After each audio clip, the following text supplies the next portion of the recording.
3, 2, 1. Good morning, good afternoon, good evening, everyone, wherever you are. And for some ungodly reason that I'll never be able to fathom, you still have the boredom to watch this show. Welcome to the World So Far Report, the 21st edition. As always, alongside with me is my colleague Victor Kreinig. Shalom Aleichem. Shalom. So, first of all, we remind you that this show exists solely because you support it, so please give shekelim. And if you give shekelim enough, next week we'll be in Bulgaria because the Bulgarian elections are coming up. Yes, it's official and going as well. Lots of homes to be cultivated in that country. Just last week, one of the candidates for the presidency of the Bulgarian Republic vandalized an LGBT rights center. and because he's an official candidate, he benefits from immunities. So yeah, it's gonna be fun. Lots of protests, lots of huge gatherings. There's a lot of things happening in Bulgaria. We have to be there to videotape them all. And of course, drink the tears of those who will lose the elections. So there's that. If you want to curse at us or send us news or, God forbid, to praise us, topics at freedomalternative.com. We try to read them. We're also on BitChute. Subscribe there just in case Susan Wojcicki decides to suck ass in public. If you're on Telegram and you're a regular donor, immediately write to me so I can get you into the donor circle where you get access to shows, you get to vote on new projects, and I also do reply to any questions posed there as opposed to any questions asked anywhere else where I don't. Yes, because there's a financial incentive to do so. It's not just that, but lately it has come to a point where I would need a full-time employee just to manage my telecommunications, and that's just not feasible. So as a result, I just don't answer to questions whenever they're asked anywhere else, unless purely by accident or whatever, or if it's something really easy, just a copy-paste of a link. But other than that, I just don't. But in the donor circle, of course, I do. So there's that. Do join the donor circle. Get on Telegram. If you're not on Telegram, you're missing out. Seriously, you are missing out. And just drop WhatsApp for God's sake. In any event. Alrighty, so news. Follow-up from a piece of news that we discussed last episode. WBEZ Chicago, which is an NPR affiliate. A judge has suspended Chicago's COVID-19 vaccination requirement for police officers. Yeah, as we were saying. A Cook County judge on Monday suspended the city's policy requiring all of its police officers be vaccinated against COVID-19 by the end of the year. The ruling is a major victory for police unions who have held that the city's mandate violates their collective bargaining agreements. Of course it does. Judge Raymond Mitchell ruled on Monday that the mandate should be halted for police officers until those complaints can be settled in arbitration. That's going to be costly and lengthy. Mitchell's ruling does not impact other city workers or other parts of the policy. Well, of course, because other city workers should be filing their own lawsuits. That means city employees who are not represented by any of the 4 police unions will still have to be vaccinated by December the 31st, 2021, or file their own lawsuits. And all police officers are still required to report their status and get tested twice a week if they're not vaccinated. We'll see about that too. Chicago Mayor Lori Lightfoot said at an unrelated news conference on Monday afternoon that her office is still reviewing the order and she hadn't yet read it. She declined to comment on whether the dispute will be resolved by the end of the year, but contended that the mandate continues. Well, of course. Our lawyers are looking at the judge's ruling and looking at what our legal options are. But what I know is we cannot stop. We absolutely cannot stop. This is about saving people's lives. About 58% of the city's police force has reported being vaccinated against COVID-19. However, about 27% of the officers have not reported their status at all. Up until now, much of the public fight over Chicago's policy has been over the reporting requirement. John Catanzara, the head of the Chicago Fraternal Order of the Police, has vocally opposed the requirement that all workers share whether or not they're vaccinated against COVID-19, calling it an invasion of privacy and a violation of the police contract. Catanzara repeatedly called for the officers to hold the line and refuse to share their status with the city. However, the majority of the members went against his wishes and updated their status. Catanzara said that did not mean officers had largely rejected his treated messaging. Instead, he said he believes most of the union members who did comply had already done so before he started his nearly daily calls for disobedience. Mitchell's ruling on Monday moves the conversation forward towards the much bigger vaccination deadline of December the 31st. His order brushed aside the union's complaints about reporting, calling the requirement a minimal intrusion that could be remedied later if an arbiter found the requirement violated the city's contract with its police officers. So basically the judge went ahead of the argument. On the vaccine requirement, however, the judge said there would be no possible remedy after the mandatory deadline if the police was ultimately found to violate the collective bargaining agreements. If every union member complied and was vaccinated by December the 31st, they would have no grievance to pursue and there would be no remedy an arbitrator could award, the judge wrote in his order. An award of back pay or reinstatement cannot undo a vaccine, and nothing can. The mayor has contended the requirement is essential for the health and safety of both the public and city employees themselves. In an impassioned address to aldermen on Friday, she pointed out that officers have died from COVID-19 since the pandemic began. I want to ask those who say they support the police how many more have to die, Lightfoot allegedly said, specifically responding to a group of aldermen who attempted and failed on Friday to repeal the mandate. The people who are unvaccinated are playing the Russian roulette with their life, fake news, and they're playing Russian roulette with the people of this city who have a right to believe that when someone from the city government shows up at their door, they are there to help them and save their life, not imperil it. Maybe no one from the city should show up at anyone's door, I'm just saying. That would be very safe. Catanzara, however, has said that the vaccine requirement is not about public health or safety, of course it's not, but instead about Lightfoot's need for total control. Fact check true. He said the police unions have suggested that officers undergo COVID-19 testing before starting each shift. If it is about stopping the spread, then let's test every day you go to work, not just once a week or twice a week. They said no on that, on face value. So who's full of crap here? Catanzara said on October the 25th. The mayor's mandate has dominated the news for months now. After it was announced with few details in August, it faced immediate pushback from Chicago Federation of Labor, an umbrella organization for unions. The group opposes punitive measures included in the mandate, such as putting employees on no pay status for not complying. A week before previously declared October 15 deadline for all employees to get vaccinated, the mayor eased the mandate, allowing employees to simply report their status by that date and allowing unvaccinated employees to test twice weekly until the end of the year. So it's not about the vaccine either, in it. I mean, so who's full of crap here? I mean, I really don't like that guy Catanzara, but he has a point here. Who's full of crap here? I mean, if it were about getting everyone vaccinated, then surely Miss Lightfoot had no scientific reason to change the rules just before the previous deadline that she also imposed arbitrarily, since that's when the fourth wave would have started, isn't it?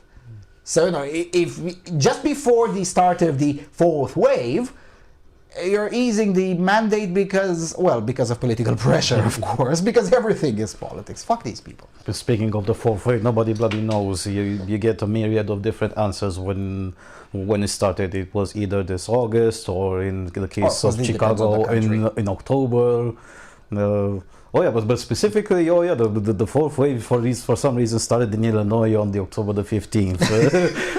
But if you look at the example of Florida, there is no fourth wave there. Well, the fourth wave in Florida occurred in August, and no one cared because in Florida, COVID-19 is still treated with science rather than Democrat politics. Yeah, than with politics. Yeah.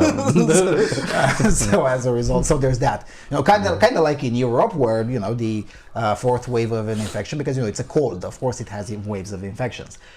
This time around, it started just like in 2016 with the previous harsh cold. It started in Eastern Europe, and everyone like, oh my God, look, it's because Eastern Europe didn't get the experimental serum. Well, it's getting over in Eastern Europe. Still, nobody gets the experimental serum, and it's starting in Western Europe. Who would have thought? Oh yeah, so exactly when the weather gets colder, but you're not supposed to notice that. But even then, let's use their argumentation. So they were saying that the vaccine protects you from the coup itself. And how does it happen that every country that has 80 plus or even 90+% vaccination rates has again skyrocketing cases? Well, there's obviously something not working here, but they don't want to admit it because they just like in poker, they went all in on the vaccine bet, and they found out that they're losing. Maybe the tests are flawed. Maybe the vaccine doesn't work. Maybe it's just a cough pro. I don't know. I'm just saying. But yeah. So again, if it is about getting everyone vaccinated, then why keep on changing the rules? Pick a date and stick with it. If you keep on changing the rules, then everyone will figure it out correctly, that, look, maybe this isn't about the vaccine.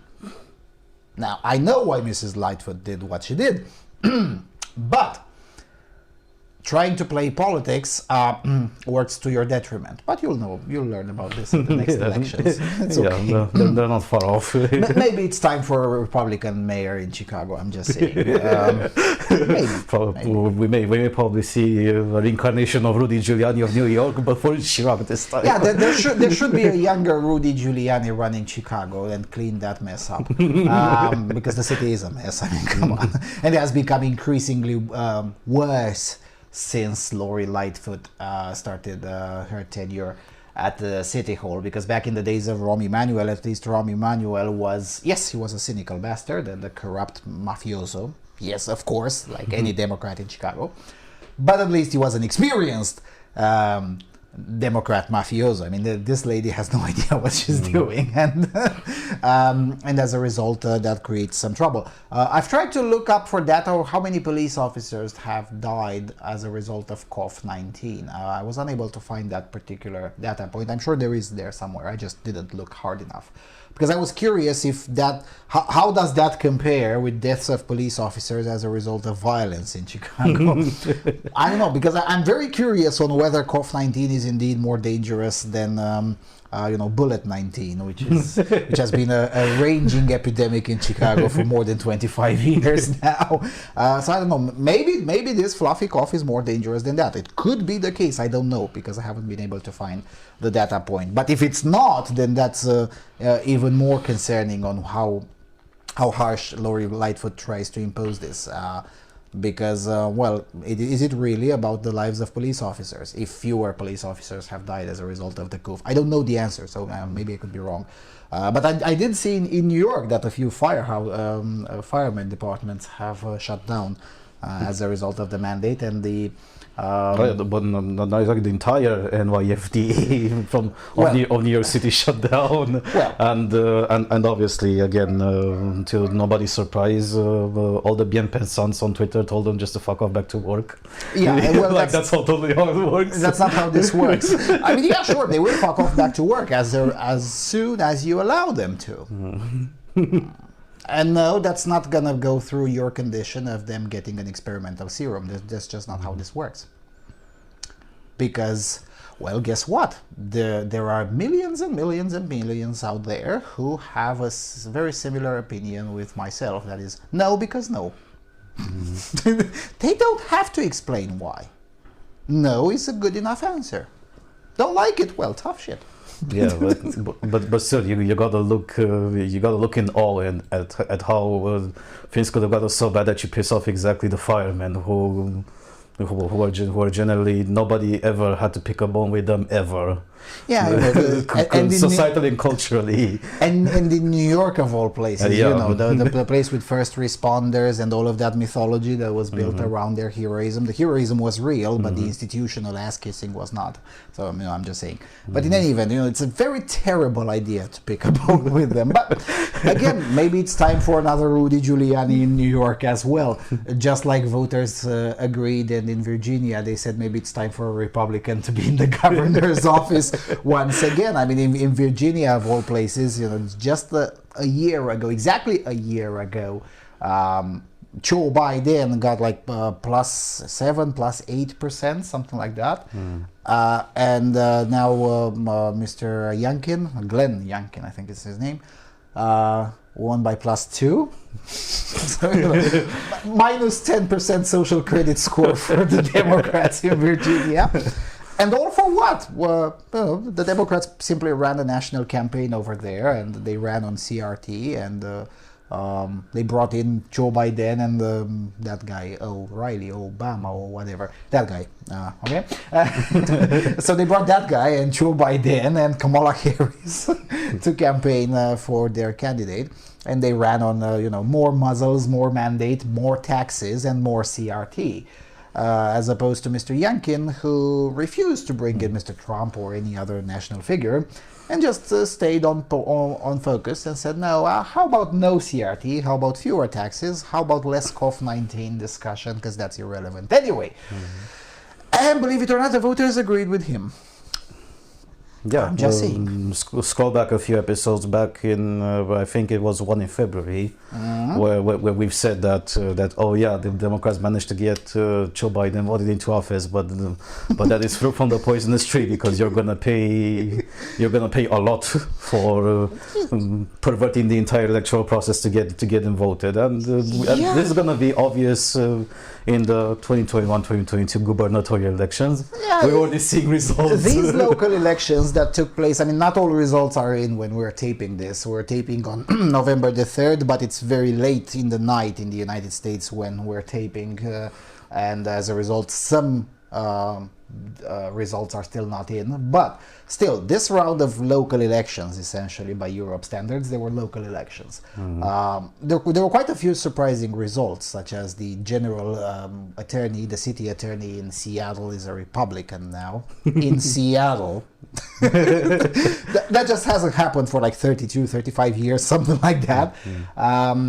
In Minneapolis, the defund the police agenda lost in a referendum.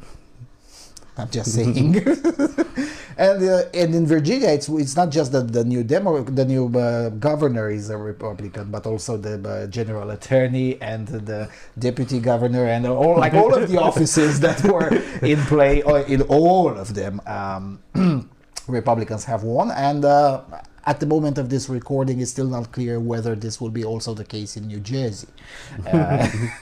When we're taping, the Republican candidate, Ciattarelli, something like that, he has an Italian name, he has a lead of like 1,200 votes or something like that, with only mostly rural counties left to be counted. So, you know, maybe he also wins. If he wins, then that's going to be totally glorious. Yeah, it will be totally glorious. But yeah, it's in case of New Jersey, it's iffy because all the people that work in New York City live in New Jersey. Well, again, all the people that work in Washington, D.C. live in Virginia, I'm just saying. Yeah, they live in Virginia, but only the border counties on the other side of, what was it, the Potomac, I think it was. Yeah, so you get Arlington County, you get Fairfax County. Oh yeah, Fairfax County, the same place where all the glow niggers are. Yes, well, in fairness, those counties did go blue, but lighter blue than expected. I mean, I was looking at, zoom in, because I'm always curious about these details. As I keep telling people, the devil is in the details, always. This is true, especially true with elections. So if you zoom in a little bit, in Alexandria, for instance, which is just stuck with DC, the distance between the last the exit of Alexandria and the entrance in DC is like 100 meters or something like that. They're basically the same city. But Alexandria is in Virginia, DC is, well, DC. Usually there, the Dems usually go like 75, 80%. This time around, not so much. Yes, the city overall went blue, but not as blue as the Democrat calculus would have predicted. So I'm just saying. So maybe there is time for a new Republican mayor in Chicago as well, maybe a new Republican mayor in New York. These vaccine mandates are just not popular, man. Nor is critical race theory. No, it's just not. No is defund the police. I mean, in Seattle, the reason voters went for a Republican candidate for city attorney is because the Republican candidate, they were both women, the candidates. The Republican candidate, she just said, well, actually, no, actually the police is there, it's just fine, and can we please enforce the law? That was the entire the entirety of her campaign. Enforce the law and prevent scenarios like the Czech Republic. Yeah, and that too, yeah. That was pretty much it. Whereas the Democrat candidate was just like full on defund the police, dismantle the police, incitement to hatred against the police in a very explicit way and an unapologetic way. I mean, it wasn't a matter of perception. No, the voters knew very well who they were voting for and who they were voting against. And again, the final result is not in Seattle, but the Republican candidate, after more than 80% of the votes counted, was like 58%, and the Democrat candidate was like 41%. So yeah, that's a pretty significant gap that you're not gonna. It's kind of difficult to, but you know, things have happened. Stranger things have happened. But again, even if she ends up losing, that's not a good signal. I mean, if in Seattle the Democrats are shaking a little bit and even end up losing offices, maybe.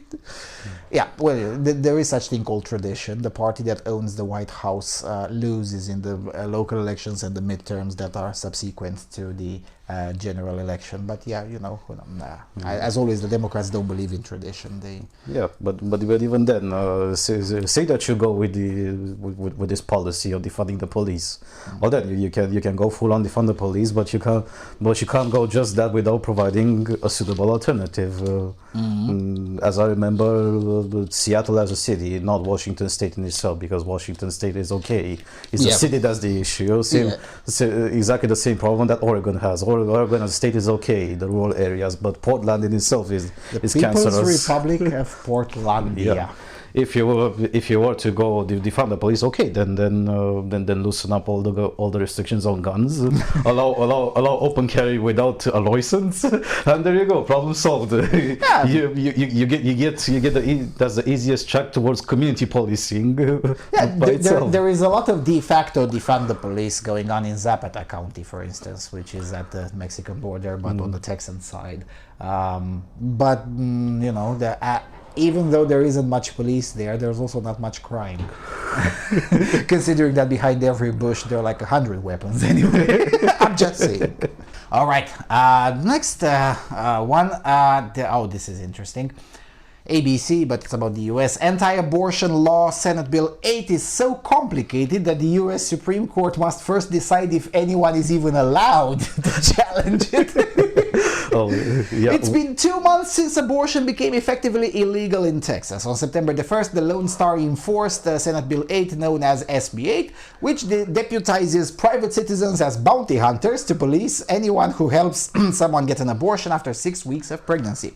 It's the most restrictive abortion ban in the country, but the law's unique legal structure is what makes it the most difficult to unpick. Described by some lawyers as evil, sinister genius, SB 8 places the onus on private citizens to enforce the law. Experts say Texas has designed the law to avoid federal court review and make it near impossible to challenge. Last month, the federal court suspended it, but it was overthrown by appeal just days later. The Supreme Court has the highest court in the United States, which now has a conservative supermajority of 6-3 installed under Donald Trump, has twice declined to block the bill while lower court challenges play out. It's an indication of how the court's thinking has shifted to the right and sets the stage for the weeks ahead. On Monday, the Supreme Court heard the opening arguments on whether the United States can even challenge the law. Whether the bill undermines the constitutional right to abortion as a result of Roe v. Wade is not even an issue. But the hastily scheduled hearings will set the parameters for the most dramatic month for reproductive rights at the Supreme Court in 3 decades. Before delving too deep into the Texas bill, it's important to note the Supreme Court has also agreed to examine another case, this time challenging the 2018 law out of Mississippi. The Mississippi case directly asks the justices to overrule Roe v. Wade and ban all abortions after 15 weeks before fetal viability. If the Supreme Court upholds that ruling, it would open the floodgates to a slew of other abortion bans across the country.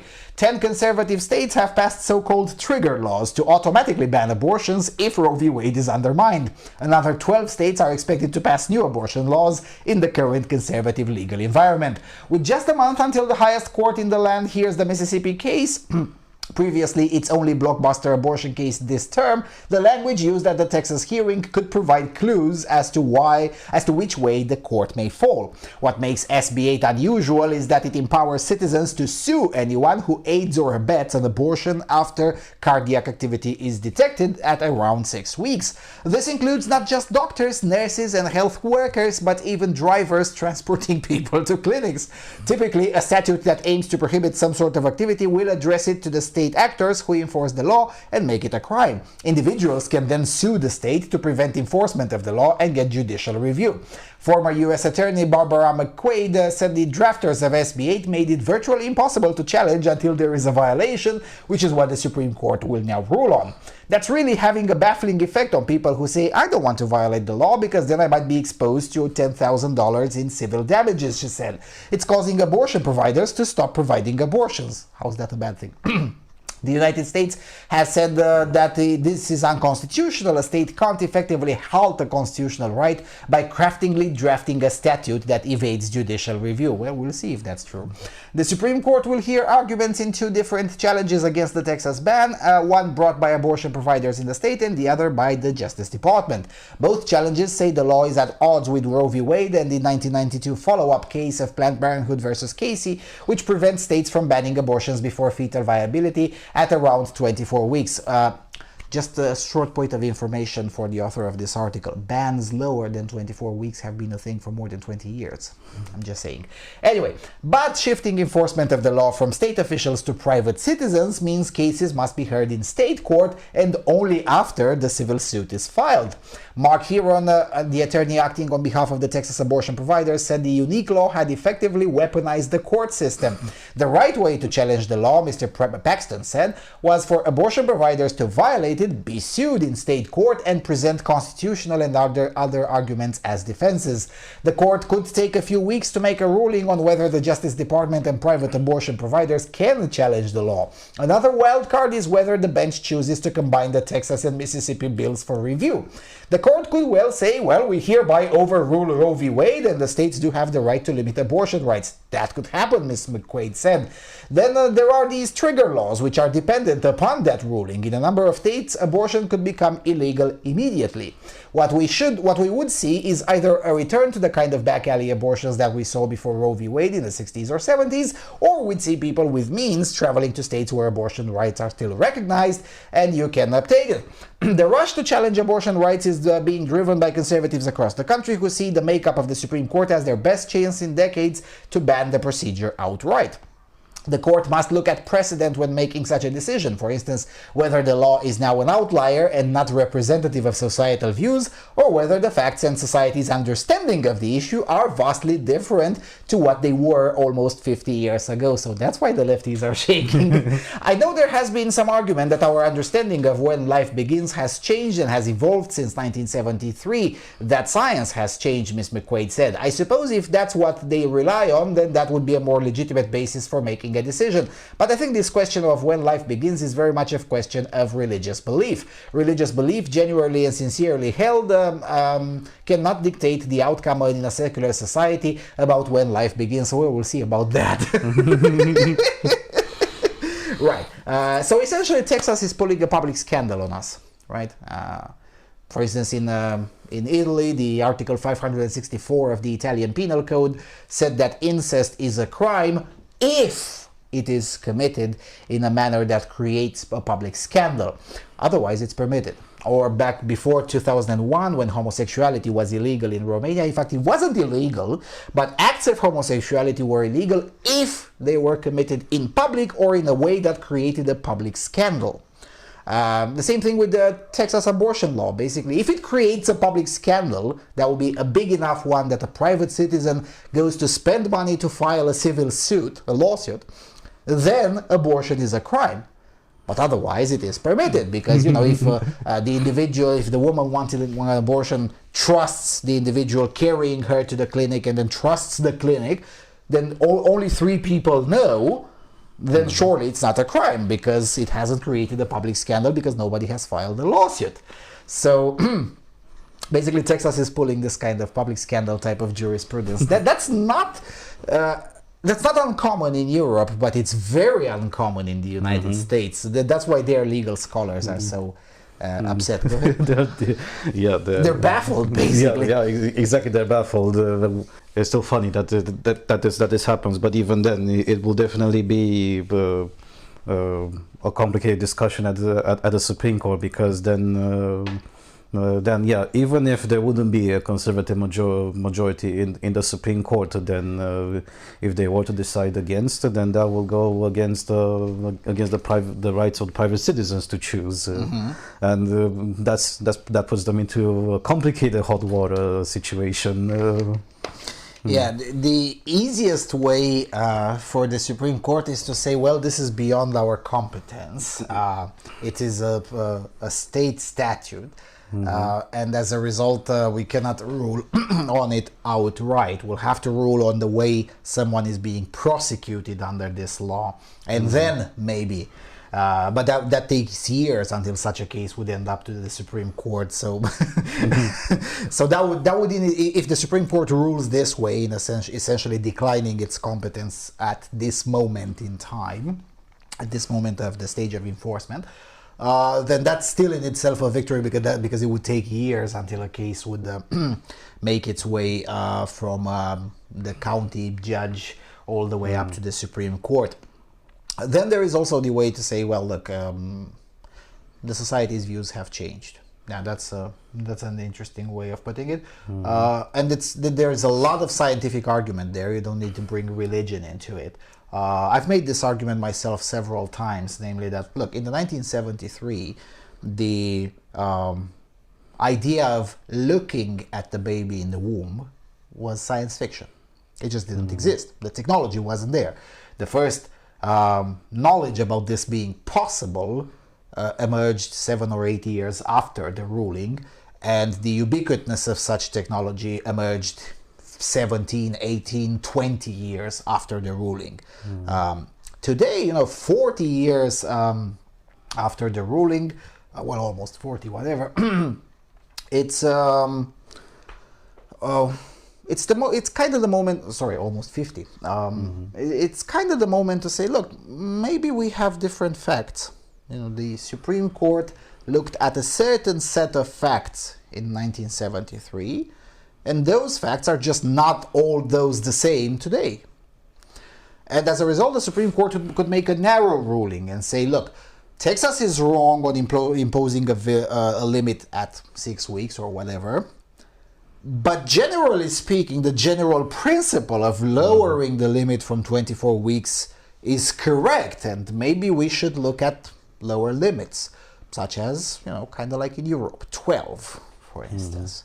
Which is a very reasonable one. But then again, this all comes down from the fact that abortion in the United States was just not decided via public debate, referenda. It was decided on a very radical and, yes, extreme view of the topic, handed down from the Supreme Court. How come there aren't, because many right-wing Europeans are always surprised at just how radical pro-lifers are in the US? Well, yeah, that's why, because they didn't have the chance to make their case. How come there isn't much of a pro-life movement in Europe? Well, because, we kind of had a way of uttering our views, and there were referenda. In Ireland, for instance, abortion was legalized via referendum. Nobody questioned the result because everyone had the chance to make their case. The vote was fair. It is what it is. There was a similar kind of votes in Poland. Well, there the vote failed. Most of everyone thought that it's a good idea to keep it banned. It is what it is. But in the US, that wasn't the choice. Well, until now. And no, you're not going to get back to the back alley situation. There weren't that many of those before Roe v. Wade anyway. I mean, half of the country had legal abortion before Roe v. Wade, I'm just saying. But yes, you will get back, if Roe v. Wade is overturned entirely, yes, you will be getting back to the situation where every state makes its own law. In which case, both pro-life and the so-called pro-choice, really pro-abortion activists, can then go back to the state level and make their arguments in their communities and maybe win, maybe lose elections, referenda, whatever, ballot initiatives as they're called in the United States. why exactly such a problem to have this decided at the ballot box? And maybe, yes, maybe re-litigated every 8 years or every 20 years whenever the society's view change. Why? What's exactly such a big problem? No, it's problematic for them because it's more expensive, yes. Well, no, there's not only the financial argument that is more expensive that way, but it's also because yeah, these pro-choice activists, they're not exactly a big crowd. They're quite a small one, but they're a very vocal one, just like any other types of leftists representing several causes, and yeah, special interest groups, because there's also big pharma interest in abortions. Yes, it is a special interest group, and again, that wouldn't be such a problem. I mean, definitely there is a legitimate case to be made against outright ban of abortion, of course. The question is, well, where are the limits? And we're not allowed, well, in the US, you're not allowed. Well, you are allowed, but you're not really allowed to discuss the limits. I mean, is a no limit, like in New York, is that reasonable? Of course it's not. Is 6 weeks, like in Texas, reasonable? I think it's not. That's also too harsh. So where are the limits? Well, that discussion is not permitted because of a very radical ruling made 50 years ago, 48 years ago. That's just too harsh. Yeah, which is the ruling that radicalized the pro-lifers, as you mentioned earlier. Yes, and let us not forget that particular ruling was essentially the Supreme Court inventing jurisprudence, not just where it didn't exist in the Constitution, but where it didn't exist in the facts of the case as well. I mean, Roe from Roe v. Wade wanted a divorce. The case wasn't about abortion. Yeah, I'm just saying. Yeah, that's also another thing that the vast majority of the pro-choice activists don't know. That they don't know.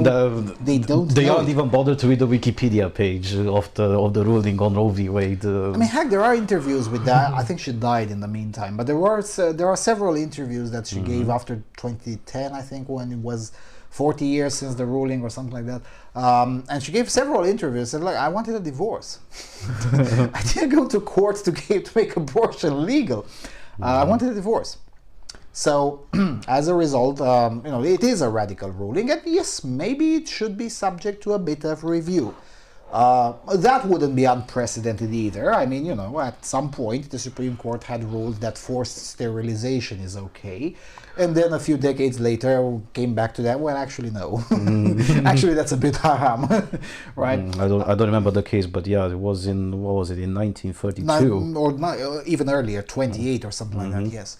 At some point, the Supreme Court ruled that forced integration is okay, Brown versus Board of Education, and nowadays the scholarly understanding of that has evolved quite a lot, and next time when there will be such a case, that ruling will be overturned, at least in part, for sure, because suddenly, everyone have figured it out that maybe there is such a thing as a right to association, which includes the right to disassociate, and whilst state-enforced segregation is obviously haram, state-enforced integration is also obviously haram. How about leaving people alone? I'm just saying. I know that's a difficult concept, but the Supreme Court has been, at least this Supreme Court, has been very consistent about leaving people alone. See their ruling on pandemic restrictions. Almost all of them be like, how about you just leave people alone? So that's why lefties are afraid of this, of the rulings that are to be handed down in the next several months, because, most of the justices that are there on the bench now, they are of this mentality. How about leaving people alone? And coming back to the Texas abortion law, yes, the limit is too small. That's my personal opinion. 6 weeks is just too low. But again, it comes on the backdrop of an extremist jurisprudence that has been around for almost 50 years, and that jurisprudence has to be overturned, at least in part. And yeah, the way to overturn it is to just outright challenge it. Mississippi did it the sledgehammer way. They just outright went to the Supreme Court. No, you have to overturn that because that's stupid. And Texas does it via the legalese way. I've read the bill 3 times, And as I was reading it and understanding it, I laughed more and more, and I'm like, this is fucking genius. But again, the way it is written is very different from the standard legal language that you find in laws or bills crafted in the United States. It's a more of a European type of law. Those kinds of laws are very common in Europe, particularly in Latin countries, namely France, Italy, Romania, Portugal, Spain. They're very common. So that's why for me it was very easy to understand it, to understand the meaning and what the drafters had in mind. But yeah, someone schooled exclusively in common law jurisprudence will have a tough time getting the idea, because it's not the way laws are being written in former Commonwealth and countries that observe common law. Now, with that said, that doesn't make it terrible or whatever. There's no statute that limits the way how you should be phrasing a law. I mean, they can't attack you on a go. Yeah, but I can see the rationale. We definitely have to find out the guys who wrote it, because they're absolute geniuses. We gotta go have a beer with them. Because even if the whole thing fails, I mean, the very idea of someone thinking of writing a European law in Texas. But I think the rationale behind the reason why they wrote it that's simplistic, so that your average citizen can understand it, is because they want to make it available for every citizen to use it at the fullest extent. It goes into great detail about what individual citizens can do, not should do, can do, because again the law doesn't mandate citizens to enforce this law. They say they can. If they don't want to, that's fine. Which is again something that works against the pro-abortion activists who are challenging it in court, because the court can always say, well, nobody's forced to do anything, so what exactly is the problem? So the New York Times, a former newspaper, had published an article about abortion in Texas and about how they flattened the curve of new abortions. I'll drop the link in the low bar. At least in theory, it appears to be working. Now, of course, that doesn't mean that is necessarily working, because, of course, you don't know, and you can't know as a state authority on whether has indeed the number of abortions dropped, maybe. But what about those who either outright violated the law and nobody knows, or just traveled to any of the neighboring states? It's still unclear on whether the law actually works. What is clear that it works is that it's removing shekels from the pockets of Planned Parenthood, which, well, of course, it's ipso facto a good thing, right? I mean, if the fewer shekels for Planned Parenthood, the better. That's obviously true. Yeah, and even presenting the scientific argument again for the pro-choice crowd, because the pro-lifers definitely got it nailed. As a personal opinion, 6 weeks is a bit too low. But then you also got to look at how big things advanced in terms of science and contraception since 1972. Yeah, that's true. In 1972, you had the first generation contraceptives that they were pretty dodgy, and not a lot of women took them for good reasons. Yeah, terrible side effects and whatnot. Yeah, yes. but then things changed radically since then, and radically in a good way. For the most part, yes. So you can't be making the argument that except for the absolute argument that you're making getting an abortion very, very restricted, but then it's also important to look at personal responsibility. This is one thing that people suddenly forgot, especially with the pandemic. Yeah. There's not enough personal responsibility, too much collective responsibility. So the community shouldn't be having the collective responsibility of tolerating baby murder, because the individual can't use easily available, cheap, over-the-counter, effective contraceptives. That's one aspect. And second aspect, maybe you could be less degenerate. I know. That's a far right talking point, but it's true. I mean, can you try to be less degenerate? I'm just saying, because and again, maybe that's not necessarily the case in Texas, although it is in the big cities. It is, but to a lesser extent, definitely than other states. But still, I mean, the U.S. has a very toxic strain of hookup culture that just doesn't exist in Europe. I mean, even the most liberal in the social sense countries of Europe, that would be, I guess, the Netherlands, and even there, people are a little bit more restrained than especially the WASPs in urban centers in the United States. And you know this is true. And anyone who doesn't know hasn't been into a US big city in the last 20 years.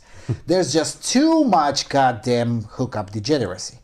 Maybe cut back some of that. And no, the law cannot do that. The individual can do that. Again, individual responsibility. Is that difficult? Well, tough. So yeah, it's gonna be fun. It's gonna be fun because in one way, shape, or form, the Supreme Court will have to, at least in part, agree with Texas or Mississippi. The extent to which the Supreme Court will agree, that's of course under debate, and we're going to have to wait for months until the Supreme Court will write a very long ruling and rationale for their ruling. But no matter what the Supreme Court says, it's going to create a lot of trepidation in the pro-abortion crowd because, and I hope that at least either the Mississippi lawyer or the Texas one, I hope they do make the case, or the financial case against Big Pharma as an extra argument for these kinds of bills. Because, you know, once you bring in corruption into this, and in the United States, again, as opposed to Europe, this issue just doesn't exist in Europe, but it exists in the United States. There is a huge corruption argument to be made for these kinds of laws and against the current status quo. There's just too much corruption involved into this whole topic. It's not just a pro-life versus pro-choice issue. It's not just a left-right issue. It's also an issue of corruption against anti-corruption. And the corruption argument should be used more, regardless of what the Supreme Court will say over the next several months. The corruption argument should be used more in advocacy as well, because corruption is a centrist talking point. Yeah, it doesn't really pander to the most radical pro-life crowd, but it does pander to a lot of independents. I'm just saying, can you hear me, Republican Party? I'll write a memo. But yeah, I mean, the corruption point should be made more. And you all know why, because, you know, a lot of Planned Parenthood clinics strategically placed exactly in the correct neighborhoods, federal and local and state subsidies for Planned Parenthood, which are then funneled through smart accounting to not to look as if the taxpayers are paying for abortion, even though they do. All of that is a corruption talking point, and it has to be brought up a little bit more often. Yeah, and there are also the pharma sponsorships for of course. for Planned Parenthood, because how do you think things like stem cells and collagen are made? Yeah, okay, in terms of stem cells, yeah, there is the more expensive option, but then again, Big Pharma is a private business, so they always go for the cheaper option if it's available. And oh boy, in the US they do have it's quite available. Yes, they do have a huge swaths of farmland to get a cheaper stem cell option. Yes. And again, all of that wouldn't be a problem if it were made transparent and if it weren't so unbelievably corrupt, and it weren't and if this country wouldn't be in the situation of having this monumental generalized hypocrisy. Oh, but it's about women's health care. No, it's not. No, it's not, and you all know it. And just cut the crap. Oh, who's full of crap here? As Mr. Catanzara said. So yeah, it's gonna be fun. It's gonna be fun. You know, as a geek in terms of lawfare, I'm gonna have a lot of work, and I'm gonna enjoy reading the Supreme Court rulings on this one, regardless of how they rule. I mean, it's gonna be fascinating to see, especially Mrs. Amy Coney Barrett's either majority opinion or dissenting opinion. It depends on how the hammer will fall. But you know, her particular opinion is gonna be fun to read, just like. That chap who was the guy who was humiliated in the Senate by the left, the autistic guy. Damn it, I forget his name. In any event, the left is relying basically on Chief Justice Roberts to save them, but I don't think this will be the case. Not this time around. But hey, maybe I'm wrong. 13 ABC, again another follow-up from a previous episode. Ohio School Board of Education ends affiliation with national organization. The Ohio School Board Association has decided to sever its ties with the National School Boards Association after it sent a letter to President Cho Bai Den requesting federal intervention at local school board meetings. Those guys are idiots. OSBA Chief Executive Rick Lewis sent a letter to the NSBA at the direction of the Board of Trustees, notifying the national body of its decision. The move comes after the National School Board Association sent a letter to President Cho Bai Den in late September. According to them, the letter was sent on behalf of state associations and school board members across the nation, which said it's not true. The letter requires state federal intervention as well as claims of domestic terrorism and hate crimes. The letter from the Ohio School Board Association President Robert Head Sr. And Lewis to the NSBA reads in part, quote, "The Ohio School Board Association believes strongly in the value of parental and community discussion at school board meetings and will reject the labeling of parents as domestic terrorists.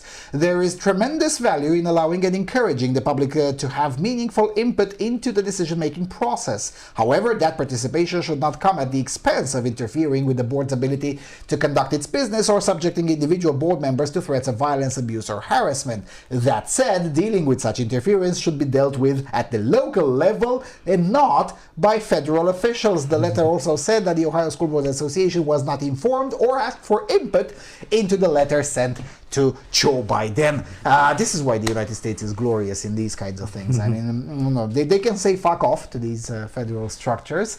And nothing happens when they say fuck off, other than a slight shrinking of federal power in that domain. Yeah, we could definitely use some of this in Europe. I mean, in Europe you cannot, I guess you can in Germany to a certain extent, but not by much. I guess now with the devolution of powers, maybe you can do it in the United Kingdom sometimes. But you can't do it in Spain, you can't do it in France, you can't do it in Italy, you can't do it anywhere in Eastern Europe. I mean, generally in Europe you can't, as a county level school board association, to just tell the federal government to fuck off. You can't. But in the US, of course, there is the Department of Education, but it doesn't have full authority. The authority is vested into these school board associations or board of trustees, and there's all sorts of miniature structures that actually those have the final authority. The county, go ahead. Yeah, we could definitely use something like this in our particular case, Romania, because we know our system the best, and it's along with other examples that you mentioned, one of the most cancerous in the entire European Union. Yeah, well, in Germany, for instance, they could definitely use it. There was that case about 10 years ago. I'll look up for the article and leave it to you in the description. It was in Darmstadt, where their version of the SWAT, essentially, descended upon the house of a family because the family had chosen homeschooling, and homeschooling is illegal since the times of a certain Austrian man who ended up Austrian man with a toothbrush mustache. Yes. So in Germany they could definitely use some of that, at least at the Bundesland level, right? At the very least, the Bundesland could say, you know what, Berlin, how about fuck off? No, in our Bundesland, homeschooling is permitted, but they can't even do that, and you get swatted, like literally. And they literally kidnap your children because you decided to homeschool them. So, Germany is the most extreme example when it comes to why you would definitely need this kind of federalization not federalization, sorry, subsidiarity. Subsidiarity, yeah. Yes. That would definitely be needed. In the case of Romania, I guess abolishing the county, either abolishing the county school inspectorates, or if they're not abolished, I give them more power and take more power away from the national education ministry. Yeah, that's the thing. So as a simple crash course for any state school in Romania, which are about 99.8% of them. That's probably a bit less, but yes. Yeah, the entire curricula is dictated by a bunch of bureaucrats from Bucharest. And in terms of leeway, there's basically barely to none. That hasn't changed as far as I know. There is some leeway, but not by much. Not by much. I mean, more than 80% of the curricula is decided on the national level. Exactly, because I remember now, because I've spoken with a few managers of private schools, not in Cluj, in Bucharest, a few years back, and it was baffling for me to hear, considering that I haven't been to school here since the 6th grade because I left the country, and they told me that even if they existed for 15, 20, 25 years, they were not accredited by the Romanian government. For the reason because they would not, they chose their own curricula. Some chose the Lebanese subway system, some chose the British system, some chose the American system. You do APs, but that was according to the Romanian state absolutely haram, which is why they didn't get any accreditation. So even if you sent your child there, and that meant paying about anywhere between 8,000 to 18,000 euros a year, he will now get out at the end of 12th grade. With a high school diploma signed in Romania and stamped because that school was apparently not accredited. Yes, and they basically what they do is they sign up to some international federation, so it's recognized into another country, and if that country has a mutual recognition agreement with Romania, then you can basically get the equivalent of it here. But it's an incredibly complicated process. Yeah, it's complicated, but you still have to go as an individual. To say that you finished 12th grade in a private school, you have to go by yourself to get the equivalence. Yes. If you are to stay here. Yes. Well, the vast majority of them, they're smarter and they don't stay here and they go somewhere else. Yes, but the thing is, and again, this is true in almost all of Europe. Yeah, that's the thing. It's true in almost all of Europe, with the slight exception of Germany, as you said. And in the case of the UK, but the UK is no longer in the EU, and they already had a different system altogether in the past. Yes, which was more decentralized. And the European Union helps only if the school is affiliated with a school from another EU country, and even then it's not always guaranteed that it will work. So for instance, if you homeschool your kid through a Spanish federation, for instance, in Spain homeschooling is permitted, and there's a lot of online remote homeschooling done through the Spanish system. Fine, but then good luck getting equivalent of that in Denmark. Oh boy. In theory, it's possible. In practice, well, get ready. In practice, the bureaucrats will get an aneurysm when they'll hear of you. It's doable, but it doesn't take 30 days as the European Union will tell you. The European Union says that in a maximum of 30 days the equivalence should be awarded. No, maybe in 3 years. Yeah, but even then, education-wise, the European Union has also done damage at the tertiary level with the Bologna system. Yeah, with the Bologna system. Yes. Now, admittedly, I don't care about that because EU universities are terrible, all of them trash. I don't care. So, but yeah, so that's a nice thing about the US, because they have these state-level school board of associations who they get to make a choice. But imagine the goal of the National School Board Association to say, oh my God, those people coming in and publicly reading from our textbooks, because that's what the parents did. They showed up to the hearings and started reading from textbooks approved by those school boards, that related either to critical race theory or sex education or other controversial topics. And they said, look, this is insane, and here's evidence. So they started reading. That's exactly what they did, because there have been hundreds, if not thousands, of videos from all sorts of these kinds of hearing circulating on the internet. And all of them, they showed it, they didn't show any kind of violence or whatever. So, imagine the goal to then send a letter to the White House and say, I'm a domestic terrorist. What? I mean, come on, mate. Well, we're familiar with this. We're being called as anti-vaxxers a sort of terrorists by our Prime Minister a few months back. That's the thing. They didn't even say about anti-vaxxers. Our Prime Minister said that anyone who objects to the government's measures of any kind is a terrorist. Because, I'm not an anti-vaxxer, but I just disagree with almost all, not all, but almost all of the measures taken by the government under the excuse of this fluffy cough. And, our Prime Minister said we were terrorists for that. And then he lost a vote of no confidence. Oh, well. So fuck off, mate. Yeah, so that's another thing. I mean, the US system is geared on this stability of all costs. So you cannot have a vote of no confidence against Cho Bai Den, which is unfortunate.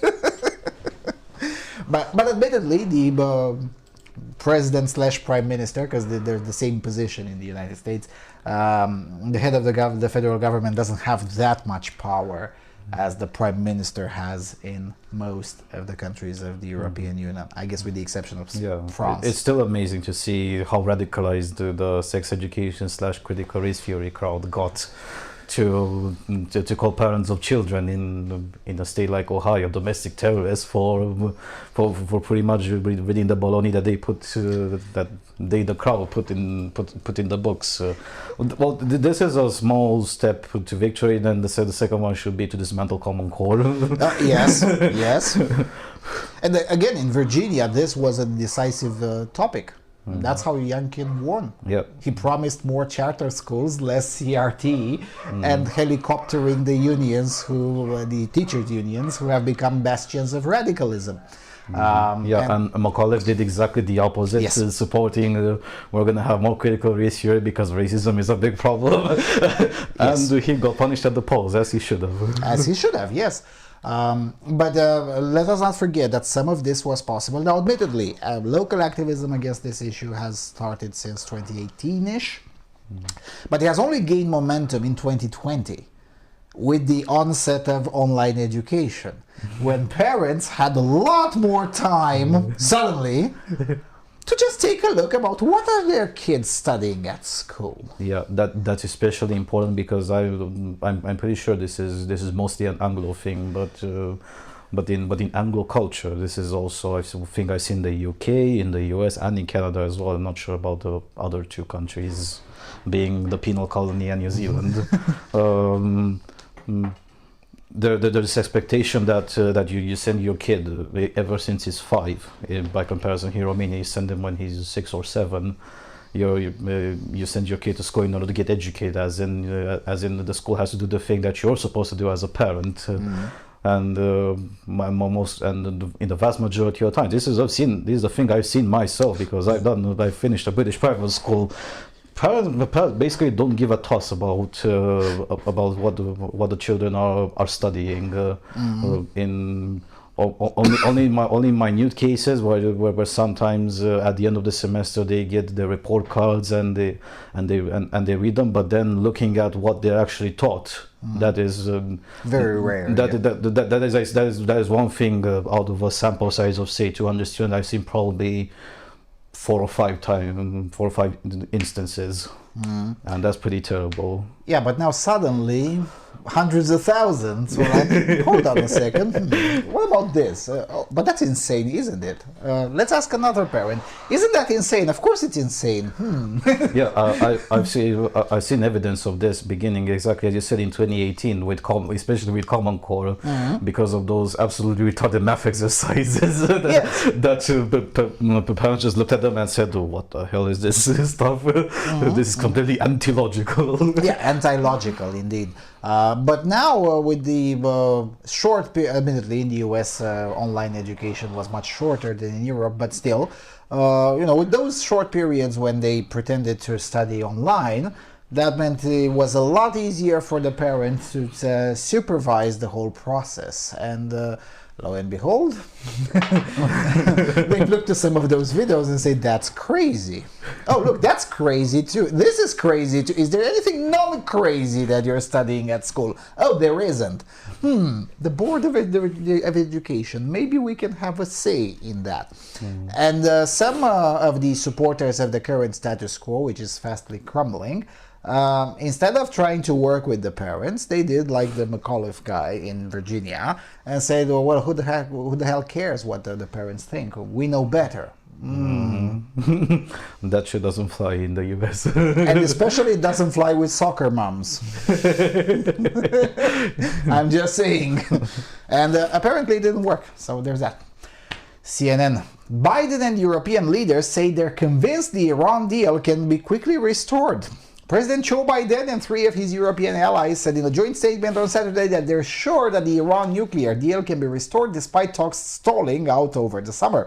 In a joint statement that came following a discussion between Biden, the United Kingdom Prime Minister Boris Johnson, French President Emmanuel Macron, and German Chancellor Angela Merkel at G20 in Rome, the leaders said they're convinced that it is possible to quickly reach and implement an understanding on a return to full compliance of the Iran nuclear deal.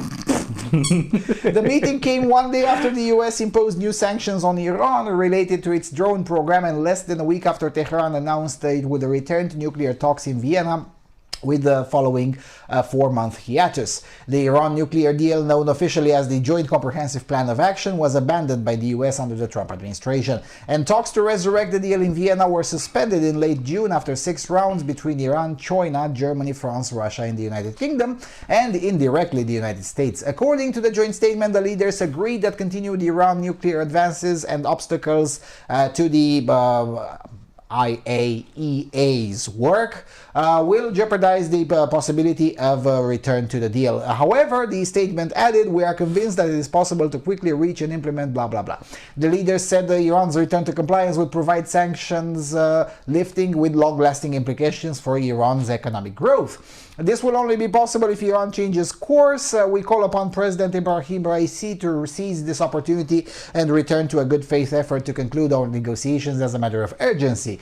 This is the only sure way to avoid a dangerous escalation, which is not in any country's interest. US officials previously indicated they want the US to return to the negotiating table at the end of November, but the negotiators selected by Iran's new hardline leadership openly opposed the nuclear deal, leaving little optimism in Washington. Just prior to the meeting, when a reporter asked whether Biden wanted stalled negotiations with Iran to restart, the president said they're scheduled to resume. A senior administration official later clarified Biden's remarks, saying there's not a date for talks to resume. What he was referring to was the Iranians and the European Union from a couple of days ago, having indicated that the talks will begin before the end of November and we would like them to begin as urgently as possible, the administration official told pool reporters during a background briefing in Rome. White House officials had previously suggested there wasn't one particular objective. Instead, they said the meeting was an attempt to sort out next steps and ensure all parties are on the same page. The main purpose of the 4 of them getting together, this was actually a Merkel initiative, is we are at a critical moment, and these 4 leaders have not actually had a chance to sit and talk about Iran, a senior administration official told reporters on Friday. And they need to have a private space to have the, the no bullshit conversation about where we're at and where we need to go. The official called a meeting a serious opportunity to check signals as we head into a really vital period on this issue. US officials are highly skeptical that the renewed talks over how to handle Iran's nuclear program will yield the desired results, and are actively discussing imposing further penalties on Tehran.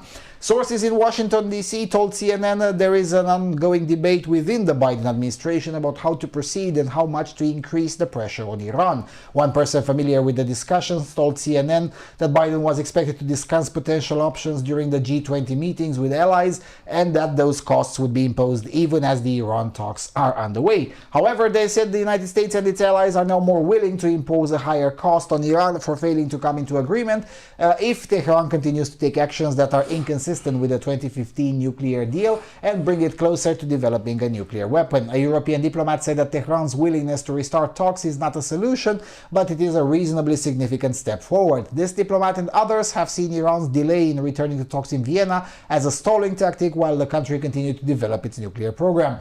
Now there's broad discussion about pushing up the pressure on Iran, this diplomat said. Okay, there's one aspect missing from this whole story. Most recently there were some, nobody knows who, cyber attacks on the gas distribution of Iran. One aspect that it was definitely not highly popularized. It was reported in the mainstream media, it's just not emphasized. Iran has its own energy problems, and because it's an autocratic regime, the way they figured it out, okay, let's rationalize gas distribution. And how do you do that? Well, you can do it the classical way, but you know, Iran being a very progressive and modern regime, they did it via an electronic way. A smart system. A very smart, yeah, there's I think that's how it's called, smart gas or something like that. And nobody knows exactly how it happened, but it just so happened that it stopped working suddenly. Of course, officially the regime's propaganda blamed Mossad for that. It's just that this time around nobody believes it because, well, it wasn't exactly to the Mossad's advantage to do that. But in any event, that could be one of the additional pressures on Iran. And there have been some few others. I mean, some other military installations recently, absolutely by accident, they just blew up in Iran. So, you know, there's been some of these things lately. And Iran has tried to retaliate, and as opposed to previous attempts, this time it just didn't work. They tried to send some drones, and for some reason they just blew up before they even left the Iranian airspace. It happens. So nothing about that in CNN, in the CNN's report, and I don't think they even reported about any of this at all. Associated Press did, but CNN didn't. Yeah. There's also another thing that I personally haven't seen except in the Middle East media. A few days ago, both the Saudi and the UAE embassies have sent orders for all citizens that are in Lebanon to return immediately. And yeah, I posted it in the public Telegram group that this is pretty suspicious. I think I can hear the screeching of tanks in the distance, because it's a high possibility that all the funny stuff happening in Lebanon with the electricity crisis notwithstanding, that may be the hand of Hezbollah, and Hezbollah being a much older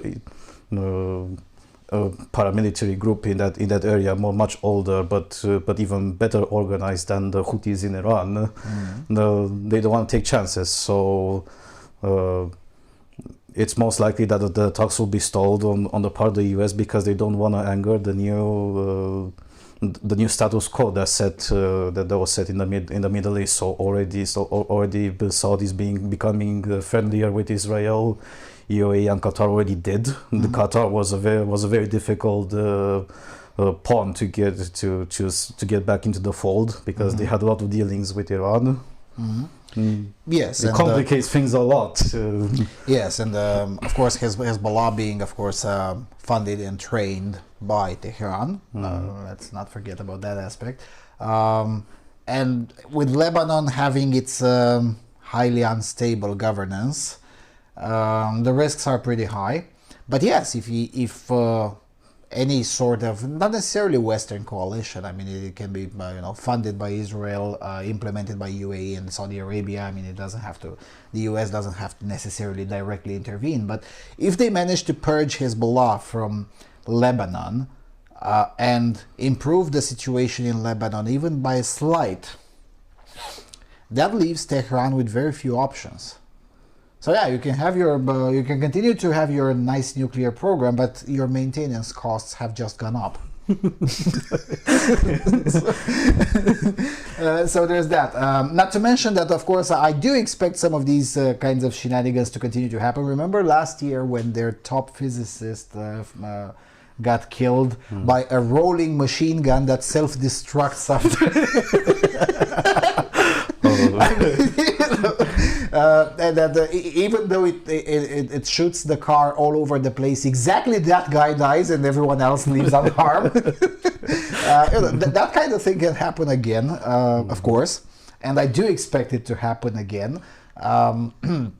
And I'm pretty sure the new leadership in Iran, Mr. Raisi, Ibrahim Raisi, I'm pretty sure he's aware of these things too. So, how much are you going to stall until you come over here to Vienna? It's not very far from where we live. It's just a direct train. Yeah, and also the reason why Tehran is interested to bring back the US is because the European Union since 2018 has provided some financial leeway to circumvent the US sanctions, but it has kind of stopped lately. Yeah, it has kind of stopped because the EU has bigger issues, like for example energy crisis, and they don't want to be seen purchasing energy from Iran outright. Yeah, and there's also the fact that Iran is an oil and gas exporting country, and guess what sort of currency they have to use? They have to use US dollars, and that's why Iranians want desperately the Americans back because all their assets are frozen. Yes, and not to mention that at least these days, in these months, for the next I guess 7 months from now, the next 7 months are a very narrow window of opportunity where they can actually increase their shekels input because the price of resources has temporarily gone a bit up. Not as high as they were in 2012 or 2011, but still pretty damn high over the last 10 years. So it's a very nice opportunity. But yeah, you can't exactly do it because, well, assets are frozen. So there's that. And yes, as I said, rolling machine guns who self-destruct after. I wish I were joking. I mean, that's exactly how. I forget the name of that physicist who got assassinated, the nuclear physicist in Iran. But yeah, that's how he got assassinated. Unmanned drone with a rolling machine gun that self-destructs. That's a highly precise way. I smell Jewish trickery at work here. Yes, and the BBC described it at length, but the technical description of the situation was provided much better by the Russian edition of the BBC. So the BBC Russkaya Sluzhba had almost the exact same reporting as the English version, but with much more technical details about the weaponry, because the author of the BBC Russkaya Sluzhba was just fascinated. And went into great details about it. So there's that. Alrighty, Business Insider. Facebook says it just uncovered one of the largest troll farms ever run by the government of Nicaragua.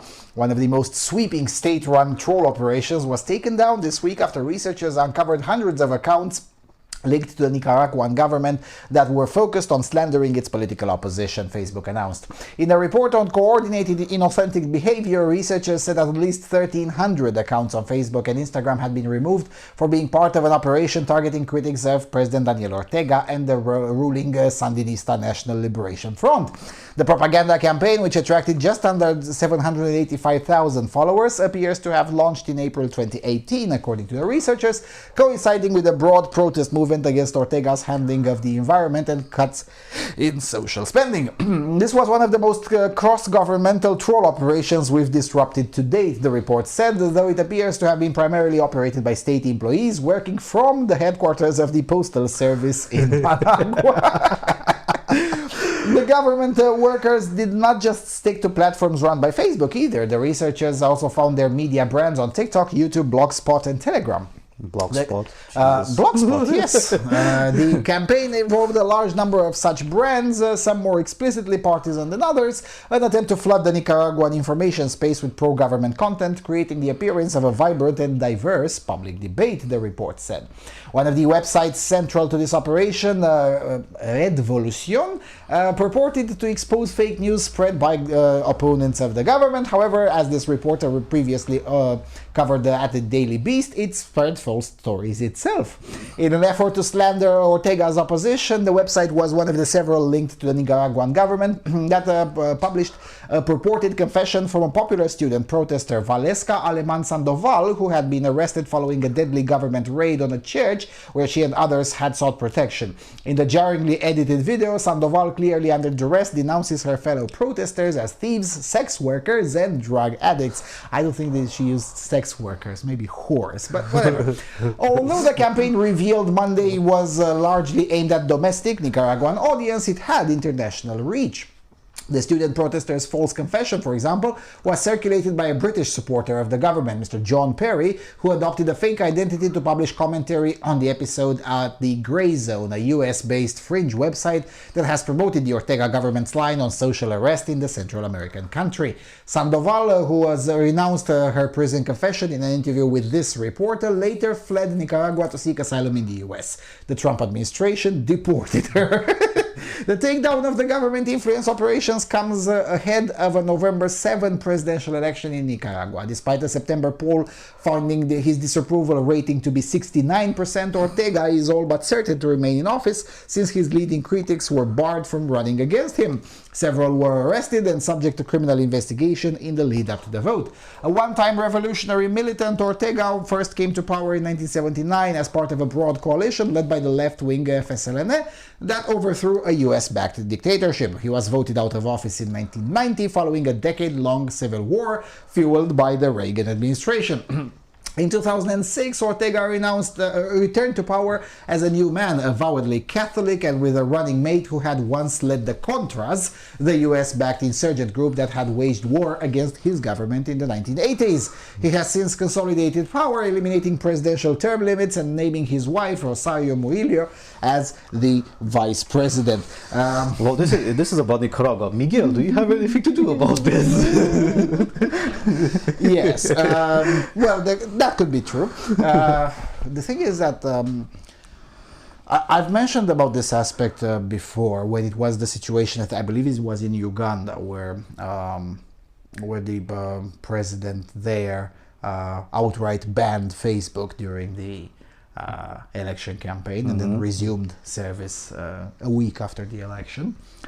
Thing is that this is something that it was definitely not necessarily planned, or if it was planned, the plan is not going accordingly, definitely. This is something that nobody expected, or they did expect it, but they just didn't think it would go that badly.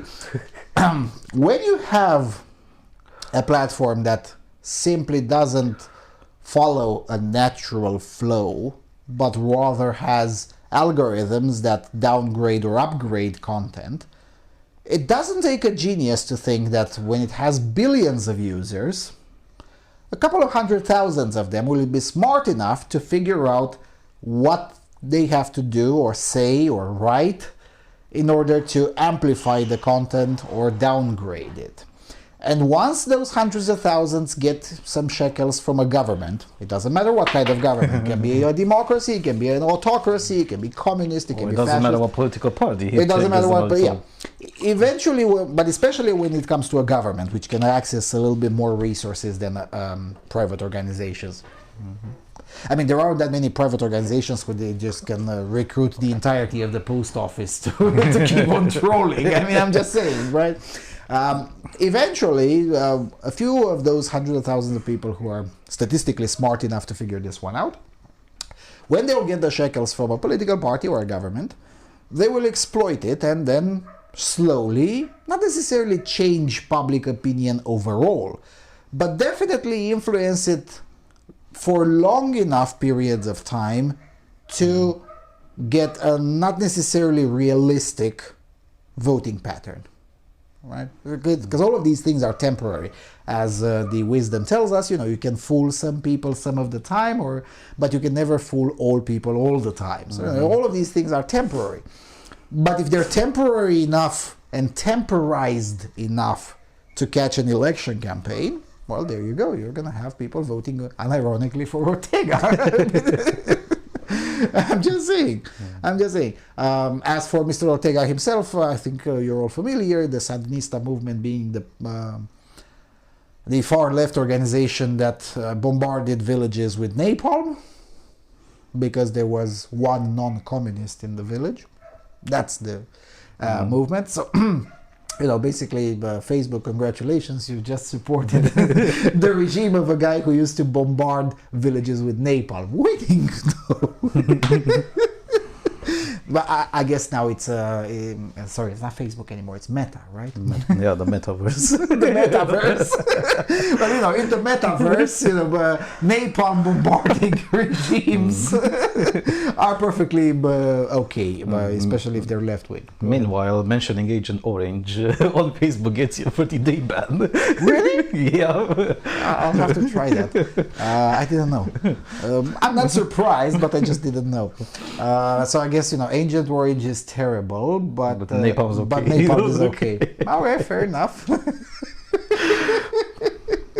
God damn it! The more people get off Facebook, the better off it will be overall, because this thing is reaching beyond comedy. It's already becoming tragicomic. Yeah, it is tragicomic, but then again, individuals have a choice. And if individuals choose wrongly, well, they kind of deserve what's happening to them, isn't it? Because again, if most people in Nicaragua wouldn't be taking their news from Facebook, then this operation would be just a huge, gigantic, and expensive circle jerk, right? Just like it happened in Brazil, right? The previous regime before Bolsonaro.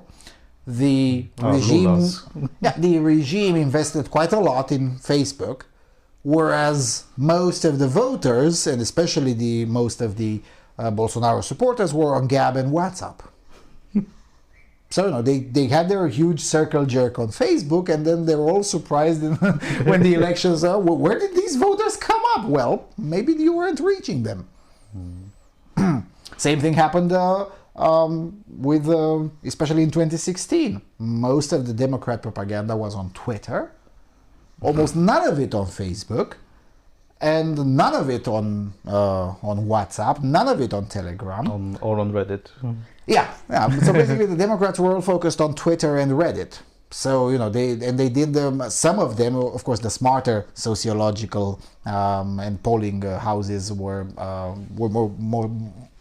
closer in their predictions, but the less relevant ones, that were the darlings of the mainstream media, those did their polling on Reddit and Twitter and said, oh well, we had a straw poll on Twitter and said a 90% chance that Hillary Clinton would be the next president, or did a straw poll on Plebit where it said that 99%, or basically nobody votes for Donald Trump. And then, the elections come in and say, well, where the hell did 70 million voters?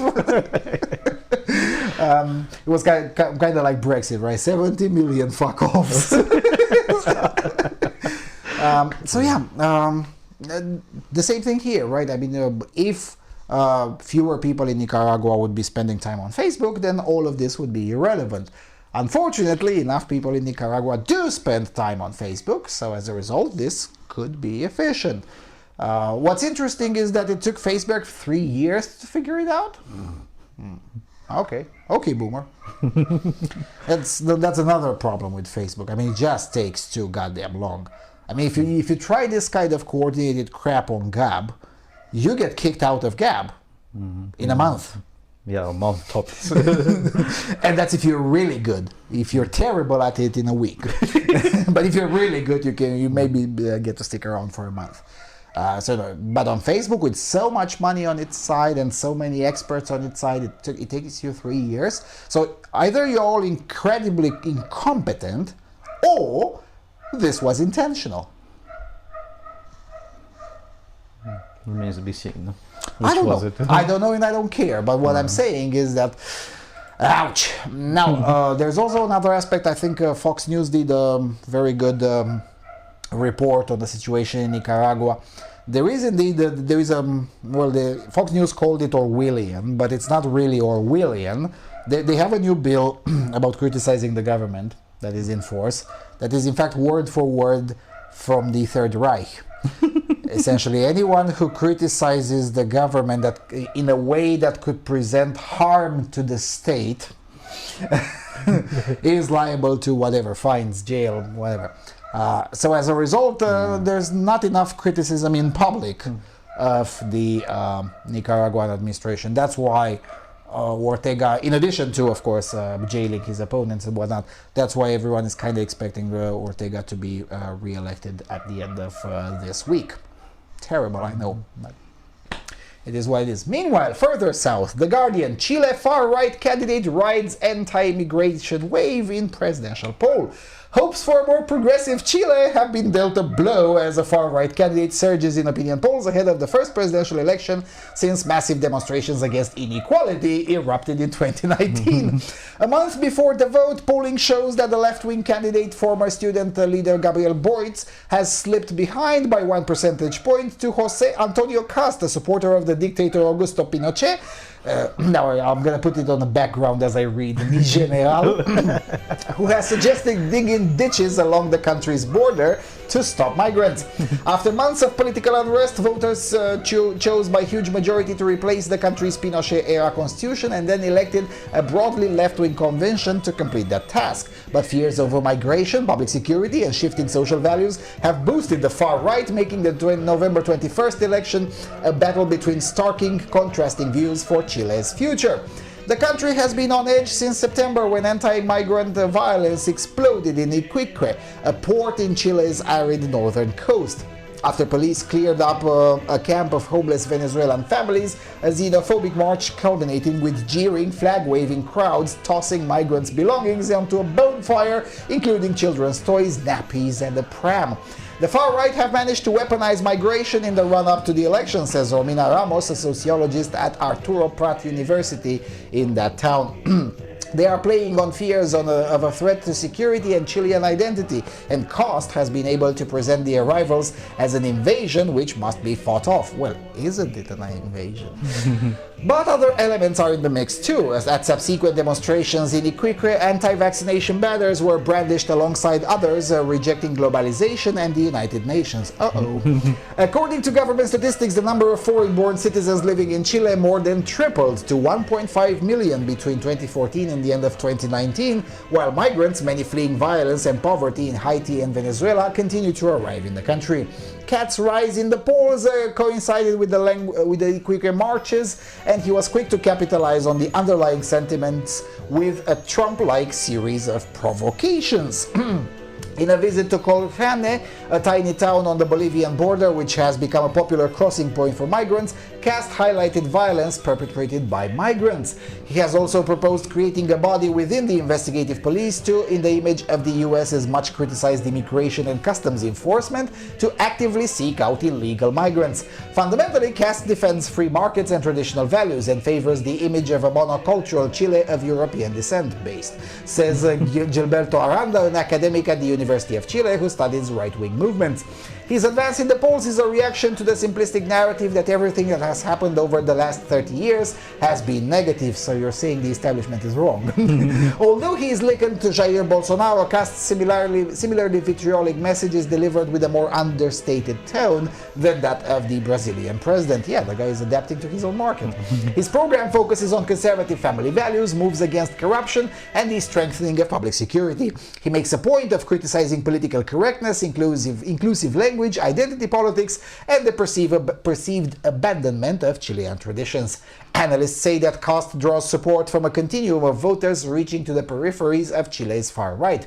Before the October 2020 referendum on rewriting the constitution, small marches in Santiago's wealthiest neighborhoods were adorned with US Confederate flags and Make Chile Great Again paraphernalia, as well as a handful of baton-wielding demonstrators clad in military helmets. The government has been reluctant to condemn other worrying developments. In November last year, the Undersecretary in the Interior Ministry described the cache of weaponry, including an Uzi submachine gun, body armor, and Crusader-style shields amassed by a far-right group as unimportant utensils.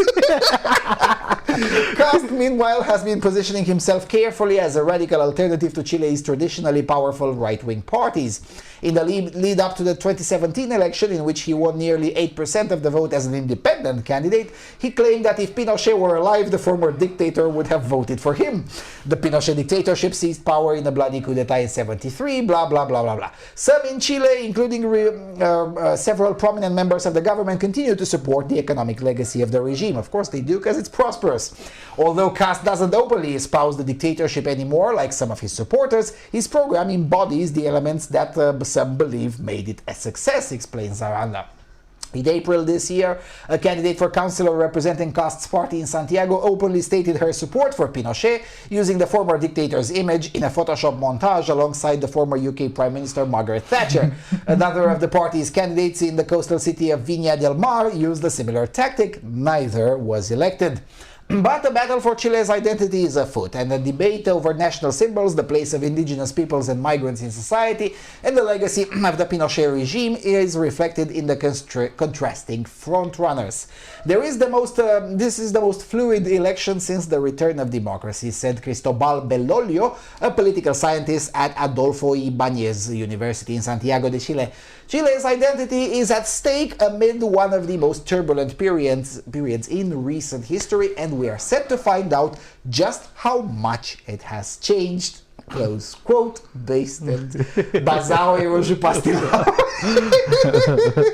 Yes, the elections are on November the 21st, so just as we're coming back from Bulgaria, hopefully we'll be able to discuss about the great victory in Chile. On a more honest, I don't think the guy will win, but I think the election will be much closer than many of the analysts think.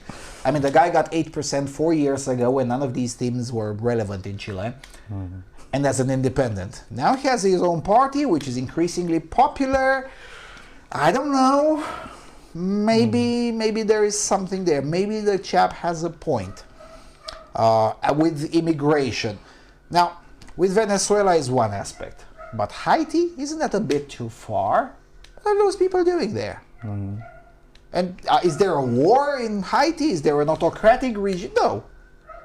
So why are they? It's just the poorest country out of the American continent altogether. I think Cuba gets that title. But yeah, I guess. Well, at least in Cuba, they have some semblance of civilization. In Haiti, you have none. That's true. In Haiti, didn't have the UN troops going there to provide welfare. Yeah, in Cuba, in Haiti. Yeah, exactly. In Cuba, you didn't have UN troops providing welfare. True, but, and I will insist upon this aspect, that doesn't provide any relevant. It's not. No, it's not. It's not a good enough reason for people to migrate en masse to Chile from Haiti. There are closer, safe countries than Chile. And again, they can immigrate legally. You know, Chile is not a closed country. It's not impossible to get there legally. It's not like Australia, where you just can't go. Over the last 2 years, it was just impossible to go. Now it is possible, but why the fuck would you go there? But that's a different story. But seriously, I mean, they can go legally, and if they don't, well, I'm sorry, but Kast has a point. Yeah, Kast does have a point, and it's exactly the same argument as it was used here in Europe with all the immigrants coming from Syria and Syria. Yes. Yeah. So Urdu-speaking Syrian immigrants. Come on. Or Thai-speaking. Or Thai-speaking Syrian immigrants. Come on, mate.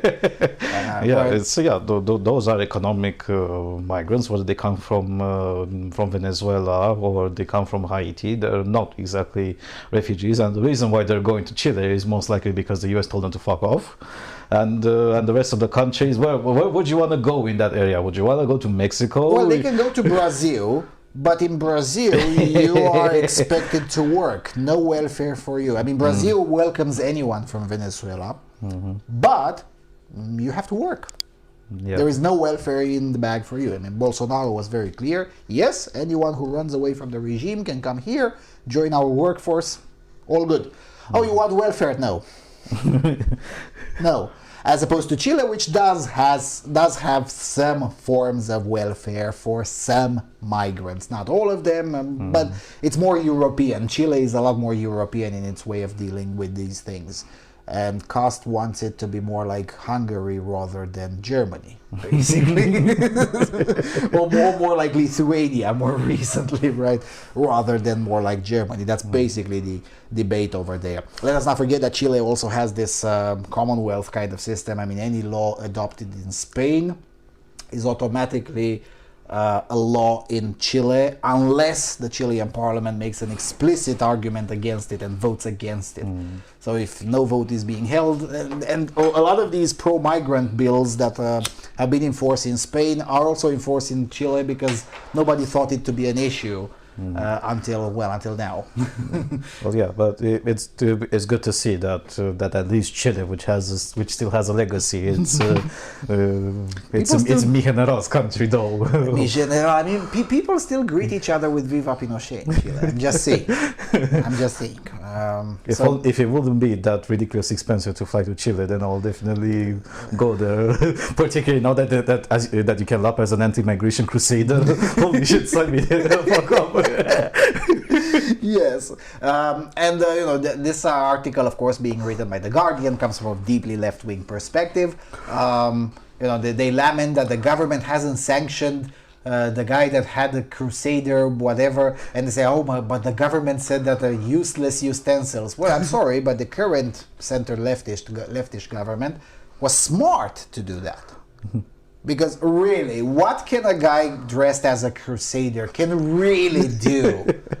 Well, nothing. I mean, it was definitely, they definitely had that in their warehouse purely for LARPing purposes and for propaganda purposes, and nothing more than that. I mean, really, if you want to threaten national security of any country, a crusader costume is just not part of the arsenal of useful utensils. I mean, I'm just saying.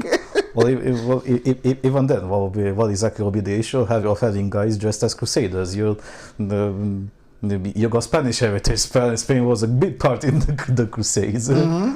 Yes, and in addition to that, with the Constitution, I haven't explained this on the English channel ever, but I did discuss it on the Romanian language podcast.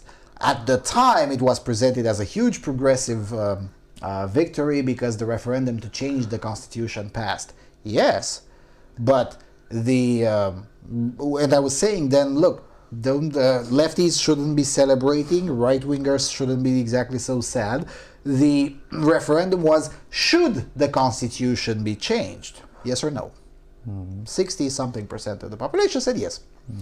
Then the next referendum, okay, let's choose some people to draft a new constitution. They did.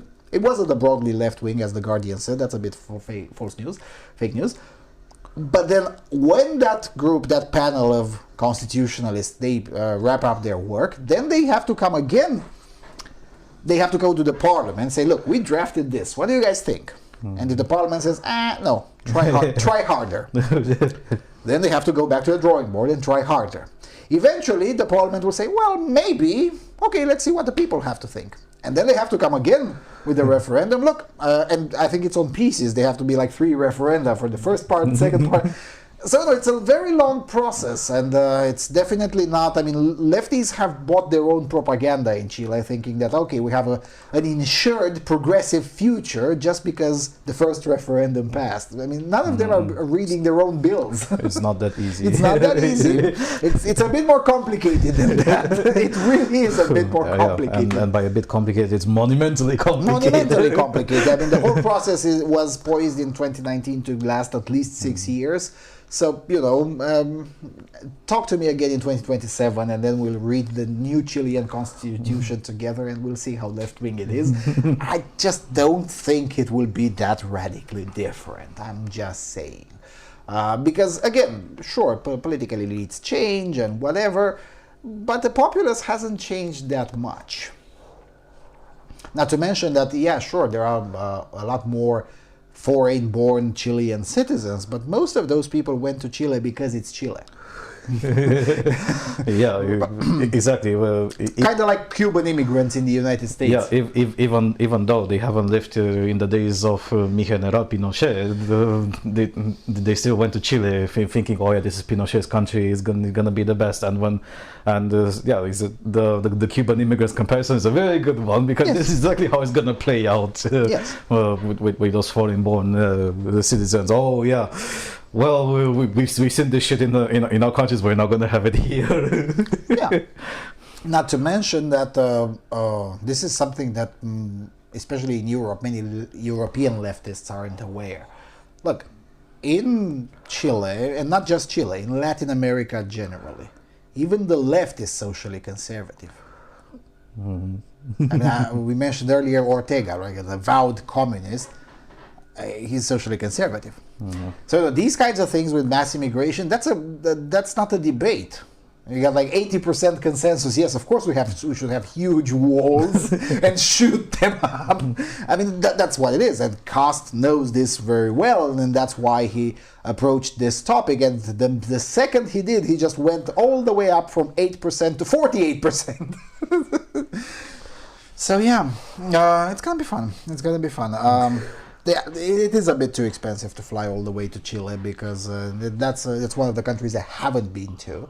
But there are quite a few immigrants from Chile in this town, and I met quite a few of them, and they've told me a lot of things. And then whenever I see something that just looks off, news coming out from Chile, I just call one of them and I just read this. How much of it is bullshit? And lo and behold, almost always like half of it is BS. This one is as close to reality as you can possibly get. I mean, it's surprising that The Guardian offered such a fair coverage.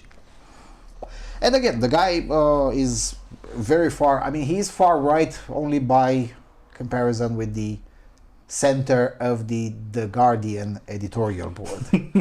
Yes, by that standard, Kast is far right. But, you know, by the standard of Chile, not really. Not really. I mean, but he wants a monocultural, yes, so? What exactly is the problem with that? Really? This is what European leftists really don't understand. Diversity uber alles is a perspective that just doesn't exist outside of a tiny group of countries, Britain being one of them. The vast majority of the planet is just not into this shit. Never has been. The vast majority of South America isn't into this. Definitely most countries of Africa aren't into this. Most of Asia isn't into this, and half of Europe isn't into this. There's just a tiny group of countries who are into this nonsense. And yeah, what's so wrong in wanting a monocultural Chile? You know, the form of Chile that actually worked. Because that's basically what he's saying, right? Yeah, especially because Chile had a significant issue integrating the indigenous there. That's the reason why Pinochet came into power. Yes, yes. Well, that and the fact that, you know, certain portions of the populace was really keen on voting for regimes that wanted to kill people. That would be the Allende regime. And, well, no. So there's that. Well, I don't know. I guess good luck to Kast. We'll see about this. Probably by the time we come back from Bulgaria and we get to tape another World So Far report, we'll know the results. I hope he wins.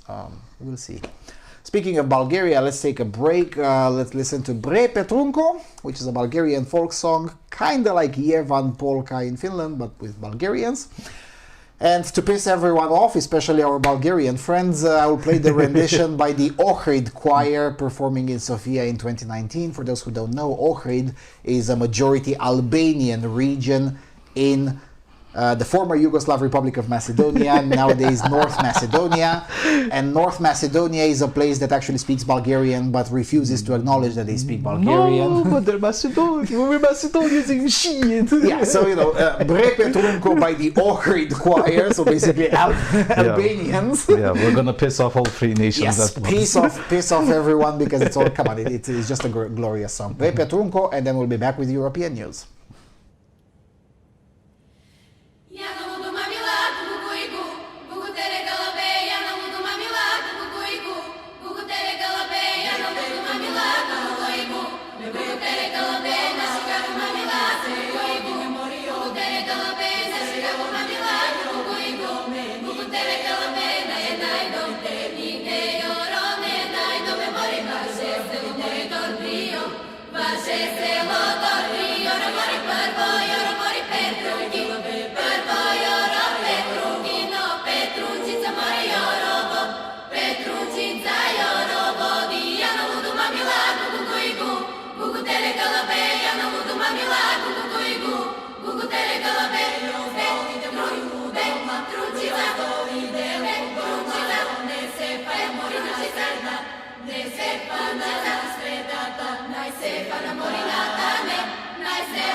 All right, we're back.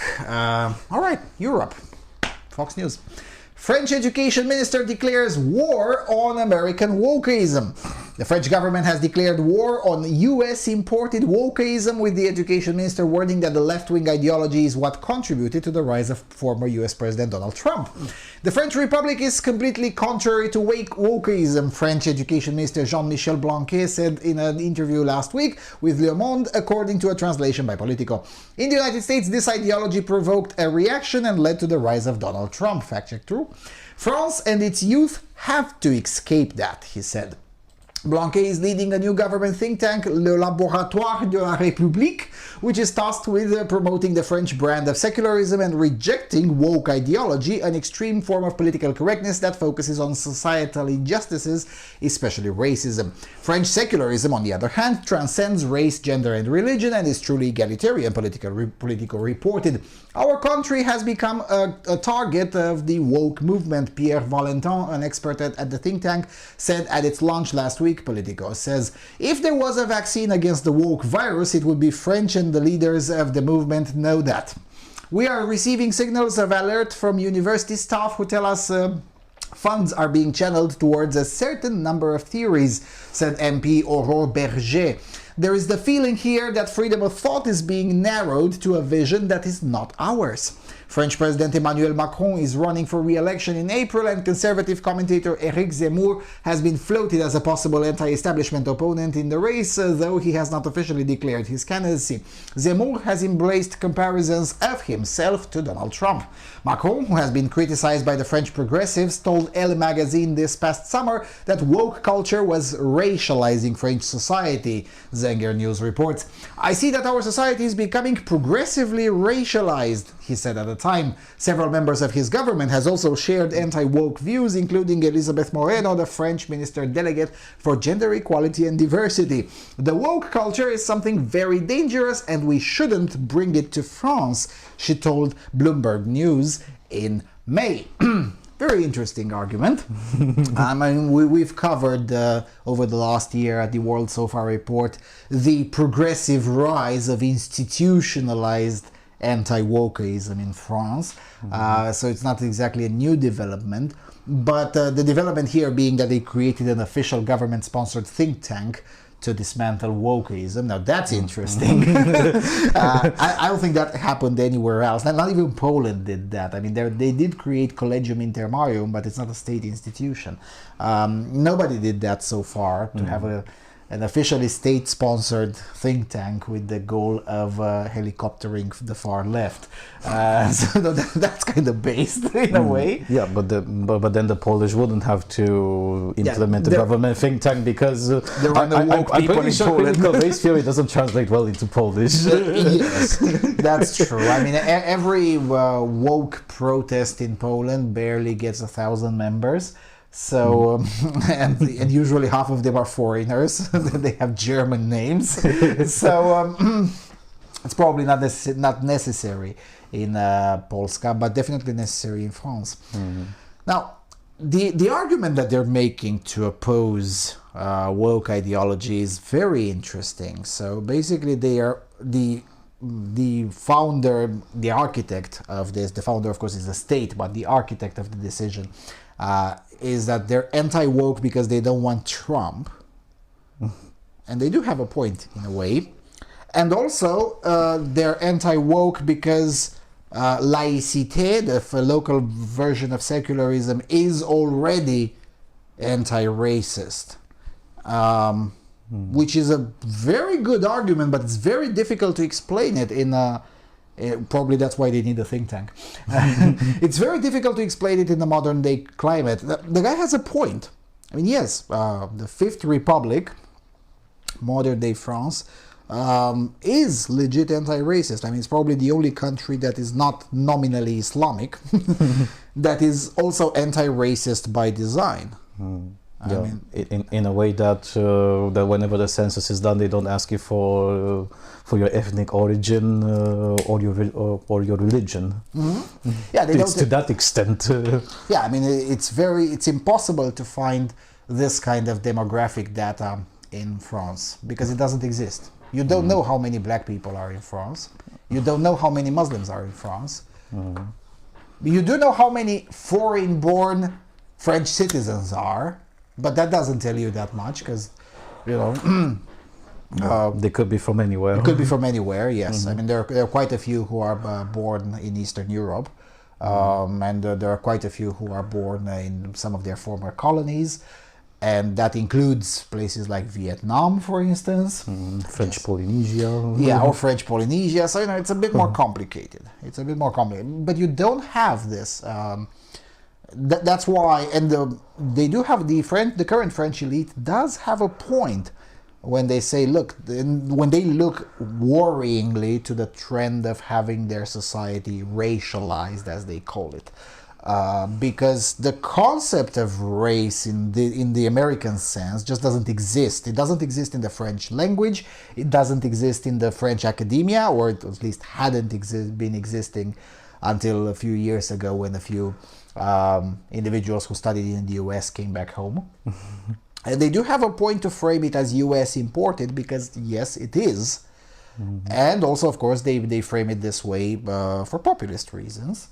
Because if you say that it's haram and US imported, a significant chunk, if not a majority of the French population will understand the message that they have to oppose it. You know, casual anti-Americanism is a very mainstream position in France, for better or worse. For better in this case, for worse in most of other cases. But so there's that. So they do have a point. Now, will it work? I don't know. How the rise of French wokeism hasn't happened last year or 2 years ago. It's about 10 years old. So I don't know. Is it high enough to no longer be possible to stop it this way? Because the elite still thinks institutionally.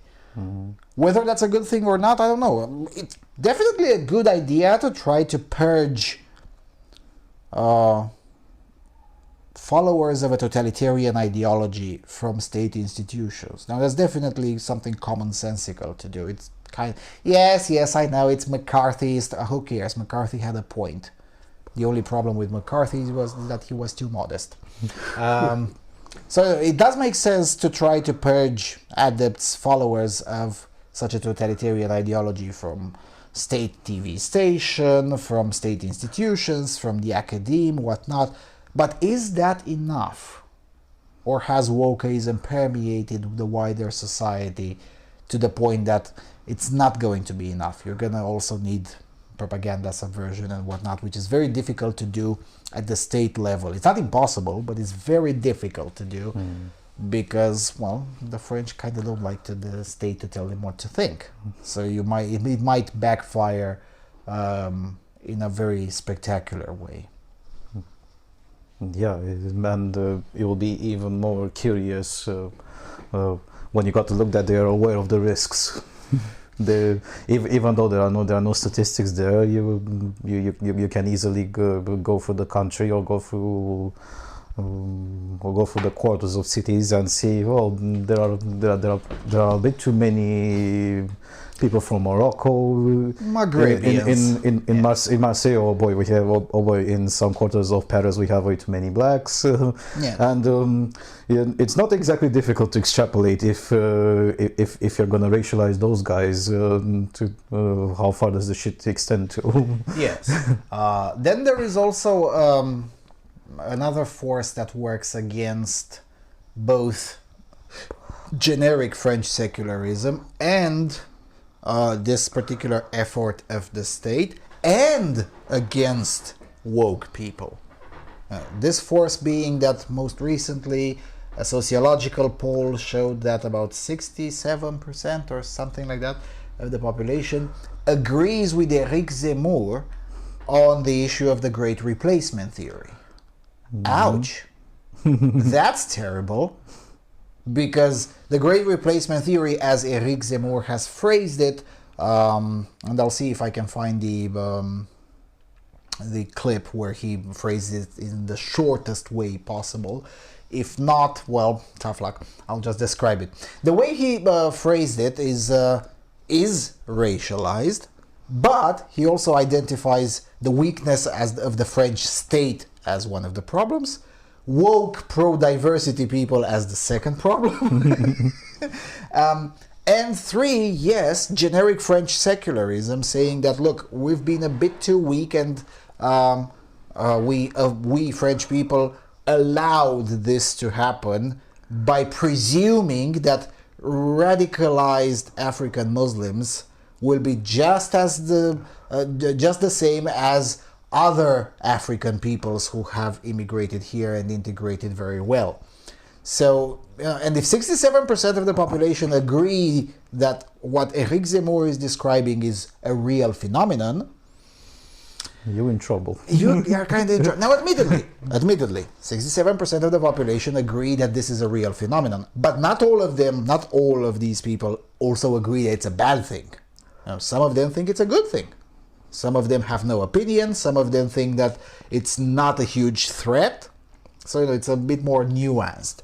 Like 57% of the socialists, for instance, agree that it is a real phenomenon, but only 40% of the socialists agree that it's a bad thing. What's more interesting is, like, the majority of the Greens agree that it is a good thing. It's happening and it's a good thing. Whereas on the right is like 99% agree that it's a good thing, agree that it's happening, and 78% believe that it's a bad thing. So it's a bit more nuanced situation. And Eric Zemmour probably, if he will run, again, I still have my doubts on why is Eric Zemmour promoted so heavily now, looking even in the American media, when he hasn't announced his candidacy. But, if he will run, he'll probably try to run on these disparate groups. The socialists who think it's a bad thing, the right-wingers who think it's a bad thing, the Greens who and gonna try to build a coalition that is kind of in the sense of lateral thinking. Probably this should be the title of this episode: lateral thinking. Lateral thinking, yeah. Because we're gonna discuss a lot about lateral thinking, especially in the Europe segment, because some of the challenges that these candidates have identified, or some of these challenges that have emerged as a result of the governmental reaction to this cough, have created the possibility of building coalitions that are lateral, in the sense that you will find pro-diversity LGBTists having more in common with the far right than it would have been imaginable 2 or 3 years ago. Now, admittedly, in France has been ahead of the curve with this. In France, this has been the case for decades. For instance, I was reading recently another study that showed, again confirmed what I had known from previous studies too. The majority of homosexuals, for instance, in France, have consistently voted either with the right or the far right. The right being, the mainstream right, either UMP or Les Républicains or whatever, and the far right, usually Front National / Rassemblement National, and more recently Eric Zemmour, whatever. All of these groups, Front National, UMP, whatever, they opposed gay marriage and whatnot, yet they got the majority of the homosexual vote, thus proving that the progressive solutions for the so-called LGBT community are just irrelevant for French homosexuals. Why did they vote for the far right? Well, it could be an issue with a certain religion of special needs, and the idea being, look, can we please not throw us off the buildings? Maybe. I don't know for sure. The authors of the study try really, really hard. They say, well, possible Islamic concerns or things like that. They use a very Very toned down message. No, not even toned down. Euphemistic phrasing. Yeah, they delve in, they navigate into a huge pile of euphemisms on this. Right. And this again here has been happening for 20 years, regardless of these parties' positions on anything specific to gay people. What if this is happening to other groups as well? Now, admittedly, with gay people, at the very least, you can ask and you can identify them somewhat. It's a bit more difficult with other groups, such as, especially, non-Jewish, non-white people, and also non-Muslim people. That, which is again a majority of the general non-white people. It's kind of difficult to identify those, because those are, you can identify them visually, I guess, by race, but they're in all political parties. They are, as opposed to the United States, they don't have a unifying narrative, and they don't want to. Mm-hmm. And those people might be of the opinion that, you know what, this isn't working. No, we actually don't want to be tribalistic, but we also don't like this whole special needs religion thingy. Where is our home? Where is our political home? Because, some of them may be in the Socialist Party or the Green Party or whatever, and the Socialist Party has the message that none of this exists. It's all a conspiracy theory. That's the official... and obviously that doesn't work. Ask François Hollande about that, or Anne Hidalgo more recently. The Green Party has that, well, some of that exists, but it's generally a good thing. Well, maybe not. Les Républicains are still debating on what their message should be. They don't have a message about this yet. Now, admittedly, there's a long time till April. And the far right says, yes, of course, you all have a point. This is a legitimate concern, and it's terrible, it's haram, and has to be dealt with. Who do you think those people are going to vote for? The French elections will definitely be a highlight of 2023. 2022. I mean, in the spring of 22, we have two big elections in Europe, Hungary and France. Mm-hmm. It's going to be glorious. I guess I'm going to go with stick around for the Hungarian elections, because why not? I mean, it's just 6 hours by train from here. But what I'm saying is that this cannot be understated. And of course, Emmanuel Macron tries really, really hard to court some of that vote, because without it, President Le Pen isn't really such a remote possibility. And again, I'm not a big fan of President Le Pen. I really don't think it would be a good idea. But if the only alternative is a very toned down, afraid to speak, cucked establishment, then maybe one-term Le Pen presidency could wake enough of the establishment up. And I suspect those who provide counseling to Mr. Macron have a very similar thinking with me, and they're pressing him on doing these kinds of things, like a state-enforced think tank to tackle wokeism. And several months back there were the shakedowns in the Islamic neighborhoods. Oh yeah, they shut down a lot of mosques and deported quite a few of them. It's interesting that when Macron did that, for some reason they didn't have the same problem that the Germans had. The Germans had a very synchronized crackdown on these kinds of radical madrasas and mosques. But the Germans then suddenly had a problem deporting them because, it's the pandemic, the bureaucracy. The French didn't have any problems. Well, I guess, when you get deported by Légion étrangère, is a bit more... the paperwork is a bit faster. One aspect that is kind of hush-hush in public to say, France officially had, I think, 2 lockdowns, right? The first one was due to fear of the pandemic. The second one was for cracking down on mosques. Of course, you'll never see an official acknowledging that, but if you ask a superior officer in the police or gendarmerie, they'll all confirm it. Once they made sure there's no camera recording, they will confirm, yes, of course, that was the reason. So there's that. But yeah. But it's very interesting how the state frames this thing. Look, We have to do this. We have to crack down on woke so we won't get the French Donald Trump. It's a weak argument. The other one with strengthening French secularism, that's a very strong argument.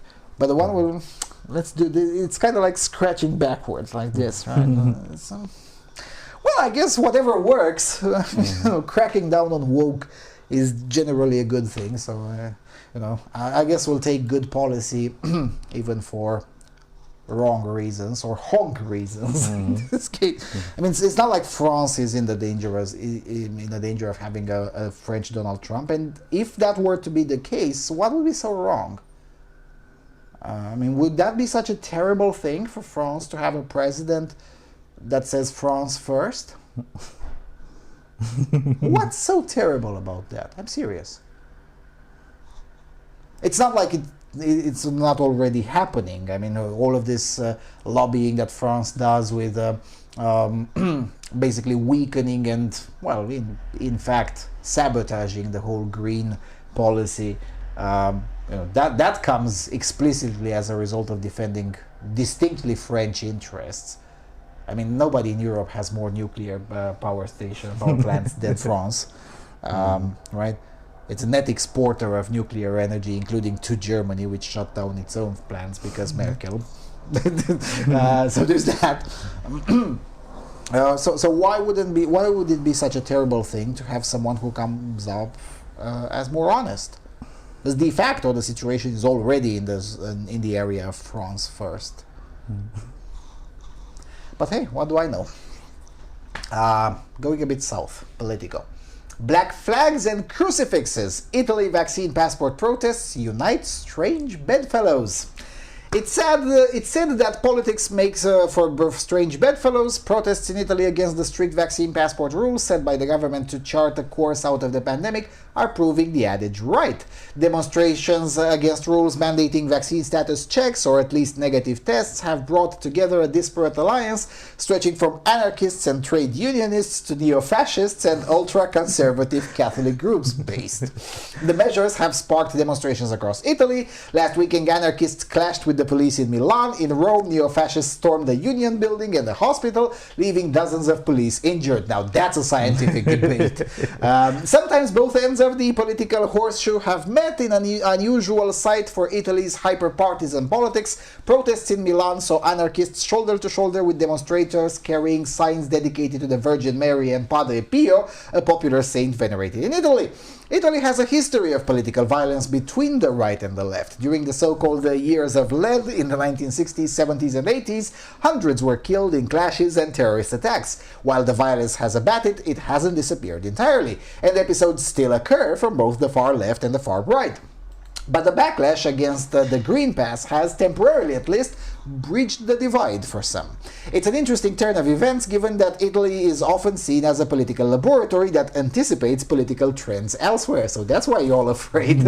Alessandro Orsini, director of the Observatory on International Security at Luis University in Rome and author of the book-length investigation into the far right called Sacrifice: My Life in a Fascist Militia, said it suited the radical left and right to work together to exploit social frictions around the government's pandemic policies to destabilize the country. So, let me get this right. The government's pandemic policies to destabilize the country. Fact check true. I don't think that's what you meant. But anyway, they did so in the 70s. Of course, they meant that the far left and the far right, they're aiming to destabilize the country. But the way he phrased it, they did so in the 70s. They can cooperate while they both share the same aims, he told Politico. Some neo-fascist groups were also seeking to conceal their identities so as to not scare off new recruits, he added. In this way, Italians who are not fascists become sympathizers. Yes, recruit the normies. Trieste has become the capital of the resistance. You're looking at footage from Trieste. Since dock workers occupied the strategical port last week, with protests bringing together the radical left occupations and the extremist right from all over northern Italy. The Trieste authorities banned another demonstration on Friday that had been expected to draw a crowd of 20,000, and the fact that these groups are usually antagonists is contributing to anxiety ahead of the G20 summit being held in Rome next week. Yeah, well. Since October the 15th, 14th, all workers must be vaccinated or get tested every few days as part of the toughest regulations in Europe. Those who refuse can be suspended without pay. The vaccine pass has a broad acceptance in the middle of society, we'll see about that, with surveys suggesting more than half of Italians support the measures. More than half? It used to be more than 2/3. What happened? Prime Minister Mario Draghi's government has made the case that vaccines will prevent further lockdowns and safeguard the recovery, with the Italian economy expected to grow 6% this year. More than 80% of over 12-year-olds are vaccinated. The opposition far-right Brothers of Italy party calls the measures a means of distracting people from the government's failings. Draghi also faced dissent from the parties within his own government, with Matteo Salvini of the right-wing League and Beppe Grillo, the founder of the Five Star Movement, pushing for the state to pay for coronavirus tests. Outside Parliament, a vocal and eclectic minority remains skeptical or hostile. Giorgio Agamben, a well-known political philosopher, described the Green Pass as a first step towards a dangerous suppression of liberties. Fact check, right. True? Activists from across the spectrum taking part in the protests share that view. Sandro Bruzzese, a member of the Unione Sindacale Italiana, an anarchist-affiliated trade union, told Politico he saw the Green Pass as a way to privatize public health measures. Well, kinda true. For example, by having vaccine-hesitant workers pay out of their own pocket for coronavirus tests. Well, actually, that's not privatization, it's just constraint. Sandro Pescopagano, a lifelong activist on the far left who was protesting with Trieste dock workers, left the Confederazione dei Comitati di Base, the trade union, a militant rank-and-file union well to the left of the large traditional trade unions, because it was insufficiently opposed to what he described as the creeping threat of digital surveillance that was represented by the Green Pass. Fact check, true. Now he has joined a newly created union called Sindicato dei Popoli Liberi, the union of free peoples. Pescopagano said he believed that the pandemic was just a pretext and that eventually the Green Pass would be used to control where people were allowed to go, for example, barring them in case of infractions. Fact check, true. The breakaway trade unionists now find themselves standing side by side with activists from very different political traditions. Dario Giacomini, a doctor who ran as a parliamentary candidate for the neo-fascists Casa Pound group in 2013, is working with union leaders in the new Trieste protest organizing committee. For Giacomini, who founded the Contiamoci, an association representing healthcare workers who are suspended after refusing vaccination, the Green Pass is an instrument of discrimination and of no use as it does not demonstrate the condition of health. Fact check, true. In this new climate, it appears that old political affiliations matter less as long as goals are shared. Giacomini, who now claims to be apolitical, said the old politics of left and right are outdated. They have both always been welcome in my house. We're all for freedom here. Pescopagano agreed.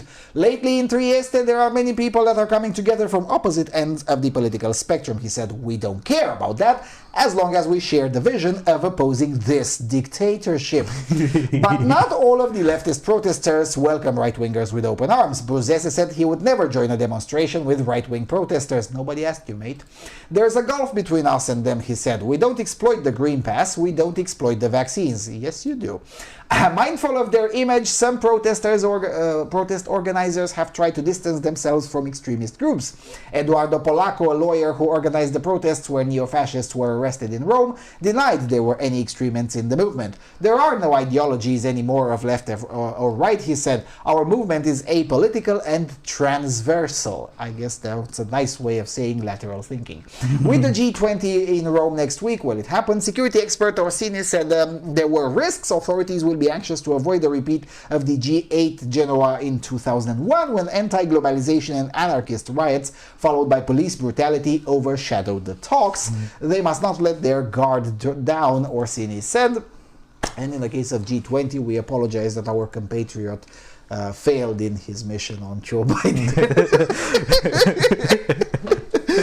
For those not aware, because I don't think it was ever broadcasted in English. I haven't seen it. Maybe no, it wasn't. It was a Romanian autist driver. Yeah, he was autist, but only Corriere della Sera said it. When it was translated into Romanian, they somehow forgot that aspect. Yes, Well, he accidentally crashed into the motorcade of Cho Bai Den when he was in Rome. But even though we're gonna make fun of it, he failed on his mission. Yes, he failed on his mission. He failed to remove remove Cho Bai Den. No, more serious, it probably was an accident. But you know, he wasn't autistic enough. As this article says, well, yes, in a way, when it comes to the mainstreamization of marginal groups, Italy is in a way a laboratory.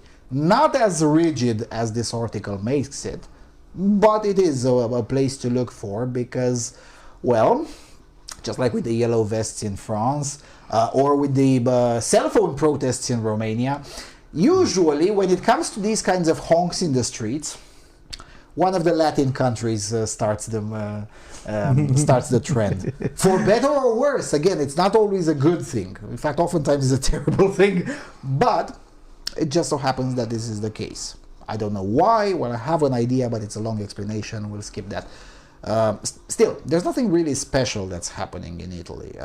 This trend is probably better crystallized in Italy, but it did not start in Italy. It started in Germany with their version called Querdenker, which means lateral thinking.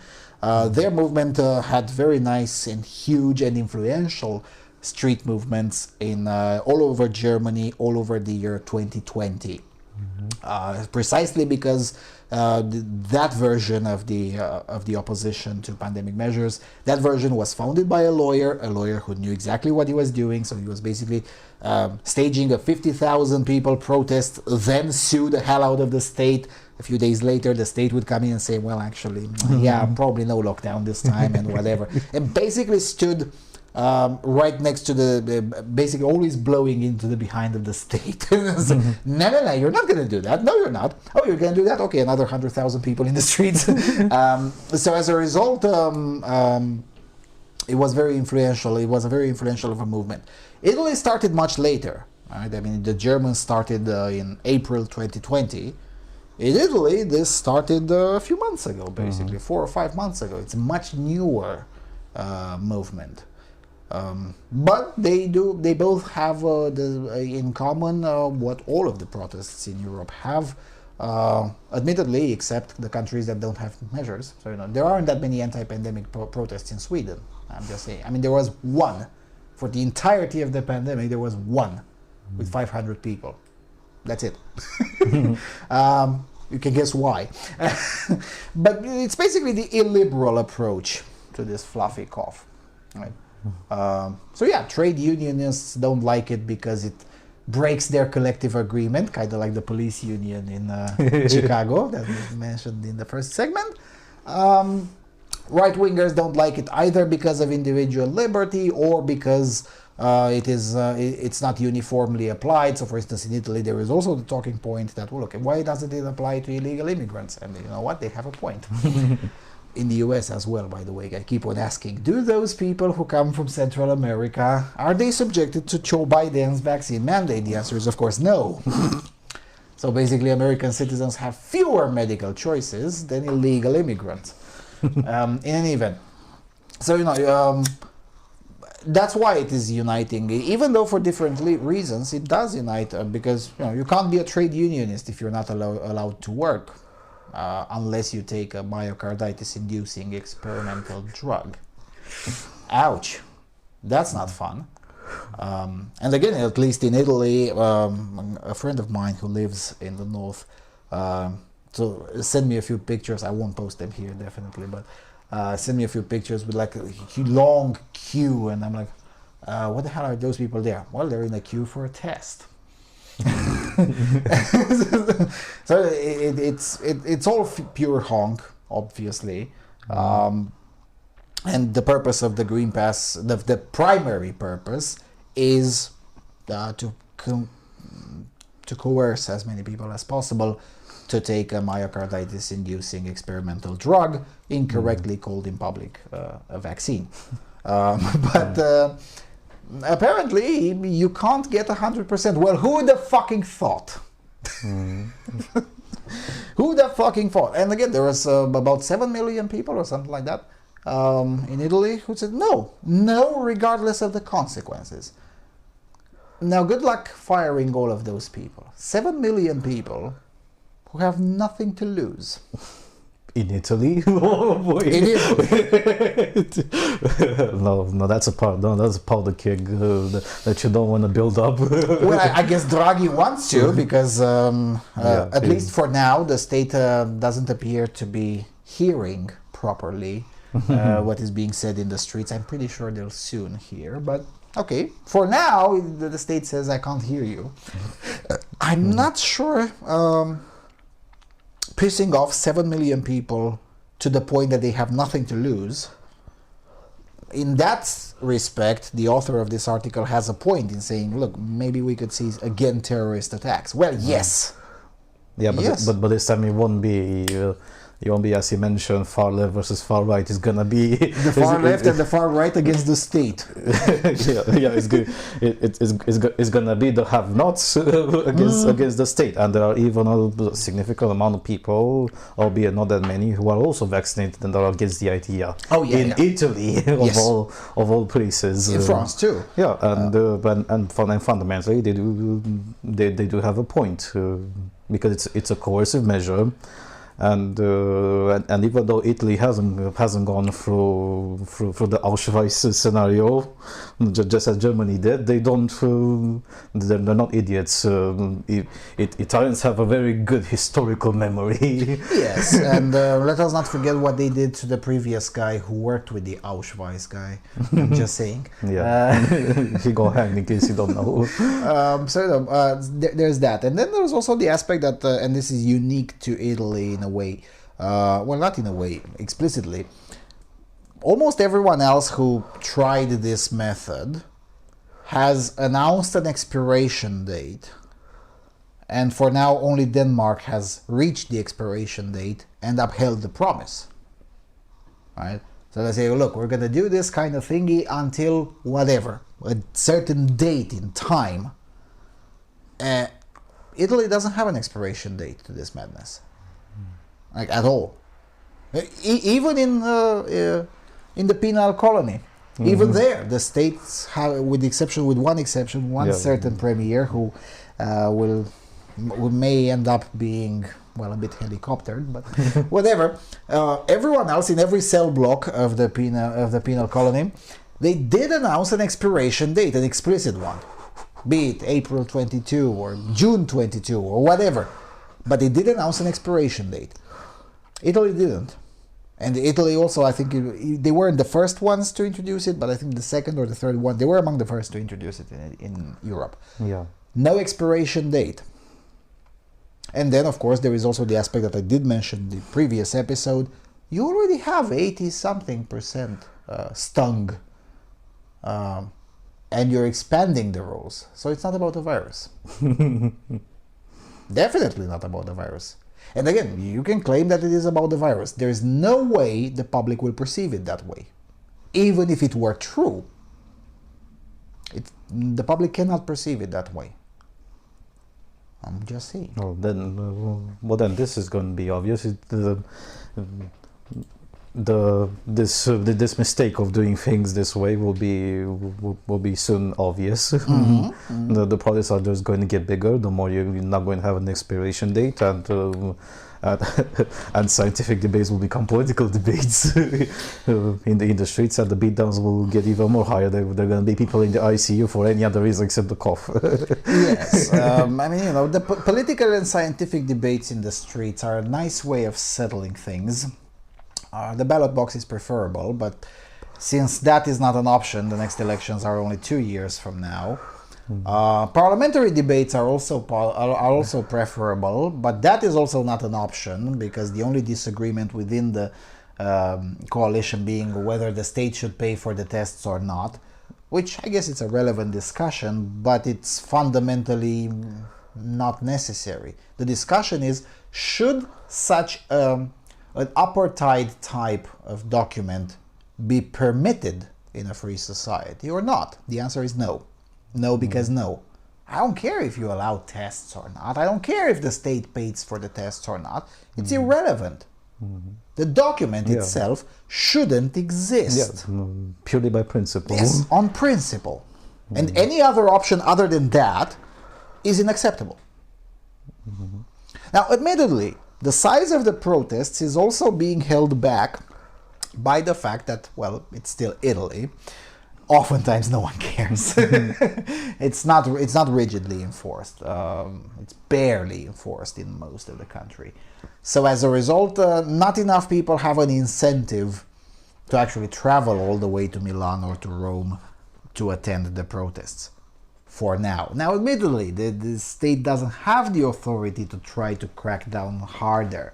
So that works to the advantage of the Draghi regime because as long as not enough people are openly pissed off about it, it's still a sort of manageable situation until resignations start. Yeah, exactly.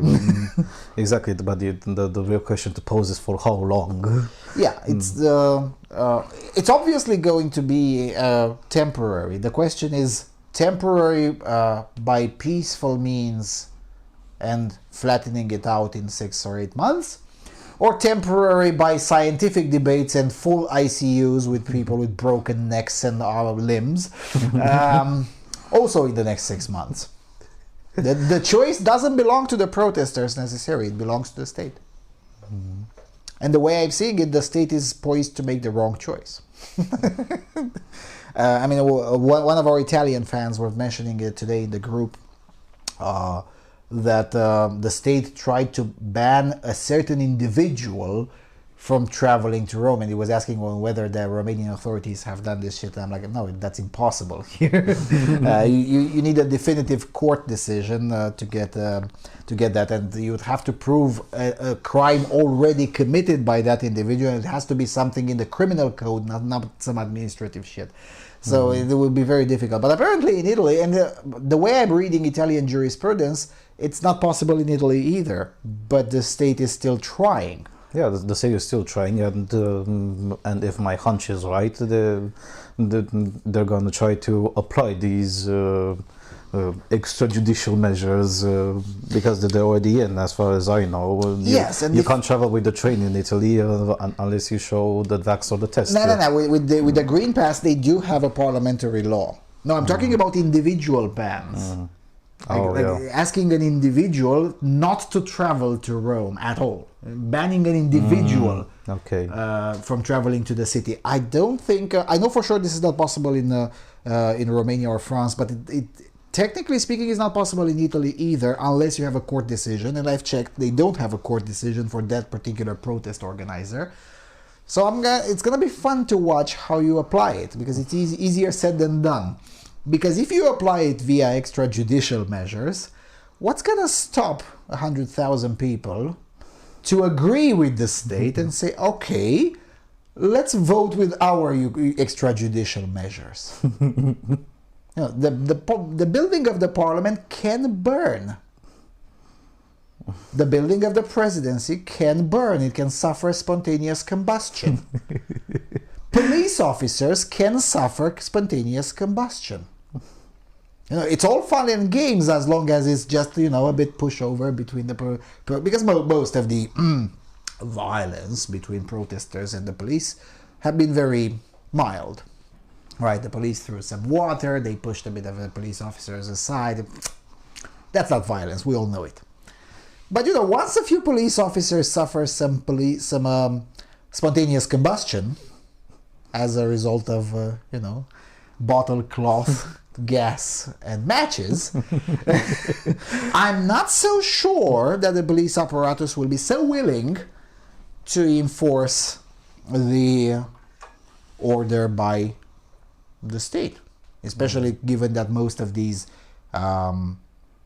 retarded policies, especially trying to ban an individual one, they usually come from local authorities, not from Draghi or from the national government. We'll see about that. In Naples, for instance, most of the pandemic measures were over when the prefecture suffered small combustions. I'm just saying. But then again, in Naples, you just don't fuck around with the Napoletani. You just don't. But even there, the local authorities had to find out again the hard way. Up until 2020, they assumed that this will be the case, and they refused to suck balls in public. But then they started sucking balls in public, and they again found out the hard way: you just don't mess around with the Napoletani. You just don't. Now, admittedly, people up north, in northern part of Italy, are a bit more civilized, and they really don't want to start a scientific and political debate via bottle cloth, benzene, and matches. But you're not leaving them much choices, mate. You're not. And this thing with uniting hardline Catholics with atheistic trade unionists and anarchists and neo-fascists and whatever. Now again, neo-fascist in Italy is means something slightly different than in Germany or in any event. Uniting these kinds of groups is not really a surprise if you know the succession of events in Italy, the way the authorities have managed the pandemic, or have attempted to. In fact, they didn't manage anything. They have attempted to manage the pandemic. If you look into that context, it doesn't surprise me in the least bit. In fact, it would have been surprising if this had not happened, because that would have meant that the Italian state, weak as it may be, would have successfully divided society. Well, tough luck, it didn't happen. Because, well, it's difficult. Those people have a long historical memory. And, you know, this article in Politico quotes a few of the more principled leftists. Oh, but, you know, I can't go there. Yeah, they'll get over it soon enough. They're going to have to. As long as the regime doesn't back down, they're going to have to. Yeah, we've seen this thing in '89. You know, do you think in '89 when we came out in the streets against Ceausescu, everyone agreed on everything with everyone else? Considering that, No. Considering that there are 40-ish% of the population, albeit the oldest one, still agreeing that we lived better under Ceausescu. Yes. Yeah, okay, some of them died because they're pretty old, but there's still biology. quite a few. Yeah.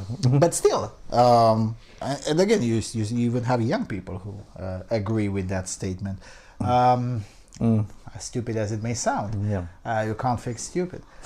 But what I'm saying is that they don't have to agree on everything. They don't even have to agree on most things, because this is not a very complicated, philosophical, academically nuanced talking point.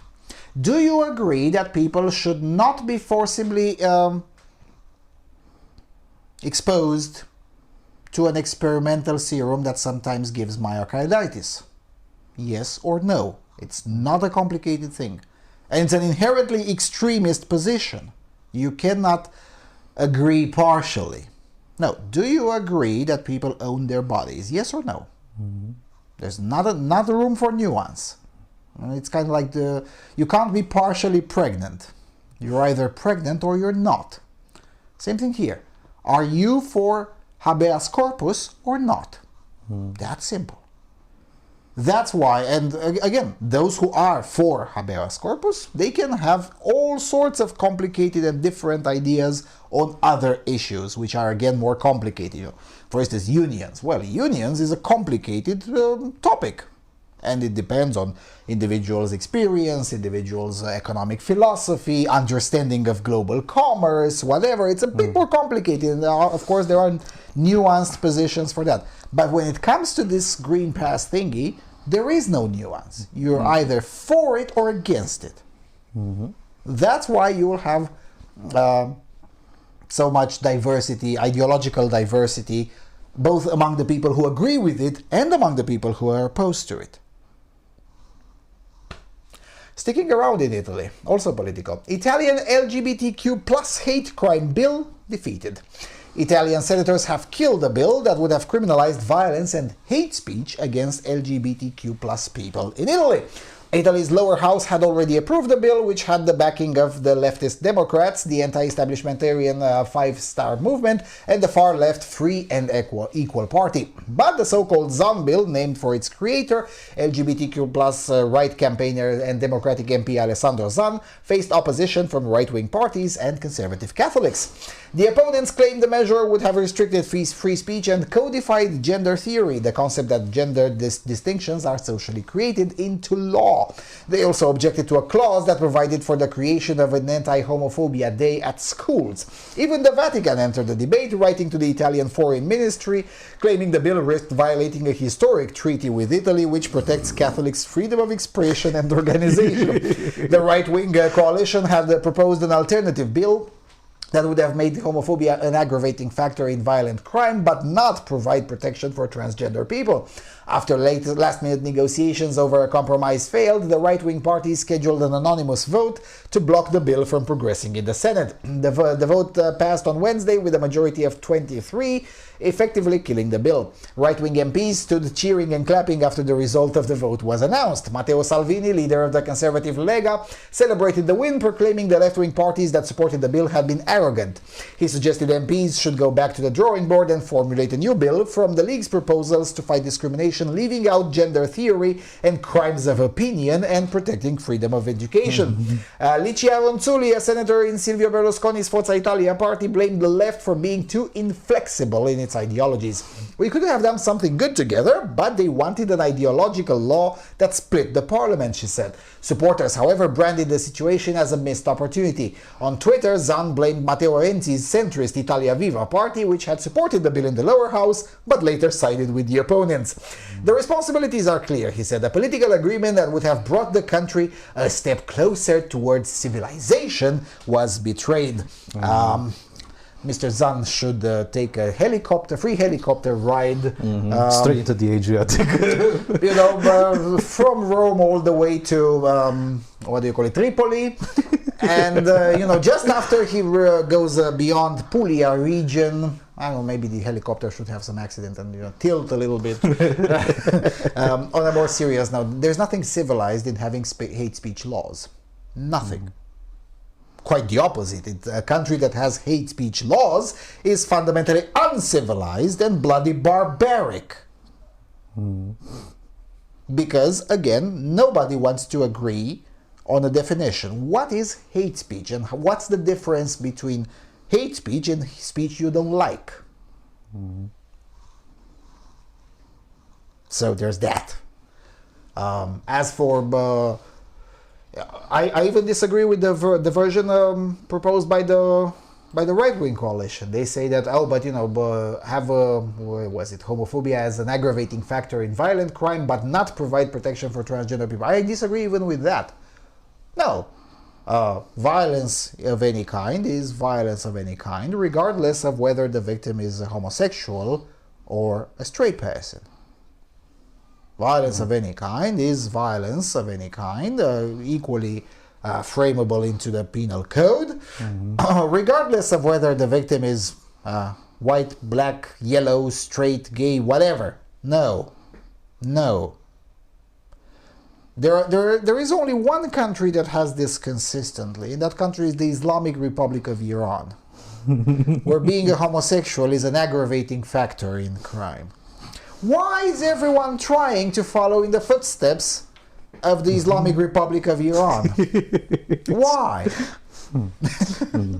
Yeah, but they don't see the irony of trying to adopt Islamically Iranian principles. Same thing with transgenders. The most pro-tranny country on earth is the Islamic Republic of Iran. I'm serious. Look it up. It's not a joke.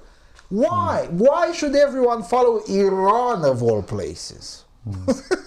Why? I'm pretty sure these people don't even know they're following basically Iranian law principles. That's the point of subversion. You don't even know where it's coming from. I mean, just like most of cultural Marxists, they don't know cultural Marxism even exists. They don't know they are cultural Marxists. That's why they react so weirdly when you call them cultural Marxists. Well, I'm not a Marxist. Well, I didn't say you're a Marxist. I said you're a cultural Marxist. Well, that doesn't exist. Okay, stupid, shut up. But yeah, there is nothing civilized in having, this reaction is very USR-like. Oh my goodness, a political agreement that would have brought the country a step closer towards civilization. Fuck off. No, it's nothing civilized in having hate speech laws, no matter how you frame it. And notice the consistency This is something that I always try to teach right-wingers: consistency. The left always has these things. That's why, admittedly, they've been facing a lot of failure over the last 5 years. As soon as more and more right-wingers learned how to play the game, but still, the right is still lagging behind on this aspect of consistency. This statement here from Mr. Zahn, oh, the country would have been brought a step closer to civilization. This framing that if you disagree with the left, you're uncivilized. And it's consistently used in deeply religious places. It's used in Alabama, it's used in Texas, it's used in Romania, it's used in Italy, it's used in Poland, it's used in Ireland. You're uncivilized and you're medieval. Yes, you're uncivilized and you're medieval. This is always used in deeply religious places where the left is allowed to function unhelicoptered. So, for instance, this talking point doesn't exist in Mexico, doesn't exist in Chile, doesn't exist in Brazil, but it does exist in conservative areas of the United States or conservative countries in Europe. And it does, and they're very consistent about it. It's not that they necessarily believe it. Not all of them believe it. In fact, most of them don't believe it. Just like any NPC, you implemented the line of code. If said person is bigoted, then accuse them of being uncivilized and medieval. No, if said person is Christian, therefore, right like you bigoted medieval asshole, you're uncivilized. Wah! That's how they function. And that consistency in messaging has two purposes. One of them is, of course, to radicalize their own bubble. Because it makes their bubble feel good. Well, we're the civilized ones, as opposed to those medieval, backward hungers, right? So that's one. And the second aspect is to consistently demoralize the majority population, right? Because in Italy, the majority population is, of course, conservative Catholic. And the point is to demoralize the majority population. Because if you hear that you're uncivilized and bigoted and medieval a billion times, you're going to start believing it. Maybe you're not going to start believing it, but you definitely start having questions about yourself. Well, you know, what if they have a point? And by the time you end up to the conclusion that you don't have a point, they don't have a point, you've left your guard down for long enough, and maybe they eke a victory of some sort, or maybe they don't. But the thing is that you've provided the opportunity because you stopped to think on whether they have a point or not. That's why they're so consistent in this kind of messaging. Yeah, but even that, it's obvious to see that there's some American academia involvement into this movement, particularly trying a joke like this to implement an LGBTQ plus hate crime bill in Italy of all countries, the country of Vatican. Yeah, and especially with the TQ plus part, which is because the LGB part is very, very tolerated in Italy and has been for hundreds of years. I mean, you can claim a lot of things about Italy. You cannot say it's a homophobic country. It's just not.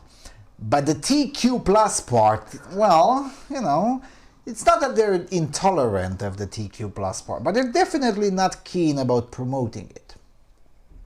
Okay? Because, for the majority of the population, they religiously believe that men are men and women are women. They have this radical, but I know it's a bit far right these days, but they have this thing called observing reality, and they have this thing called the church that commands them to observe reality, and by consistently observing reality, the vast majority of the people in Italy have learned that men are men and women are women. And men cannot give birth. I'm just saying. I mean, I know it's kind of terrible, but it is what it is. Yeah, and to provide closure to this, in order to reinforce the fact that never give in to your uncivilized, medieval, and barbaric remarks. Let's take the polar opposite of of a civilized society. Take, for example, Japan. In Japan, there's no such thing as political correctness. You can talk about absolutely everything under the premise of wa, which means harmony in society. You can talk about anything from politics to gay marriage to everything. Things that have been lost in the West, particularly Western Europe and North America. So why does a country where exactly the sun rises can have these conversations and not have some person out of the discussion or immediately stop being friends because you're barbaric and uncivilized because you don't support ridiculous stuff like a hate crime bill. No, you are barbaric because only a barbarian would be upset by words. Yep, exactly. Easy. Because because the problem, of course, was the hate speech part, right? More than the other parts of the bill. Although, again, I think the entirety of the bill was ridiculous, and it's a good thing that it was killed, the bill. But the hate speech part was, of course, the biggest contentious point. Because look, it doesn't matter what you think about what I think. The idea of having criminal law coming in and penalize opinions is ridiculous and unacceptable. And yeah, sure, you can disagree with the Catholic position, namely that homosexuality is fundamentally sinful and thus to be avoided, because that's the standard Catholic position. And you can say that it's a terrible opinion, but that doesn't stop the fact that individuals should have the right to believe that your sexual proclivities are sinful.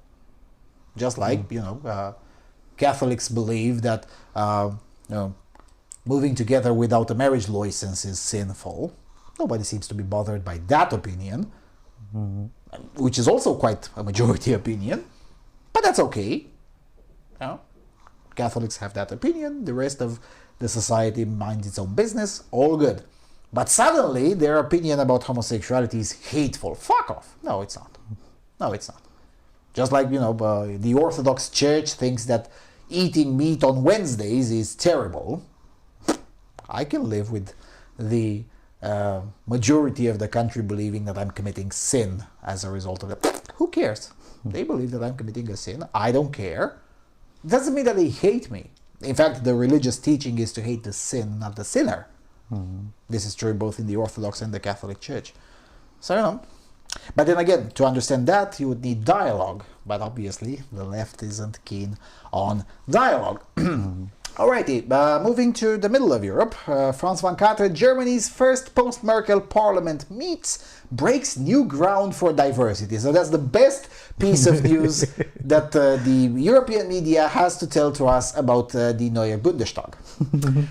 Deutschland's new parliament will sit for the first time on Tuesday after last month's election, ushering in a post-Merkel era that is more female, younger, and more ethnically diverse. How about what those people believe?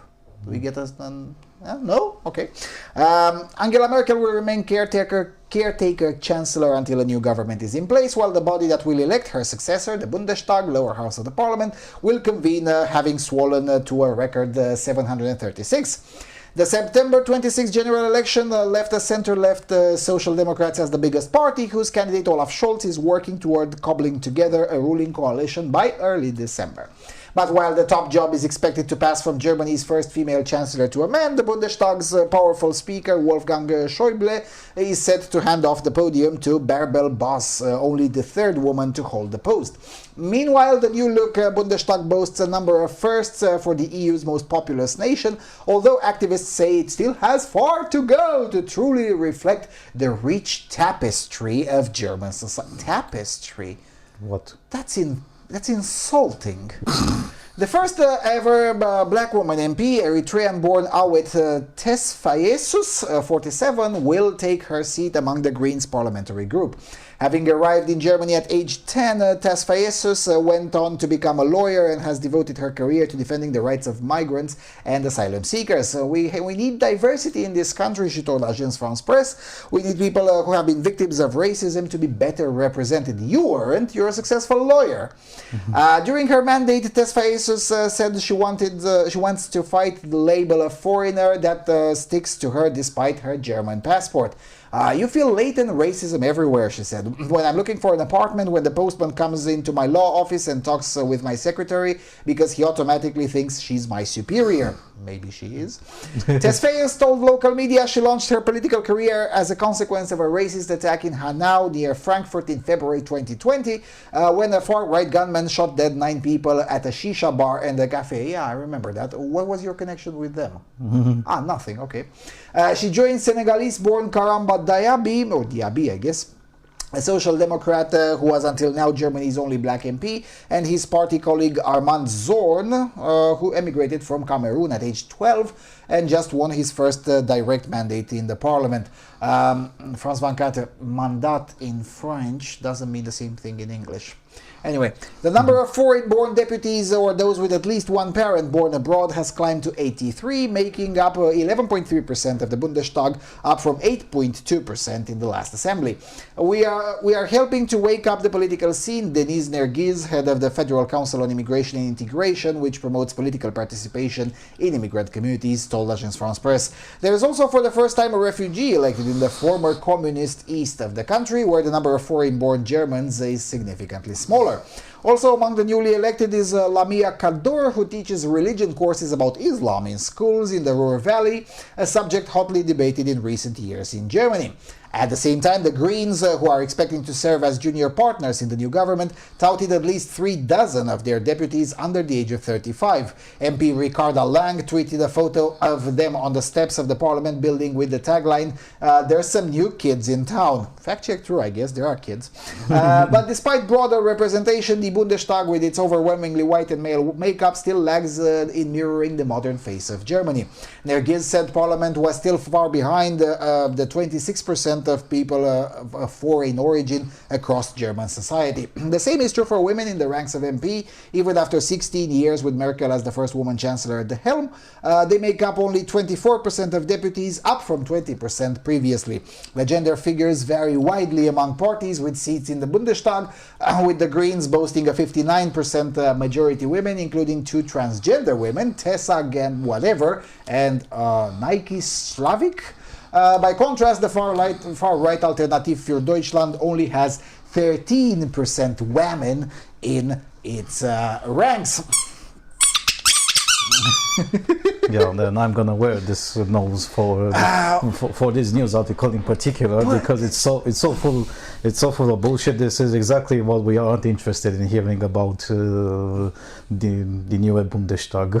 Yeah, I mean, this is the best thing. How about, some personal stories of these people, other than the fact that they're black or born in Cameroon or whatever? I don't care about that. How about, what do they believe? How do they differ from the mean or the middle of their party? So, for instance, are there any Green Party MPs who are maybe a bit more conservative? Or Alternative für Deutschland MPs who maybe are there a bit too liberal or a bit leftist? I don't know. These are the kinds of aspects that I would be very interested to know about the new Bundestag. Nothing about that. And I've tried to look, because as the new Bundestag convenes, of course, it's going to be very interesting, because there are quite a few important bills that are up for vote in the next 6 months, and some of them I'm personally interested in them because, well, I have friends in Germany who have business, and some of that depends, some of my income relies on that, so, I'm interested in, I really am interested.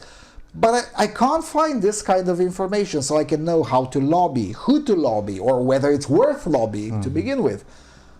The best I can find is, but they have more women. Who cares? Who cares? Yeah, who gives a shit? Who gives a shit that the Greens have more Cameroonians or refugees or transgenders? Who cares? And that's the thing. That's the problem with this kind of wokeist shit. That it simply avoids reality. in ways that, or not even avoids, it conceals reality. So instead of talking about, let's say, for instance, like these guys, I think the Green Party, who are boasting that they have the Green Party, 59% of them are women. 59% women. Okay, that's irrelevant, but 36 of their deputies under the age of 35. Well, can we see some of their resumes? You know, what makes them worthy of being members of the Bundestag? No. And how much younger under 35? Because, you know, 34 is still under 35. 22 is also under 35. I'm getting some Moldova vibes here. Yeah. And you'll excuse me if I think 22 is a bit too young. I'm sorry, there's nothing you know at the age of 22 that makes you worthy of being an MP in any country. It doesn't, not necessarily Germany, any country on earth.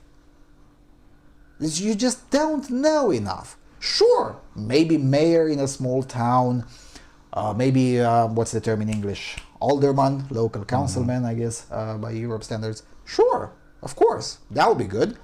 But MP in the wealthiest and most populous country of Europe? No. No, just no.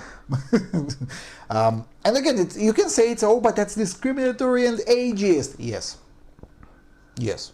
I'm not saying older people are inherently smarter. No, they're not. There are a lot of idiots who are 60 years old. One of them happens to be the Chancellor of Germany for now. So there are a lot of idiots who are old people, of course. But what I am saying is that by the age of 22, to stick with my example, you just didn't have the time to learn enough to be a relevant MP of any party. Regardless of any party, regardless of any country, you're simply not up for that. If you were to ask me when I'm 27, I wouldn't have even attempted to think of politics at any age, and not even now. Now it's just some sort of a thought. But even then, I would realize that it's not exactly something that you can jump into unless you're so ideologically charged and so high on your own shit that you actually think that you're relevant. Yes, and I have the same argument with Alexandria Occasional-Cortex. Same thing. It's not, in addition to her ideas being economically terrible, she's just not experienced enough. Yeah, what does a fucking bartender know about running a state, let alone a country? If she were 37 years old and had 12 years experience in bartending, that would have been okay. Because in 12 years as a bartender, you learn how to read people, you learn how to negotiate with terrible clients or problematic clients or violent clients. You learn a few things. Even bartenders have something to say in politics. But you know, she's 3, whatever. Come on. And the reason I'm making this point is because these young MPs, oftentimes, sure, there have been a few exceptions in history, very few of them. Very few. And none of them in the last 70 years. I'm just saying. Because, you know, of course, I can already hear the counter-argument. Well, you know, the founding fathers were in their early 20s or late teens. Yes. Yeah, but what was exactly the culture back then? Yes, their upbringing was just slightly different than the one boasted today by young Greens in particular. I mean, have you seen how these people live? The young Greens? Many of them stick in highly ideological, physical bubbles. They live in sort of squats, essentially, in a very dirty environment. I'm not joking, and they don't study anything other than ideology, and even that one they study it poorly, because if you ask for the origins of their ideas, they have no idea. And it's not that they're bad people; they just are ill-informed. They're pretty much indoctrinated drones. You know, as Reagan used to say, the problem with some of our liberal friends is not that they're stupid or they don't know. They just know so much that isn't so. Right? So again, and as a result of this situation, again, a few exceptions here and there, but mostly, for the most part, these young MPs end up being just an interface or an NPC for a political special interest group, whether it's a left wing, right wing, whatever, up, down, doesn't matter. And as a result, they don't vote their conscience because they're too young to have formed a political conscience of their own. And they end up voting for whatever is being told to them by their counselors or by their party colleagues and whatever. So as a result, they're less able to represent their constituency. Eventually, they also harm their own cause. See with the example in the US, AOC is kept as far away as possible from cameras by admittedly way too old Nancy Pelosi. But still, Nancy Pelosi has a point. Yeah, she's old, but she's not senile. Well, that, and also she get into numbers. And, you know, whenever AOC speaks, this is what happens with the Democrats' popularity. Whenever she doesn't speak, at least the fall stops, so maybe even increases a little bit. But you know, whenever she speaks, it's just trouble. She spells trouble. Now, admittedly, the Germans are not such reverent, so reverentious, I guess it would be the correct way of phrasing, to old age. But they're also not overly obsessed with youth, which explains why, other than the Greens, who are, as a party, overly obsessed with young women in particular, all of the rest of the parties are a little bit more balanced on this thing, and very few of them have very young MPs, and even when they do, they have one, not several, 2 dozens, 3 dozens. Oh, come on. That's a lot. That's just too much. But we don't know. I mean, again, I would like to know how many of the Green MPs are a bit more conservative, you know, to the right of the mean of the party. How many MPs of AfD are a bit lefty, to the left of the standard of the party? How many of the CDU MPs are against Merkel and against Merkel's legacy? How many of SPD MPs are socially conservative? There are quite a few, but how many of them and why? What is their story? What made them think this way? We're not allowed to know that. Well, we're not allowed. Nobody asks these questions. Because the press is busy with counting vaginas and color. And this is the harm done by political correctness, because it not only obfuscates true information in the case of crime statistics. Political correctness obfuscates true information and prevents proper statistics from being made. But political correctness also obfuscates the political representation of everyone, including leftists. Right? So average voters who prefer leftist ideas are poorly represented as a result of political correctness. Because the SPD and the Greens in particular, they did have this quota system. So you have trade unionists, for instance, the traditional SPD voter base, who end up being represented by one of these younger MPs who have no experience in labor. They have no idea how the labor system works. What is a union? What can a union do? What a union can't do? How to negotiate with it? Oh, well, they can delegate that to the head of the party and go negotiate. Well, then why are you an MP to begin with? Yeah, exactly. Are you in it just for the money? Yeah. And again, if they're in it for the money, okay, fine. Start somewhere lower and at least get some experience in public administration first, and then climb up the ladders. I mean, that's how they used to do it back in my days.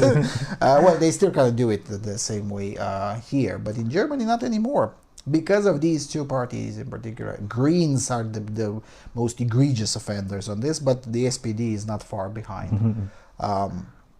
Quota systems not only eventually are not increasing by much female participation, but they do increase the participation of stupid in politics, both men and women.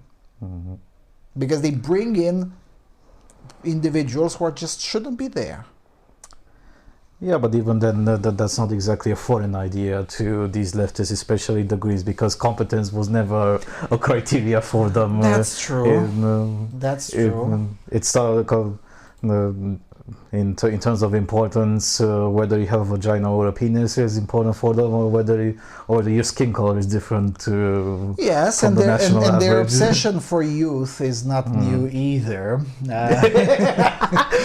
Kitty diddlers. Yeah, I mean, let us a friendly reminder for those who open their TVs a bit late. The Green Party used to run kindergartens in the 70s and 80s with the explicit purpose of having a reservoir of victims for the pedophiles in the party. I wish I were joking. This was officially recognized in public by the Green Party only in 2010, and only after several investigative journalists of the old guard just refused to shut up about it. So I guess, their obsession for youth is still there. They just moved it from age 5 to age 21, I guess, or 15. Well, actually, no, 14 in Germany. So, yeah. So I guess they just moved it a little bit higher. But again, this inept worship for black skin or for youth, or for women, or for women in general, at some point becomes toxic. And this whole thing, but AFD is bad because only 13% of their ranks are women. Okay, so what? Their president was married with their president was a race mixing lesbian. So who cares? I mean, really? Is that really so important? Oh, but we had the first immigrant elected in former communist East, where the percentage of foreign-born German is much lower. I guess that guy was elected for real. Because he couldn't rely on an ethnic vote, and they actually had to campaign. Yeah, and campaign in a difficult circumstance in East Germany. Not difficult. I mean, just campaign. Convince the people to vote for you. Is that difficult? Well, I know that's why politics is difficult. But this kind of thing of encouraging, because that's the thing, Germany encouraged, as opposed to France, Germany encouraged ethnic-based voting. And that creates two types of problems. One of them is eventually those ethnic groups that you want to help end up not being helped, because eventually you create a permanent class of, Turks in the case of Germany mostly, who become self-serving bureaucracy in their own right, and they no longer help the community that keeps on voting for them on an ethnic basis. And secondly, you balkanize the society, and eventually you can predict the election results months before they take place, because if it creates a voting pattern of, okay, how many Turks are in Germany? 11%. Okay, 11% for the Turkish party. And that's terrible. And that's not only killing democracy, but it ossifies an establishment that eventually fucks up the country. Yeah. Just ask former Yugoslavia how it turned out. Or present-day Bosnia. Or the same thing. Yep. Bosnia, by the way, might end up in a war again. Why? Because everyone votes fucking ethnically. And you have the Brčko district votes only for people from Brčko district. Republika Srpska only votes for Serbians. Bosnia only votes for Muslims, and Herzegovina only votes for Croatians. You can predict the election results with a margin of error of no more than 4%. A year before the election takes place. You don't even have to read the issues or because they'll vote ethnically, almost all. Yeah, there's no relevance. Anyways, we're gonna be with our tanker trucks ready to provide fuel again. I mean, that's what happens when you encourage widespread ethnic voting, or in the case of Germany, ethnic and gender-based voting.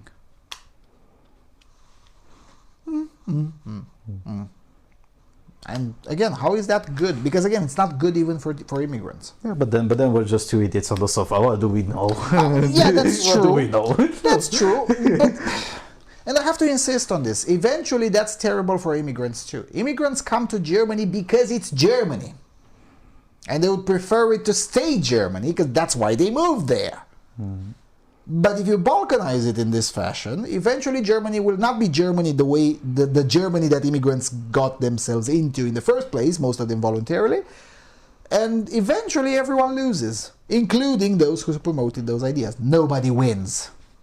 Why would you do that? Well, that's why, because you have too many young MPs who can't think long term. And they can't think long term because they're too young to figure that one out. They don't even know what long term is. Yes, yes, that's true. That's true. I mean, for them, 10 years ago was eons ago. And terrible. Alrighty, let's take another break. Oisia to Oisia, which is a dancing Cossack song written during the Caucasian War in the 19th century. Kind of like Yevan Polka in Finland, but with Cossacks and in Russian. This song was also brought back to life in the late 1990s, I think in 98.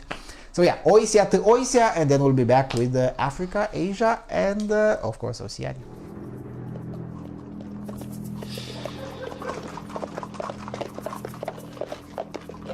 Казаки, песню. Какую, ваше благородие? Колыбельную, твою мать! Казаки, запевай!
All right, we're back.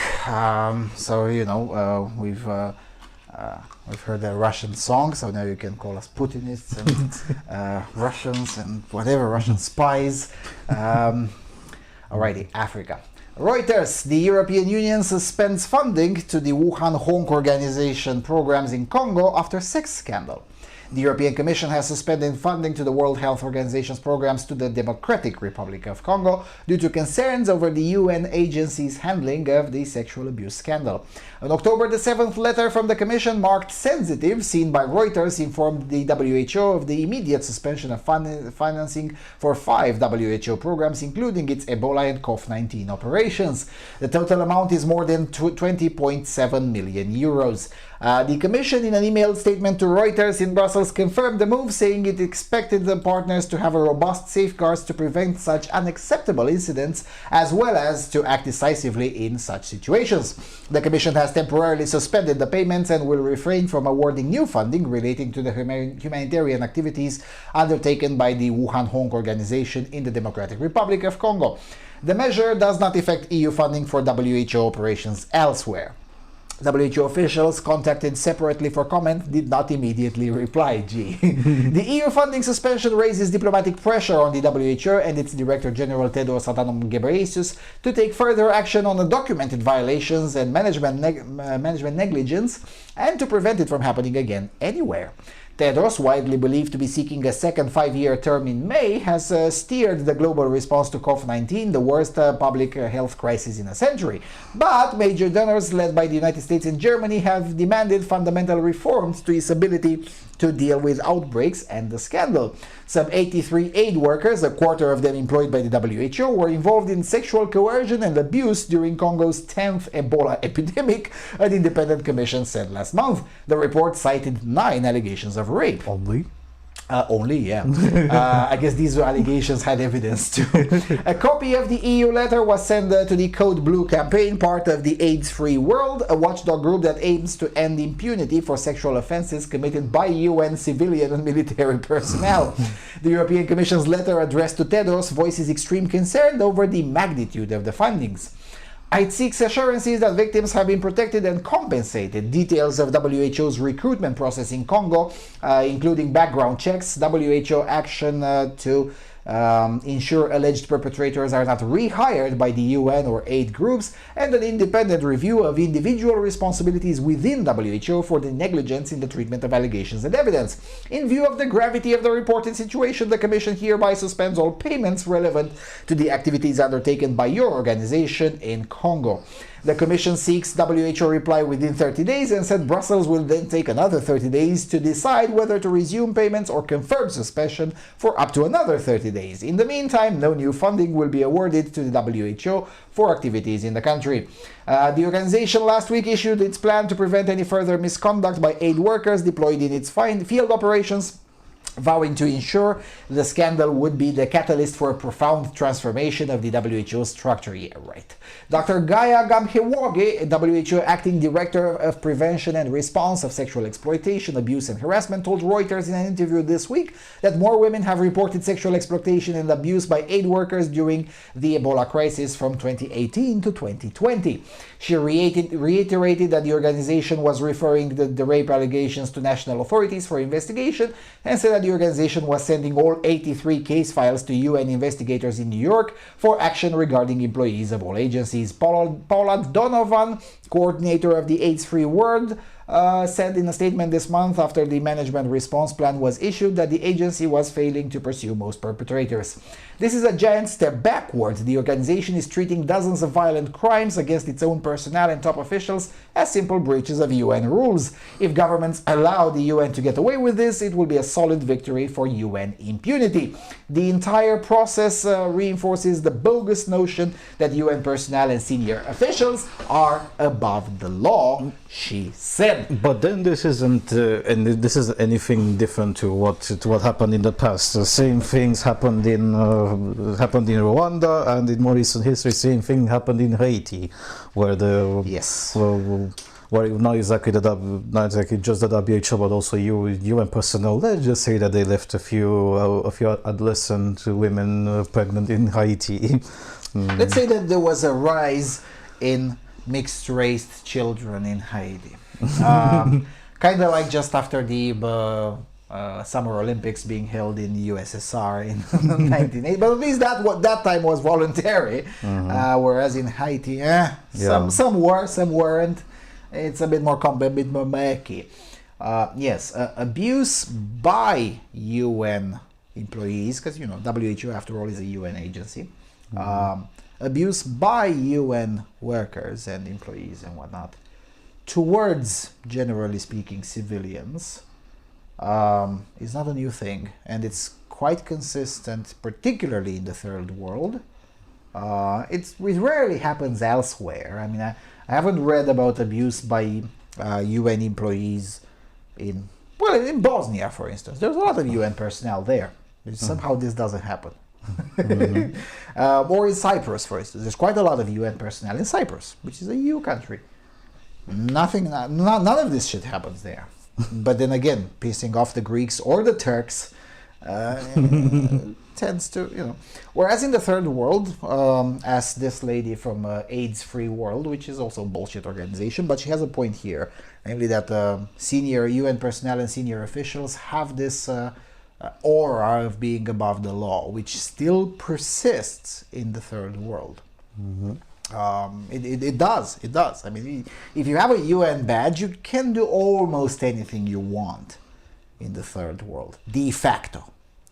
As a result, a significant portion of the civilians in the third world, they just simply don't know that they do have rights, they do have protections, and no, you can't do anything you want to them just because you have a UN badge. Unfortunately, not many of them know. Also, generally speaking, sex scandals with UN agencies, again in the third world in particular, aren't a new thing. They're continuous. And many of them don't end up in the press. I mean, the reason I mentioned this one is because Reuters had a Reuters exclusive, an investigation about it, which is very rare. Most of the sex scandals with UN personnel or senior officials or UN affiliated organizations, they never end up not even in the local newspaper, let alone in the press. For instance, I know of a case. I've met some of the, well, not exactly victims, but you'll get the point when I tell you the story. There is such thing called the UN Peace Corps, which is different from the Blue Helmets. They have a very similar name, but they're not the same thing. The Blue Helmets are almost always either military personnel or ex-military. The UN Peace Corps, generally they do have Western volunteers who do all sorts of social work thingy in the third world. Basically, white young hipsters who want to feel that they're saving the world. That's usually how it is. There is a place in Africa called Republic of Namibia that has, largely speaking, two ethnic groups. The mainstream one, which is ethnically identical with the majority group in South Africa, and the smaller one called Herero, which is a tribe that tends to be a bit loose when it comes to sexual morality. Let's put it this way. Basically, they have funeral Tinder. I wish I was joking. A funeral is a good occasion to go to hook up in the Herero tribe. I'm not joking. Anyway, and there was a time, not now, Namibia is a middle-income country, is not really eligible to most of these programs dedicated to the third world. But there was a time when Namibia was eligible for this, and there were quite a few of these Western volunteers under the UN Peace Corps program. And there was a lady from the United States who really, really, really loved men. And she loved men so much that she would hook up with all of them. And at some point, the situation went so harsh that purely luck, that one of the women who were coordinating the program, a local and also a friend of mine, because she told me the story, Purely by luck, she learned about this, and as a result, nobody got killed. There were already a small group of women who already had bought the weapons, and they were preparing to storm the place to kill her. And of course, none of them knew how to fire a weapon, so you can imagine how much of a shit show would have come out if they had attempted their plan. Because, eventually she got pregnant, and officially she was released of her duties as a result of a small ethical breach and whatnot. 2 weeks after she was, she wasn't deported, but she left Namibia and went back to the United States. 2 weeks after, 4 adolescents, 3 of them aged 12 and the third one aged 13, went to the police to file a report against a mysterious white woman who abused them. There was only one who fit the description, the one that had just left. That's a diplomatic shit show. 9 months later, a certain Herero man was filing for U.S. green card to be a father involved into the life of his son, who was being born in the United States from this particular woman who had raped 4 adolescents. None of that ever appeared in the press. Basically, they used diplomatic channels and forced her to pay a lot of money to the victims and whatnot. Well, not a lot of money, but some A lot of money by Namibia standards. by Namibia standards, yes. In return, the U.S. awarded not just the green card, but soon enough citizenship to the father of the child that she conceived in Namibia. The whole thing was kept under the wraps. I won't tell you the year or the city, so because again, if you want to look up which case, because I've gave you enough details, but with these details you will find not one, but several such cases just in Namibia. I know of a lot of such cases in Mozambique as well, that never made the press, or at best they made the local newspaper. What I'm saying is that these kinds of things are remarkably common. Probably because such programs, they tend to attract abusers. Yeah. And in a way that it doesn't happen in other institutions, because there is a point made that, pedophiles, for instance, are attracted to working in kindergartens and what. Yes, but the vast majority of educators in secular schools are not pedophiles, right? But sexual abuse scandals in secular schools they do happen, yes, but it's 1 in 100,000 or 2 in 100,000 or sometimes 3 or 4, which is already considered alarming. Well, here you have 4 in 1,000. So, there'll be 400 in 100,000 in the case of UN programs like these. It doesn't matter whether they're health-related or social work. Well, you could say that that the US Peace Corps or other bien pensant organizations tend to tend to collect these psychopaths who actually think they're helping them so much that they can't help it. They can't help themselves. They can't help from helping themselves. Yes. But it's what I'm trying to say here is that it's nothing breaking news that Reuters is presenting. I mean, it's breaking news in the sense that, look, the WHO is also involved in sex scandals in Africa. That's the only breaking news. I mean, it's been a while since I've heard a sex scandal with WHO, but with every other UN agency, oh my goodness, there's quite a lot of them. And this is another reason why certain health emergencies. Now, luckily, COVID-19 is not a health emergency in Africa. Let's face it. I mean, the numbers don't lie. But others, Ebola, for instance, is a health emergency, and it's terrible. It's a terrible disease with a high CFR, high IFR, and certain portions of, or polio, for instance, another serious issue. And in some ways, with polio, for instance, there's still a lot of areas where the vaccination campaign just doesn't work and keeps on stalling out of mistrust by the locals. Well, I'm sorry, but maybe some of them have a point. Where are you from? The WHO. Oh, those that used to rape our nurses. Oh, fuck off, mate. Maybe they have a point. Yeah, and that's just scratching the surface of the course, issues. Of course. There have been issues of UN workers torturing locals. And, oh, my goodness. If I start talking about how many things I know from these kinds of things, we won't be able... this video would be 13 hours long, just slightly scratching the surface a bit more. There's so many of them, and there is no mechanism of accountability, of meaningful accountability.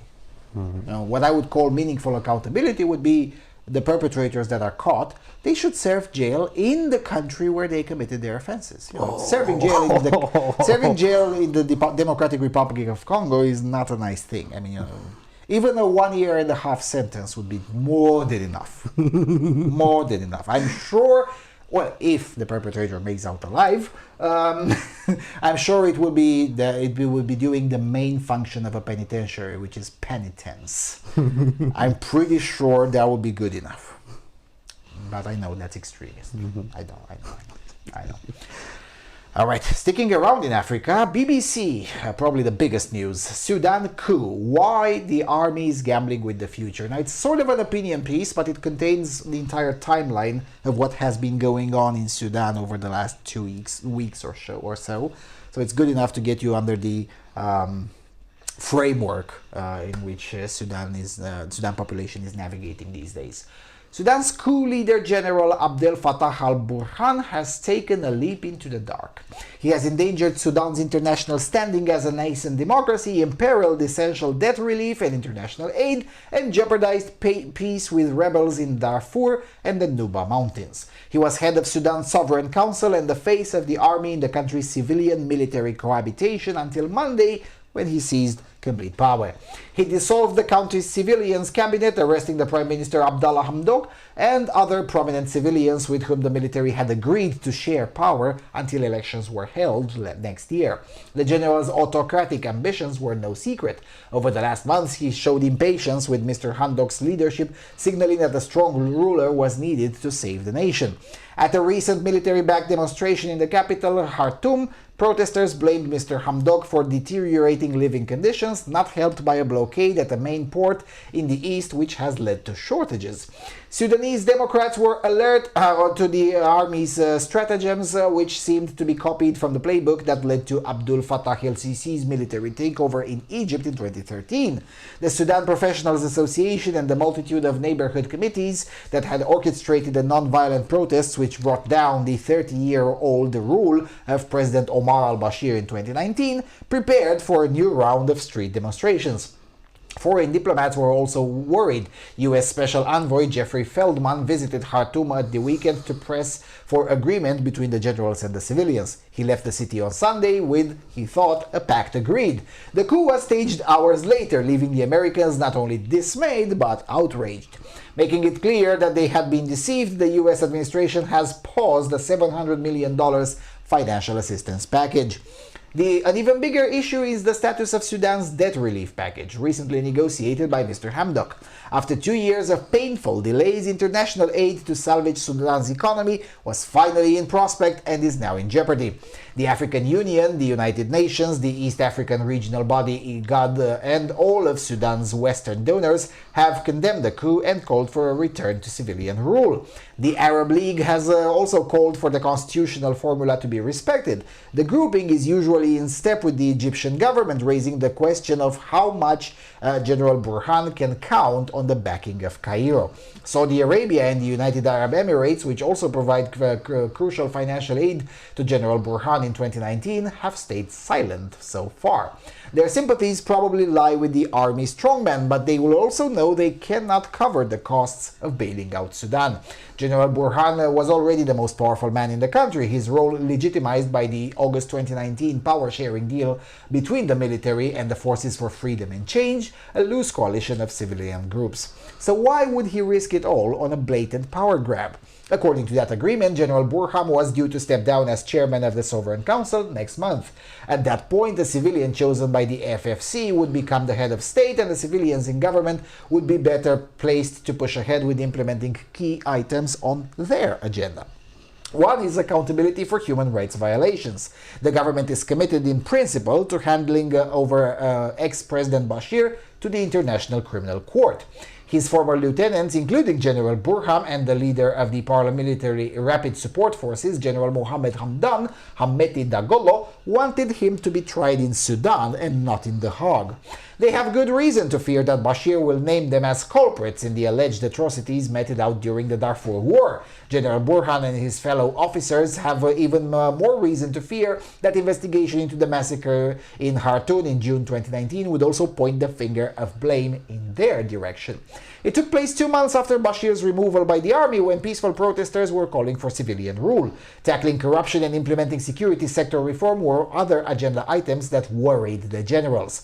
Take the cumbersomely named Commission for Dismantling the June 30, 1989 regime, removal of empowerment and corruption, and the recovering public funds. This was not only exposing and uprooting the network of companies owned by the Islamists forced out of power in 2019, but also the tentacles of the commercial enterprises owned by senior generals. Mr. Hamdok had become increasingly outspoken in his criticism of the military entanglement in the economy. Not only was the army commanding a vast and still increasing share of the national budget, but military-owned companies operate with tax exemptions and often allegedly corrupt contracting procedures. Allegedly, yeah, sure.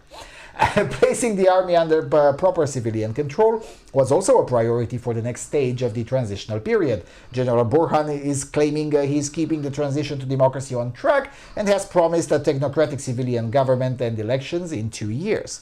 Most Sudanese see this as an unconvincing facade. The crackdown has dissolved the key trade unions and professional groups that organized the previous street protests. Internet and social media are largely shut down. Troops have fired on protesters, reportedly killing 10. Street activists have overcome such clampdowns before and forced the army to back down, most notably in the aftermath of the June 2019 killings. The generals must also face the reality that the civil war in parts of the country is not over. A peace agreement last year brought several armed opposition groups into government, but no deal was yet reached with the biggest two rebel forces. In Darfur, there is the Sudan Liberation Movement headed by Abdel Wahid al-Nur, and the Nuba Mountains of South Kordofan, there is the Sudan People's Liberation Movement North, led by Abdelaziz al-Hilou. Both command popular support and have shown military resilience. Both were in peace talks with the government and had confidence in Mr. Hamdok. The coup threatens renewed conflict. With his unconstitutional seizure of power, General Burhan has taken a huge gamble. He's offering no answers to Sudan's most pressing issues, the economy, the democratization and peace, and is risking turmoil and bloodshed at home and pariah status abroad. In July 2019, following the army's violent crackdown on the democracy movement, the quartet of the United States, the United Kingdom, Saudi Arabia, and the United Arab Emirates, working hand in glove with the African Union, stepped in to press for a negotiated solution, which followed the next month. A similar process may be needed to bring Sudan back from the brink. The problem is, after Monday, who can trust General Burhan to keep his word? All right. Now this is a complicated situation. Complicated is to put it mildly. Let us not forget, this is the part of Sudan that has oil. So there's that. But in addition to that, again, Sudan is nowadays has a different map than it had 5 years ago, because there was such thing called a referendum that split the country.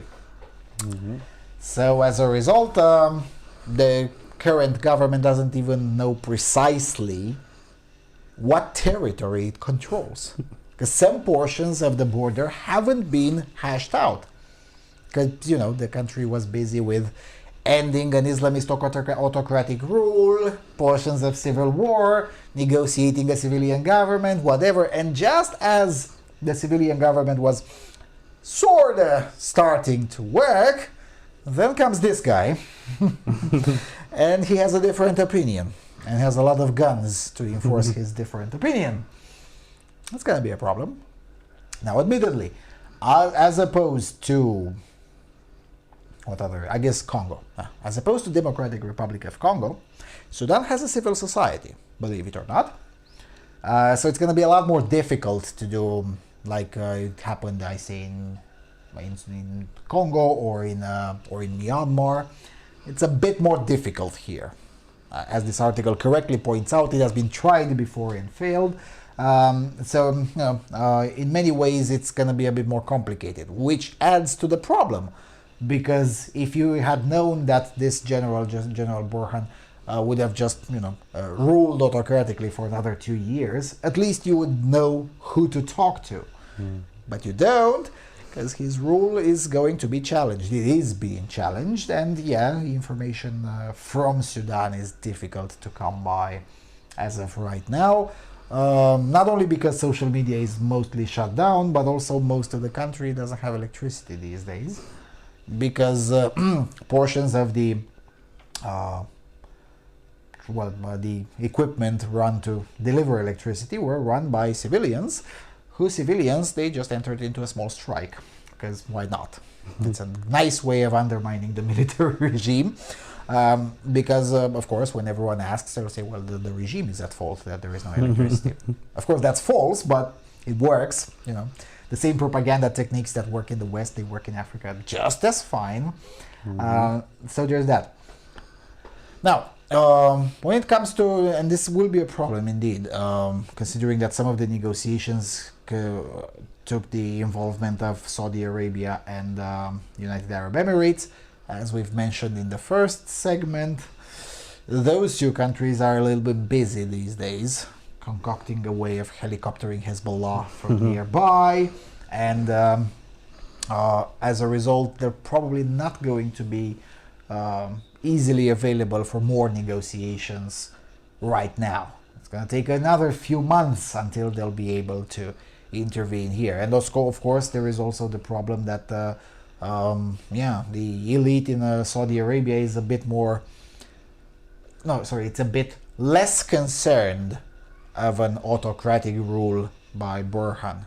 They don't really care as long as, broadly speaking, especially in terms of economic arrangements, things continue to roll the way they were agreed upon in their negotiations, particularly in 2019.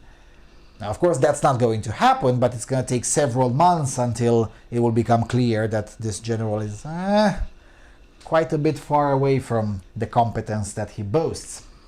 Why? Well, because he can't into economics. That's that's very easy. And as opposed to other military autocrats, he doesn't have the wisdom to call in for help. He's not Pinochet. So there's that.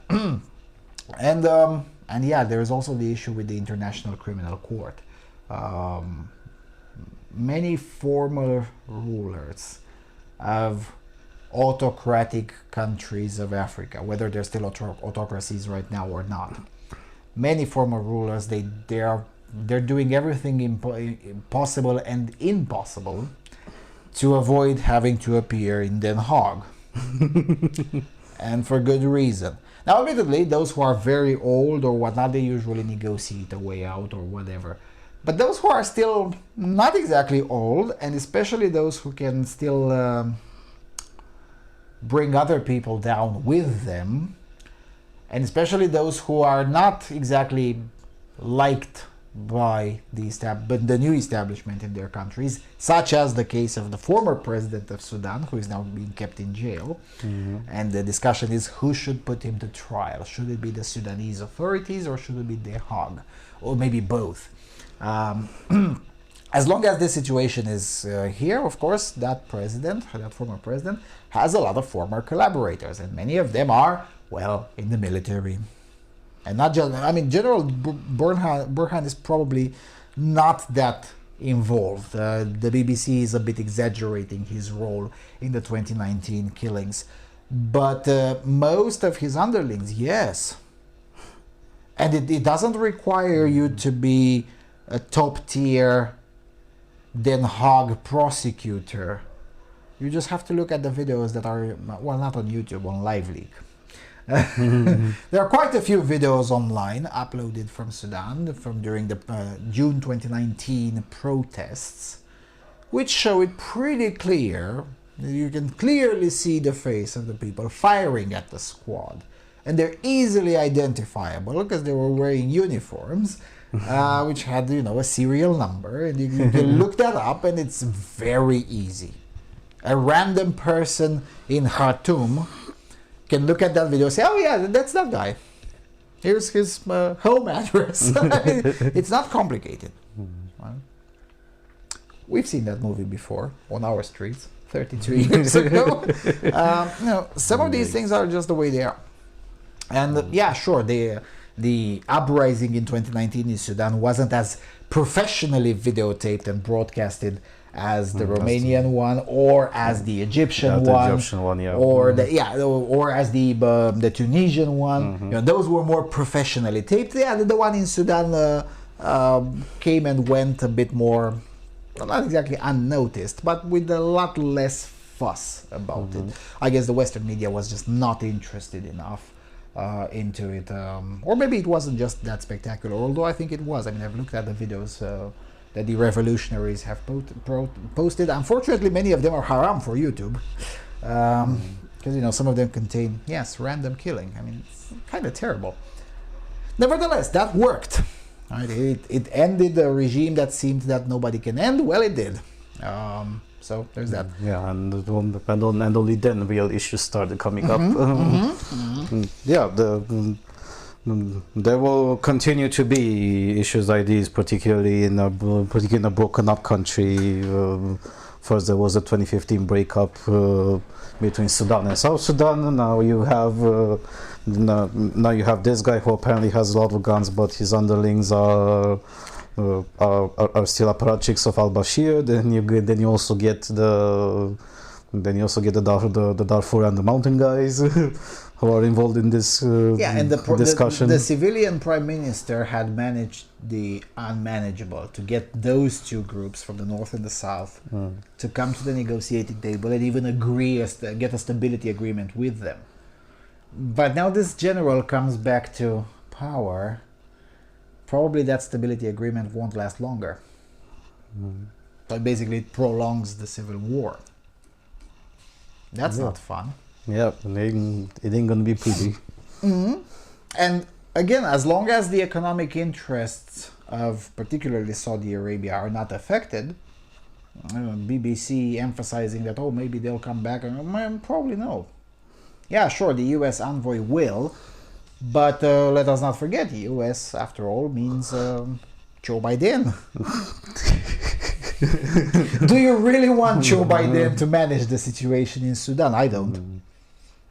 Cho Bai Den can't even look at his socks, let alone Sudan on the map. Yeah, I'm not sure Cho Bai Den even knows where Sudan is on the map. Well, probably he does. But what I'm trying to say here is that it's also a terrible moment. I mean, let's not forget, June 2019, that was at the height of the Trump administration. The economy was working really well.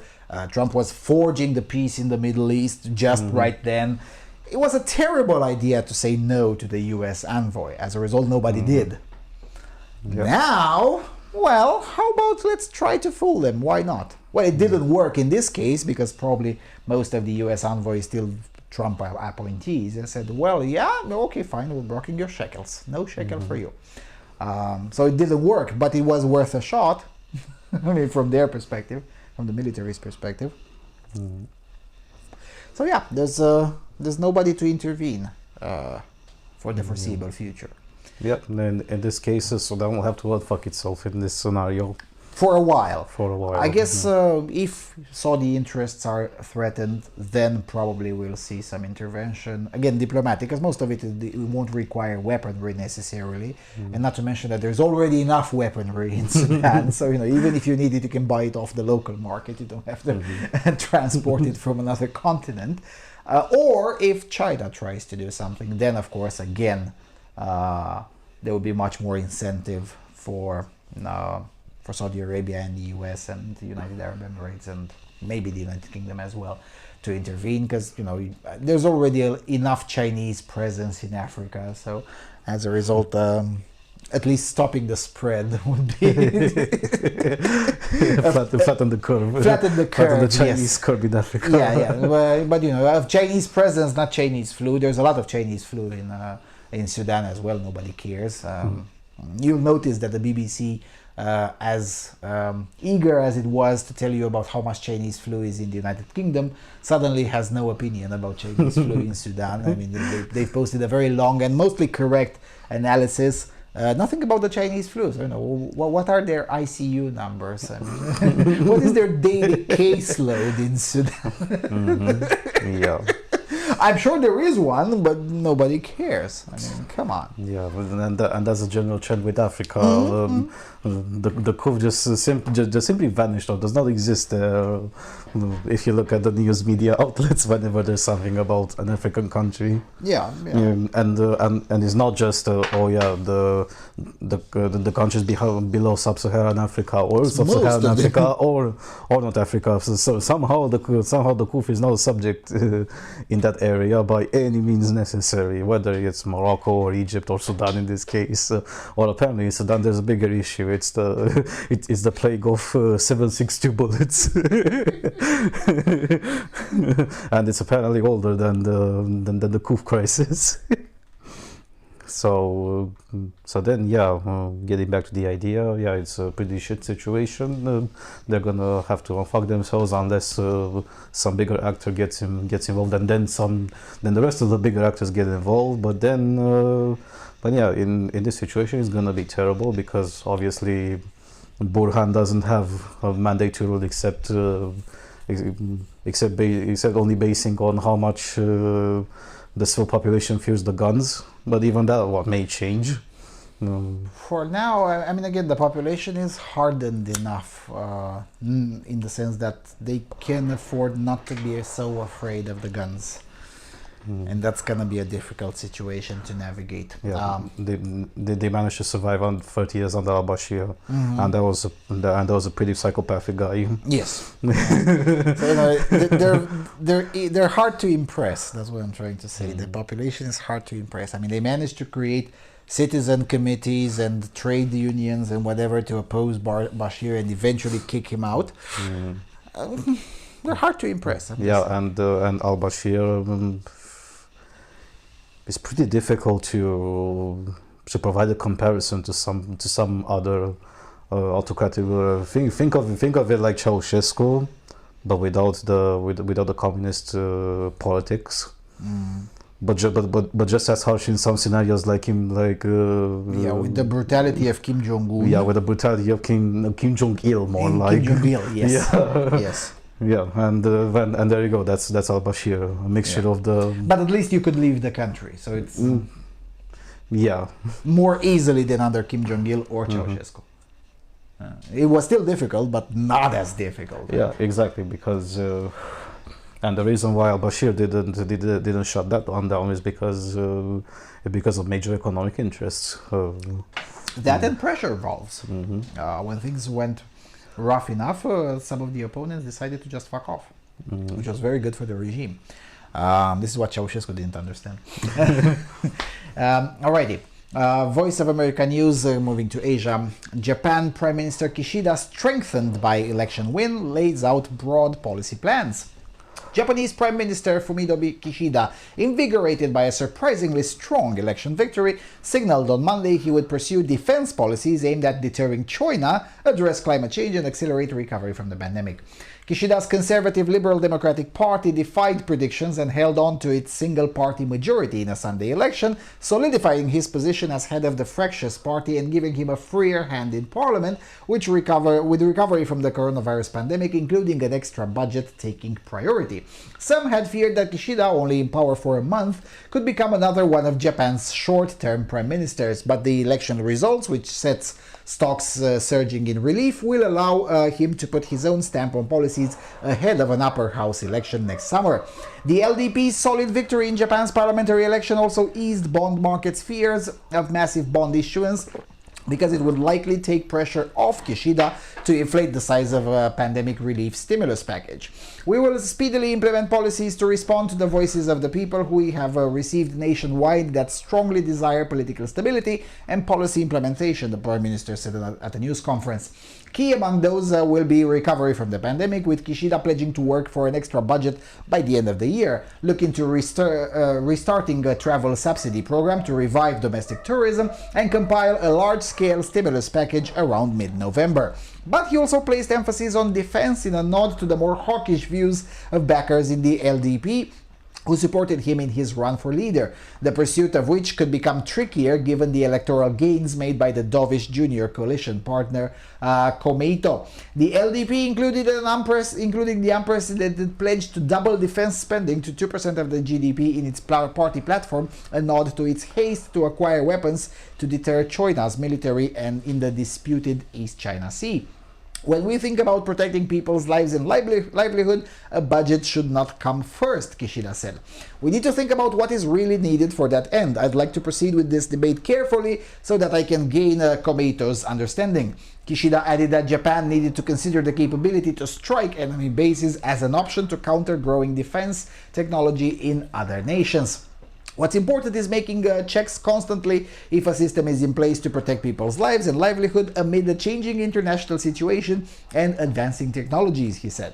The Prime Minister, who spoke of personal diplomacy during the campaign, wasted no time kicking that off by announcing that he would leave for Glasgow and the COP26 climate summit on Tuesday for his face-to-face debut at an international conference. COP26 was just such a shit show. Saying his stimulus package would include an investment on clean energy and funding aid to Asia, he also said that he hoped Japan would take a leadership role on zero emissions in Asia. Yeah, right. Japan has set a target of 2050 before becoming carbon neutral, and Kishida believes, in the face of considerable public opposition, that nuclear energy should remain an option. Well, of course, he's Obviously. not stupid, but the public is. While initial exit polls on Sunday suggested the LDP would have to rely on its junior coalition partner, Komeito, to keep a majority, the Conservative Party in power for all but a few years since its founding in 1955, instead won a solid majority of 261 seats on its own. The party did not take some notable hits, including the loss by LDP Secretary General Akira Amari in his single-seat district.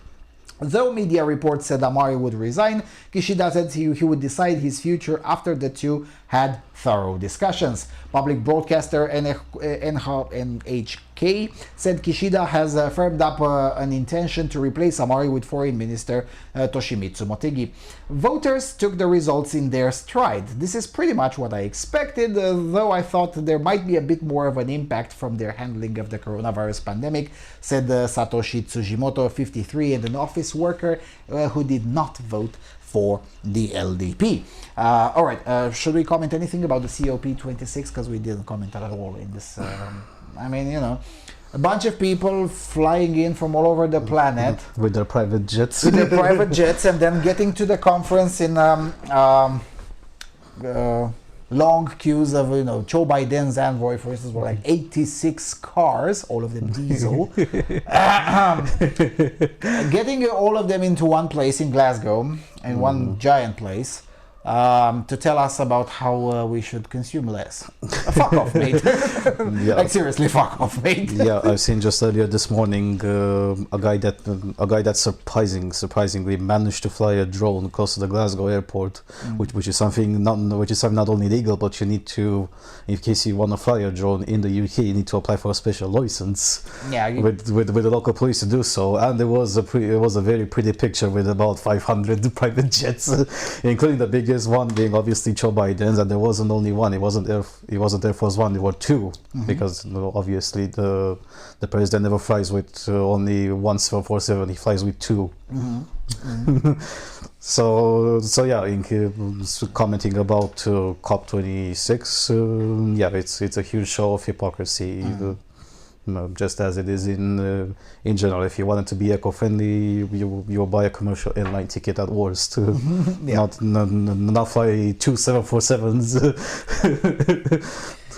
and again, I don't have anything against the prime minister in the case of Japan or the president of the United States, flying in their official. Okay, of course, but then just don't come and tell me how much you care for the environment. You obviously don't. You care for the environment just as much as I do, which is none at all. At least under the constraints of the global warming narrative, right? You just don't. And of course you don't. Nobody does.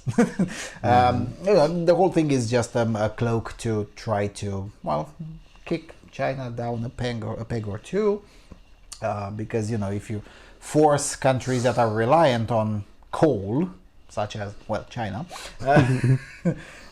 to not to use coal through various political maneuvering, such as carbon border tax, like the Ursula von der Leyen was talking to 2 or 3 days ago, but the carbon border tax, which somehow doesn't apply to Russia, but it definitely applies to everyone else except India, Russia, Australia. Oh, that's right, all of the EU's friends. Basically, it's a tax on China. Let's face it, it's a tax on China to discourage import from China and to discourage China from attempting to export to EU, which means draining the Beijing's regime of resources. So there's that. Back to so that's all I can say about COP26, which I've looked for the entire press conference of the Japanese Prime Minister, Mr. Kishida, and that's all he talked about COP26. What's quoted in this article and just another sentence. The conference is like 15 minutes long, 2 sentences for COP26. He gave a lot more. He emphasized a little bit more about the defense spending. Not exactly a surprise. Ever since the times of Shinzo Abe, the Japanese military has expanded incrementally to levels that were just unimaginable 10 years ago. Definitely. Is that a good thing? Is that a bad thing? It's a good thing considering the regional context that's been increasingly getting degraded. But even then, the issue is not just spending money, but also this is also another recent thing that while documenting I found out up until 2018 we. Not only partnerships, but also exporting defense technology was also illegal to be done by any Japanese defense company. So only in 2018 the law did also the change. But what Japan really needs, they got sufficient resources to do defense by themselves, but they also need a partnership with somebody who has real world experience in the field, because this is one of the major complaints that's been pushed even by people who support more defense spending, is that defense apparatus is done in a sort of petri dish manner, and then whenever there's a training, they find out that they have a lot of fundamental issues which weren't taken into consideration, because nobody who built especially terrestrial machinery thought, this may actually be an issue in case we actually go to war. In the case of the Navy, that's not an issue, because there is an umbrella partnership between the US Navy and the Japanese Navy. But then traditionally, where Japan sucks most is on the terrestrial warfare side. Infantry, yes. Didn't they expanded a partnership with the IDF? I think it was in 2019. With the Israeli Defense Forces. Maybe there that could be a solution. IDF, of course, being the military organization that has, not the most, but one of the largest field experience of the current active military organizations. In the glowy circles of the Mossad, there have been also these discussions of the Japanese looking into Iron Dome technology, possibly see if they could like it or repurpose that for themselves. But that's still in a glowy conspiracy echo chamber. Yeah, but an Iron Dome over the entirety of the archipelago, now that's gonna be energy draining. It's quite expensive to maintain. Putting it up probably is not going to be too expensive, but maintaining it, upkeeping it, that's going to be a problem.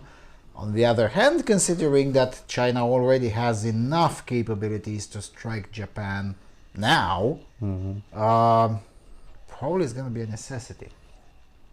Considering that, at least for as long as Xi Jinping has a pulse, and there isn't much hope that he'll be having any troubles at the next Congress of the CCP.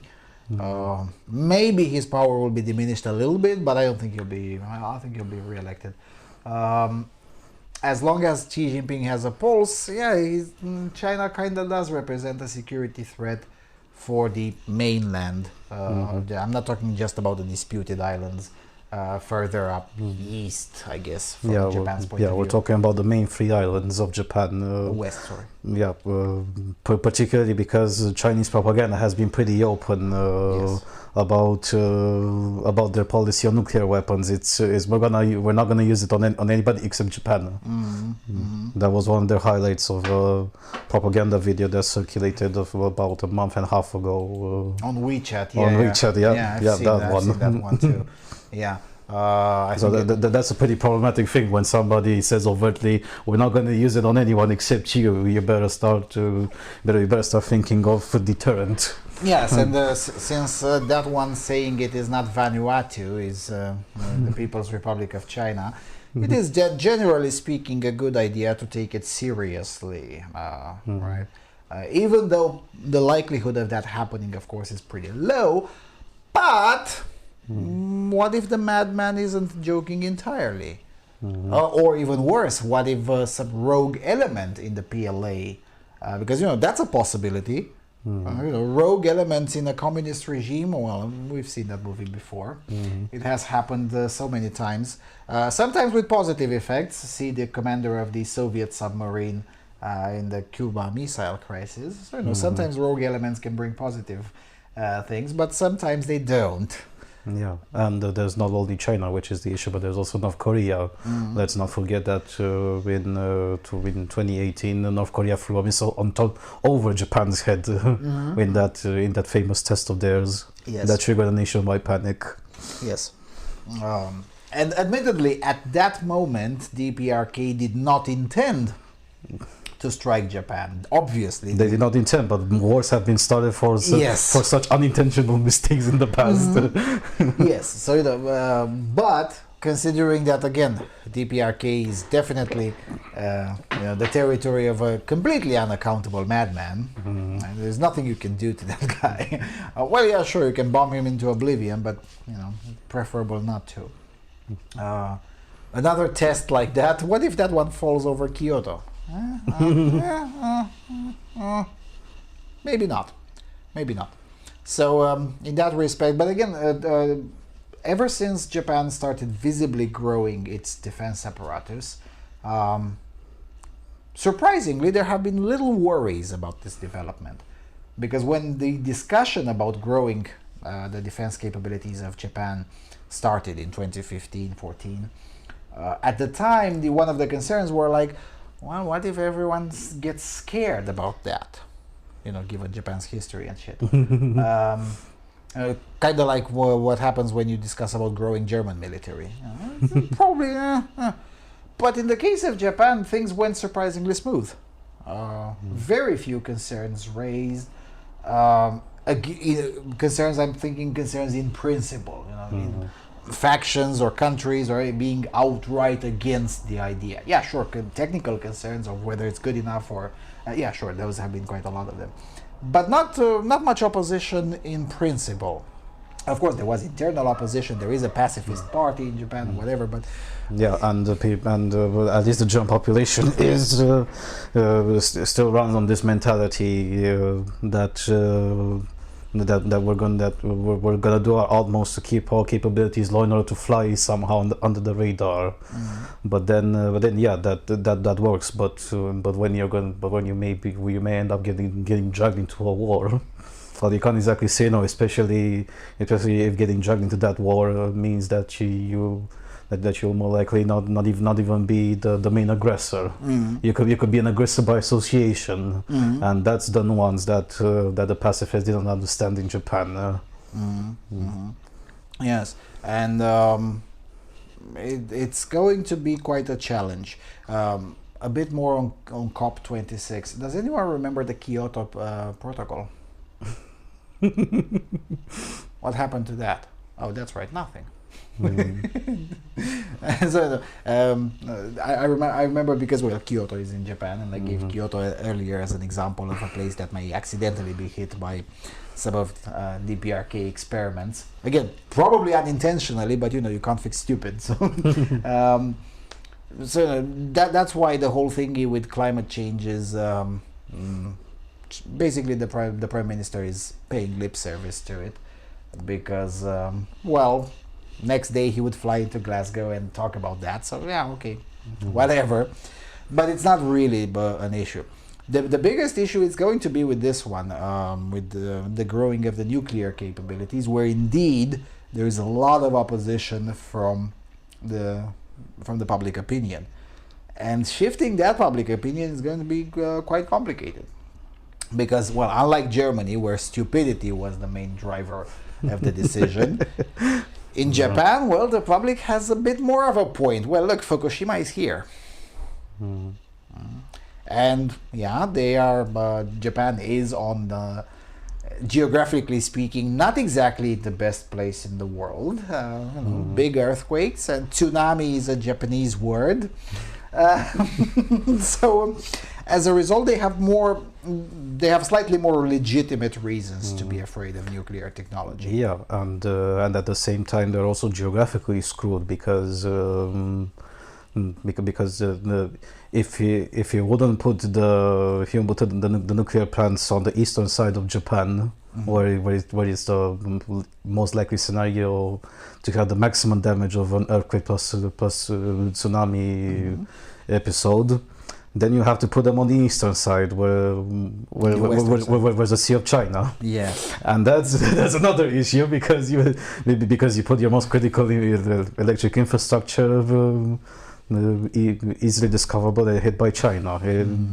And also you cannot put it in the middle of the country, because the middle of the country is mountainous, and it's pretty expensive to raise a mountain just to put a nuclear power plant in there.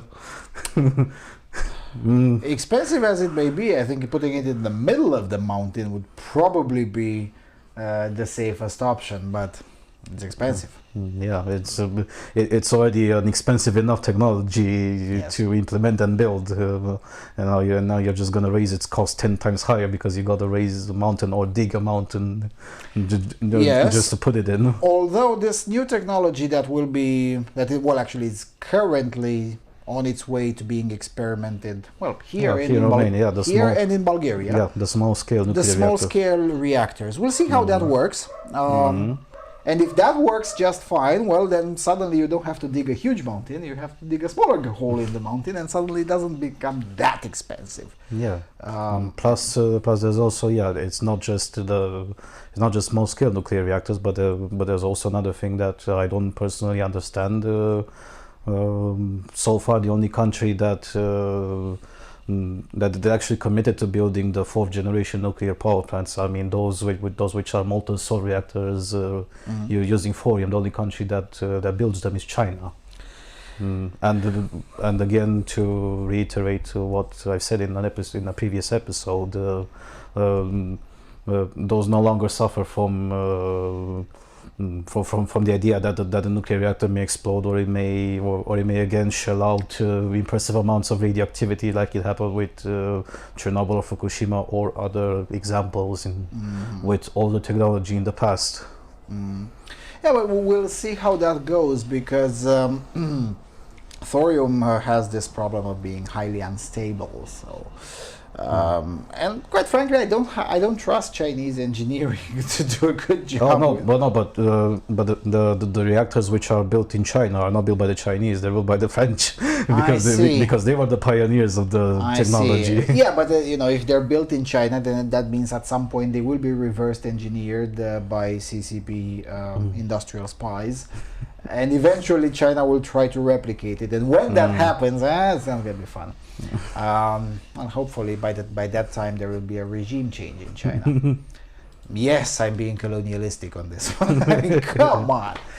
All right. Speaking of China, South China Morning Post, China factory activity shrinks for a second month amid high material prices and soft domestic demand.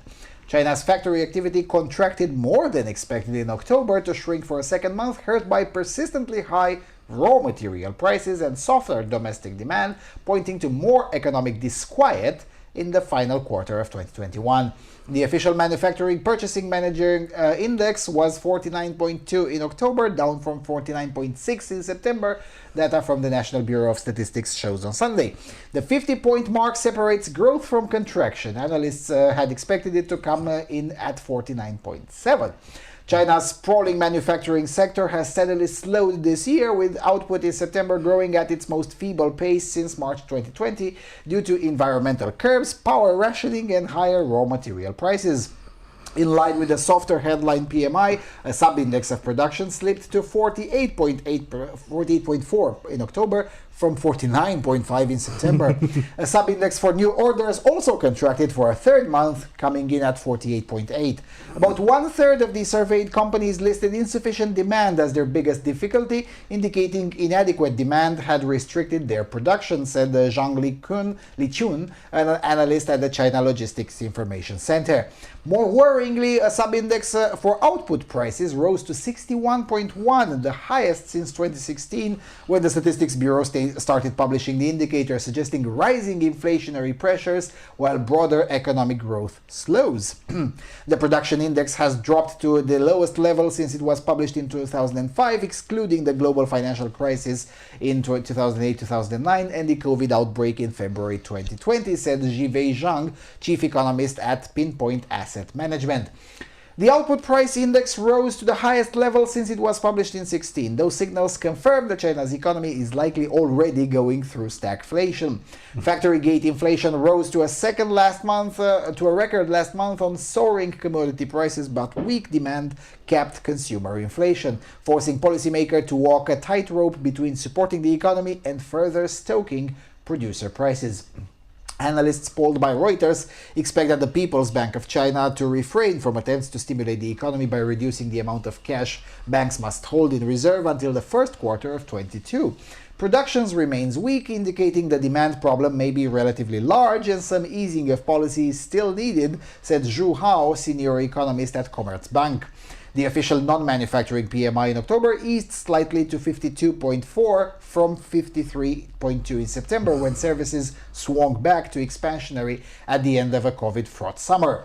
New clusters of COVID-19 returned in October, especially in the north, which could again disrupt economic activity and deal yet another blow to the services sector because of tough restrictions to contain the disease. Due to the impact of the epidemic and weather, consumers were more inclined to spend their holidays at home or travel for short distance, said Zhao Qingye, a senior MBS statistician, in an accompanying statement. While the transport sector, including air and railway services, expanded, the growth was relatively weak, Zhao said. China's official October composite PMI, which includes both manufacturing and services activity, stood at 50.8, down from September's 51.7. Well, yeah. This article mentioned the power outages for a bit, but that's also still a contributing aspect. Yes, I'm not sure if we said in the previous episode, but the Chinese finally started getting the shit together and removed the thermal coal import ban from Australia. Yes. But still, in order to get again the entire mining and shipping apparatus functioning, that takes a few months, particularly since it takes 30 days just to get a ship from northern Australia all the way to southern China, Yes. where the coal ports are. Yes, and then from there shipping it to the center of the country where all the plants are. Yeah, especially since the biggest coal-fired power plant is located somewhere across the border with Mongolia. Yes. No, about a few hundreds of kilometers distance from any port. Well, from Shenzhen all the way to the closest power plant is still about 1,500 kilometers or something to that.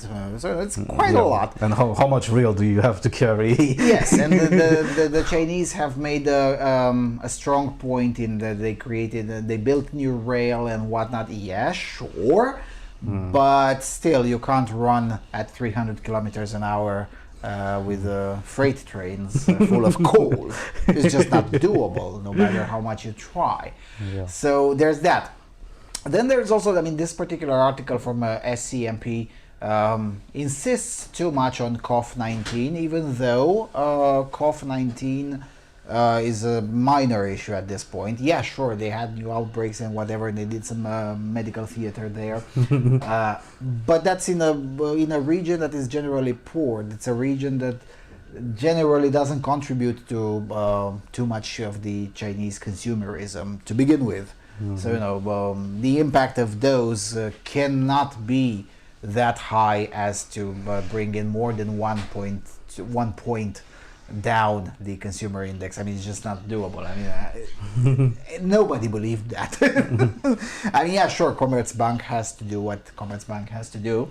So, they're going to say stuff like that, but it's just not believable. Sorry. Yeah, but you also know what contributes to higher cough cases? Keeping people cold in their houses. Yeah, funny how this works, isn't it? It's funny how this works, yeah, that's true. That's true. But yeah, we were mentioning that things are going rough in China as opposed to Chi-economics, which said that everything will be glorious and honky-dory, and we were like, probably not. Yeah, even their own national statistics, they'd be like, yeah, it's probably not going that well. Which is interesting. Usually the CCP tries to hide these things for 2 or 3 months before starting being honest. So either now they've made an exception, just like in 2009, and they were straight up honest, or the situation has been degrading for a lot more than just September and October, and we're only finding it now because the 3 months where they're allowed to lie have expired, and it's become so obvious that we just can't really pretend that everything's going just fine. I don't know. But yeah, gonna be fun. Oh, when is the Congress? In December or January? I think it's in January. It's next year, yeah, January or February. Yeah, good luck. It definitely is not in February, because in February it's the Lunar New Year. Yeah, no, nobody will do it in February. It'll definitely be in January. Have to be before the holidays. Yes, the Chinese equivalent for Christmas is in February. Yes, Christmas and New Year all bunched up in the same. The Chinese New Year. It's wonderful celebrations. Usually, they're probably going to be pretty spectacular this year as well. 2022 in Christian calendar, but it's usually pretty spectacular, and yeah, nobody works then. I mean, as big as the CCP apparatus is, and as big as China is, in February the entire country runs on autopilot. Just nobody works. Nobody goes to work. It's kind of like the period around midsummer in Sweden, and the same thing where the country just runs on autopilot and everyone fucks off the big cities, and So yeah, it's probably good. The Congress is going to have to be slightly before the Chinese New Year. Well, what's with communists and having their congresses just before the New Year? The Romanian Communist Party also used to have the same in November. Usually they would hold their congresses. I guess it's easier to calculate the 5-year plan. I don't know, man. Alrighty, but sticking around on this it's connected issue, Japan Times: world leaders seek ways to strengthen global supply chains. US President Cho Bai Den and 16 other world leaders on Sunday discussed actions to make supply chains more resilient in the face of any future health crises, as well as climate change and even planned attacks. Supply chain problems have emerged as the global economy has pulled out of a pandemic-induced recession and threatened to slow recovery. They have already stoked inflation. We have to take action now, together with our partners in the private sector, to reduce the backlogs that we're facing, and then we have to prevent this from happening again in the future, Biden told world leaders at a meeting to address supply chains bottlenecks on the sidelines of the G20 in Rome. Now that we have seen how vulnerable these lines of global commerce can be, we cannot go back to business as usual. This pandemic won't be the last global health crisis we face. We also need to increase our resilience in the face of climate change, natural disasters, and even planned attacks, he said. Apart from the United States leaders and representatives from the European Union, Australia, Britain, Canada, Democratic Republic of Congo, Germany, Indonesia, India, Italy, Japan, Mexico, the Netherlands, the Republic of Korea, Singapore, and Spain took part in the meeting. A written White House summary of the talks and countries expressed willingness to work together to make supply chains more resilient. It said they had agreed to work for more transparency and information sharing between countries, on the need to have multiple reliable suppliers of raw material, intermediate and finished goods. So you're saying Trump had a point. Openness and communication can promote a swift response to disruptions and to supply chains. No, better supply chains can provide this. Like those that the globe is facing right now, and allow other players within our supply chains to take mitigating steps, the White House summary said. Pretty sure they could do that without guidance from Cho Bai Den. We should avoid any unnecessary trade restrictions and maintain free flow of goods and services, it said. Yeah, except on China. The leaders emphasized also the need for security, especially in technology supply chains, and for fair and sustainable labor conditions. Good luck with that. And said they would work with the private sector to reach these goals. Yeah, good luck with fair and sustainable labor conditions in the Chinese ports. I'm sure that will work out just fine. Yeah. Other than that, the reason I put this one in under the Asia segment is because, well, that's where the source of the problem is. Even though there are not enough Asian countries invited to, I mean, it was Korea, South Korea, Indonesia, Japan. India, Japan, Singapore. Okay, but not China. I mean, there's a problem here. I mean, it's just within that discussion, of course, China should have been there. Now, admittedly, Xi Jinping outright boycotted G20 and COP26. Now, what can I say? I can't blame him. Because everyone knows, Joe Biden knows this too. I mean, he's been as a vice president several times to these kinds of events. He's very aware. Joe Biden knows this. Xi Jinping knows it. Angela Merkel knows it. Everyone knows it. These events are, largely speaking, yeah, a circle jerk. At best. At best. Oftentimes, they're just largely useless. Now, when it comes to supply chains, there's nothing really the state can do other than stop being stupid in public. That's true. I mean, yeah. If you're gonna repeat in the next century another scenario just like this one, where you lock people in their houses on the in the entire planet, then these things will keep repeating themselves. Until you start learning the lesson. Yeah, until you stop being stupid in public. Or all sorts of idiotic policies, like the one taken recently by the Romanian government, which banned the ships that have, I forget the name of the BEF, I think it's called. The DEF, I think. DEF, yeah. The fuel that is used in almost all transporting ships anywhere in the European Union, really. But yes, it's quite polluting, true. So as a result, all ships fueled by that are now verboten from docking into the Romanian ports. Well, guess what? Everyone docked in Ukraine or Bulgaria. As a result, well, what happened to the price of goods? They went up. It's an inflationary pressure. That's kind of the situation of being stupid in public at a very wrong time. Or in the case of Italy, right, you have strikes in the ports because, well, the government is being stupid in public and is trying to force the dock workers to engage in medical experimentation on their body. And guess what? The dock workers disagree. And as a result, they stop activity. And yes, when you stop activity in the ports, you're going to have bottlenecks and supply chain issues. Who would have thought? Then you have the issue with, because some of the supply chains is not on water, it's on land. Shortage of truck drivers. Shortage of truck drivers, train drivers. Yeah, and the shortage of truck drivers, in Europe it has multiple causes. It's not just, I mean, it's barely related to this fluffy cough. Most of these had been around before that. such as the fact that very few young people, mostly men, very few young people join the profession for whatever reason. And it's not really poorly paid, but just it's not paid enough, I guess. Very few young people join the profession. A lot of older people who are decide to retire earlier because many of them have saved up a lot of money. Based on what I spoken with Radu, our Romanian guy, our Romanian associate living in the UK and working as a truck driver. Well, he told us a multitude of reasons. In some countries, there's the issue with the license. It is really expensive. For example, I know that traditionally doing your license in Germany costs a lot. Just get your B category, as in a car driving license, costs you around 1,800 to 2,000 euros.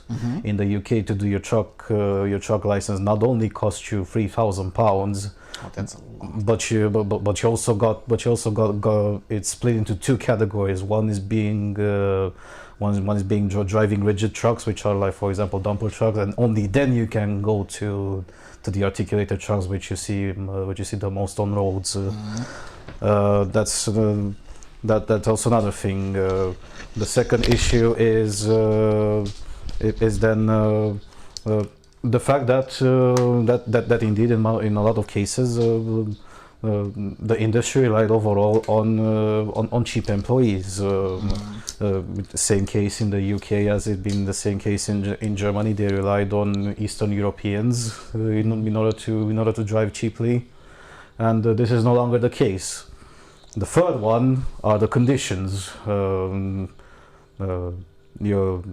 In a lot of situations, you're forced to live pretty much anywhere between 12 to 16 hours, and work on a truck. And in certain cases, when you're especially doing international traffic, then you'll most likely be gone 2 to 3 weeks away from home, which puts pressure on families as well. And also for financial shenanigans as well.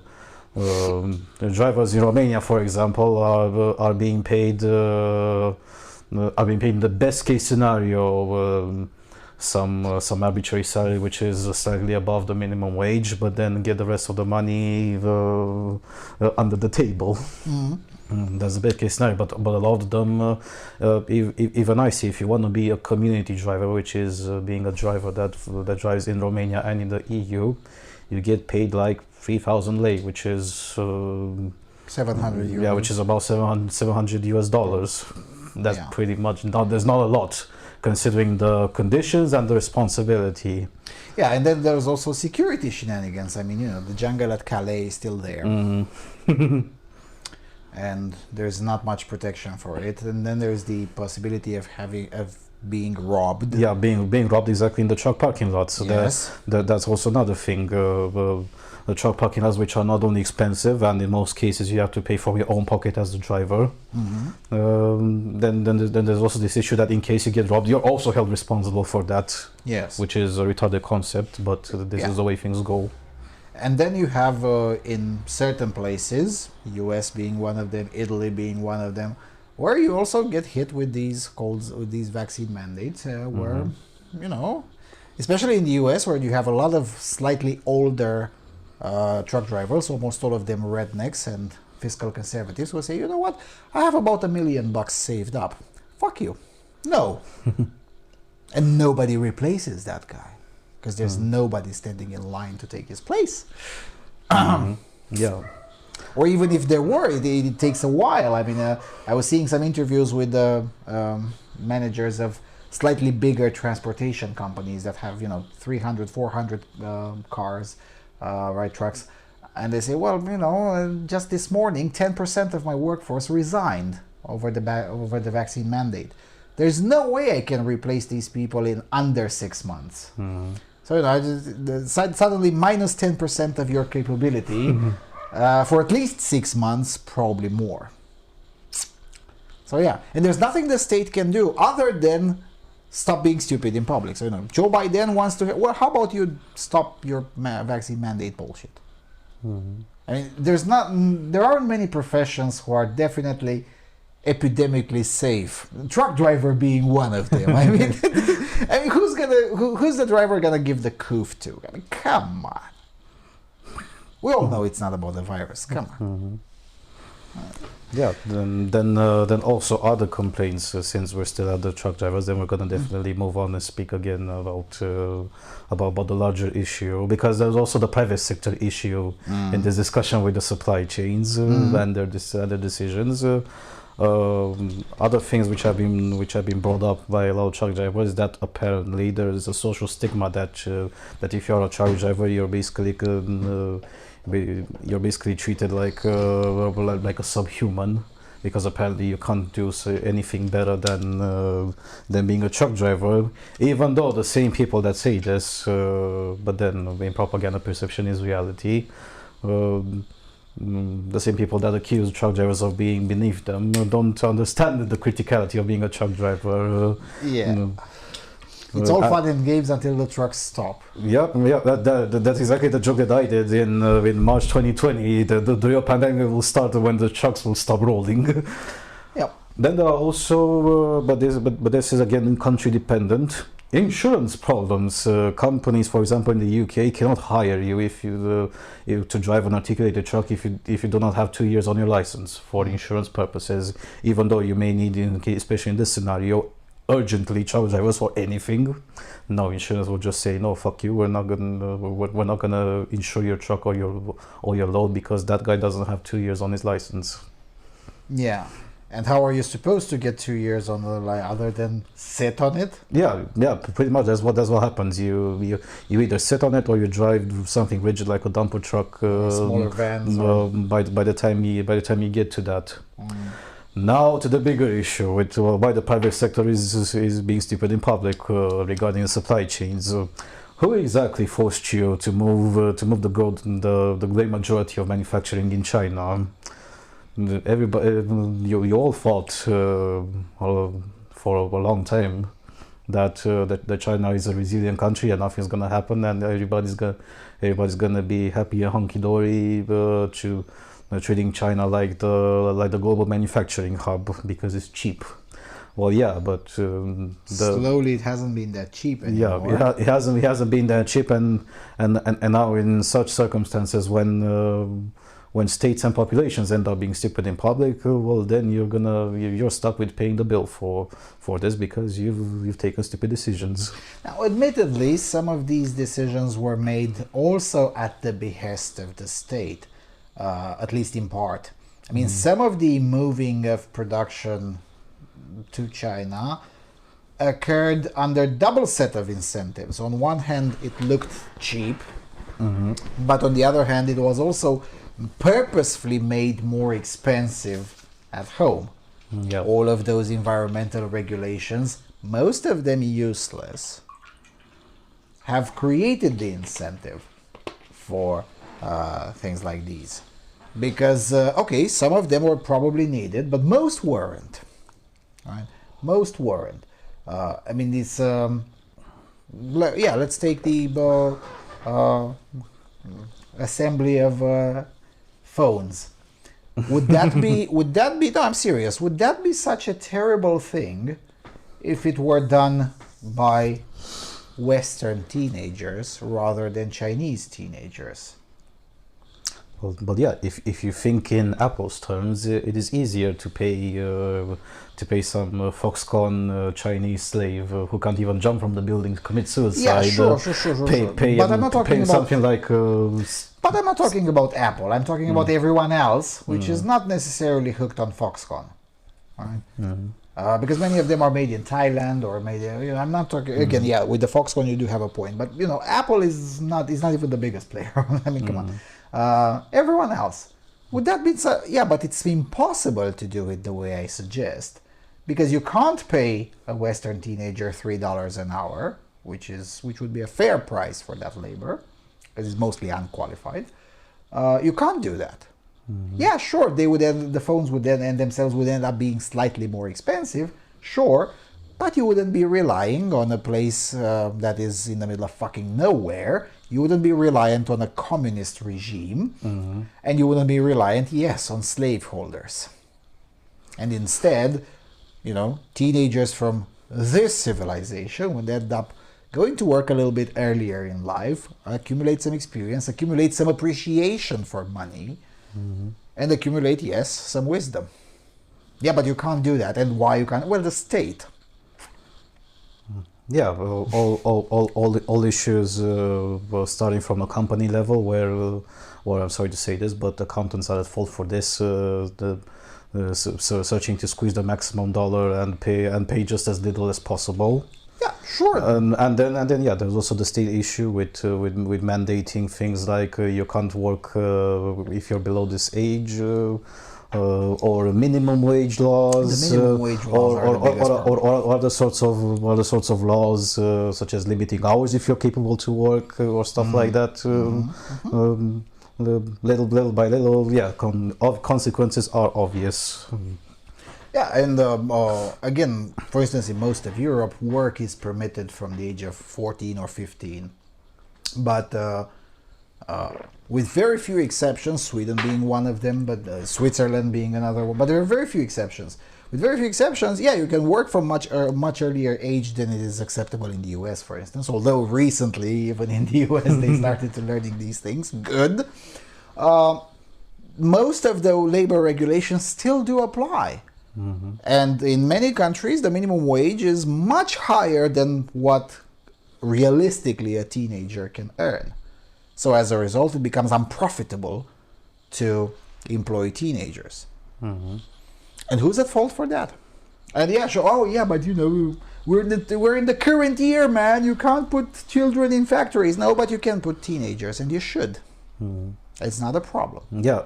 It's even though British teenagers have a lot of messed up issues. This is one thing that I appreciated while I was working at McDonald's is that I worked side by side with the great majority of them being between ages 15 to 20.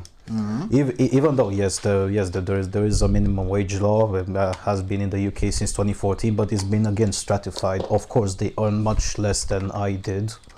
But they probably worked much less too. No, they were a lot of them work pretty much the same hours, but even then, it's about the principle. They're gonna grow up with another sort of appreciation towards the things they do, and also the experience in itself. Where professional experience, you're not gonna do a lot being a worker in McDonald's, but overall that raises you as a much better adult than if you weren't going to do that. Yes. So yeah, supply chains are a bitch.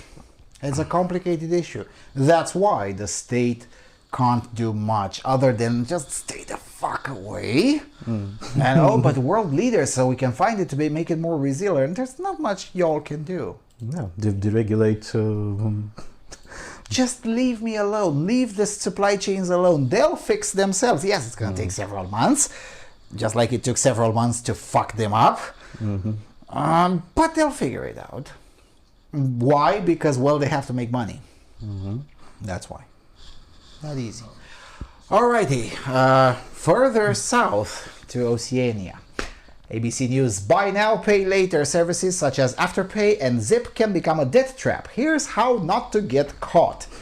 Does it make a point to reading? Okay, have you racked up a bit of debt with all of that online shopping during lockdown? Maybe you're still going strong, looking ahead to the Black Friday sales or shopping around for Christmas gifts.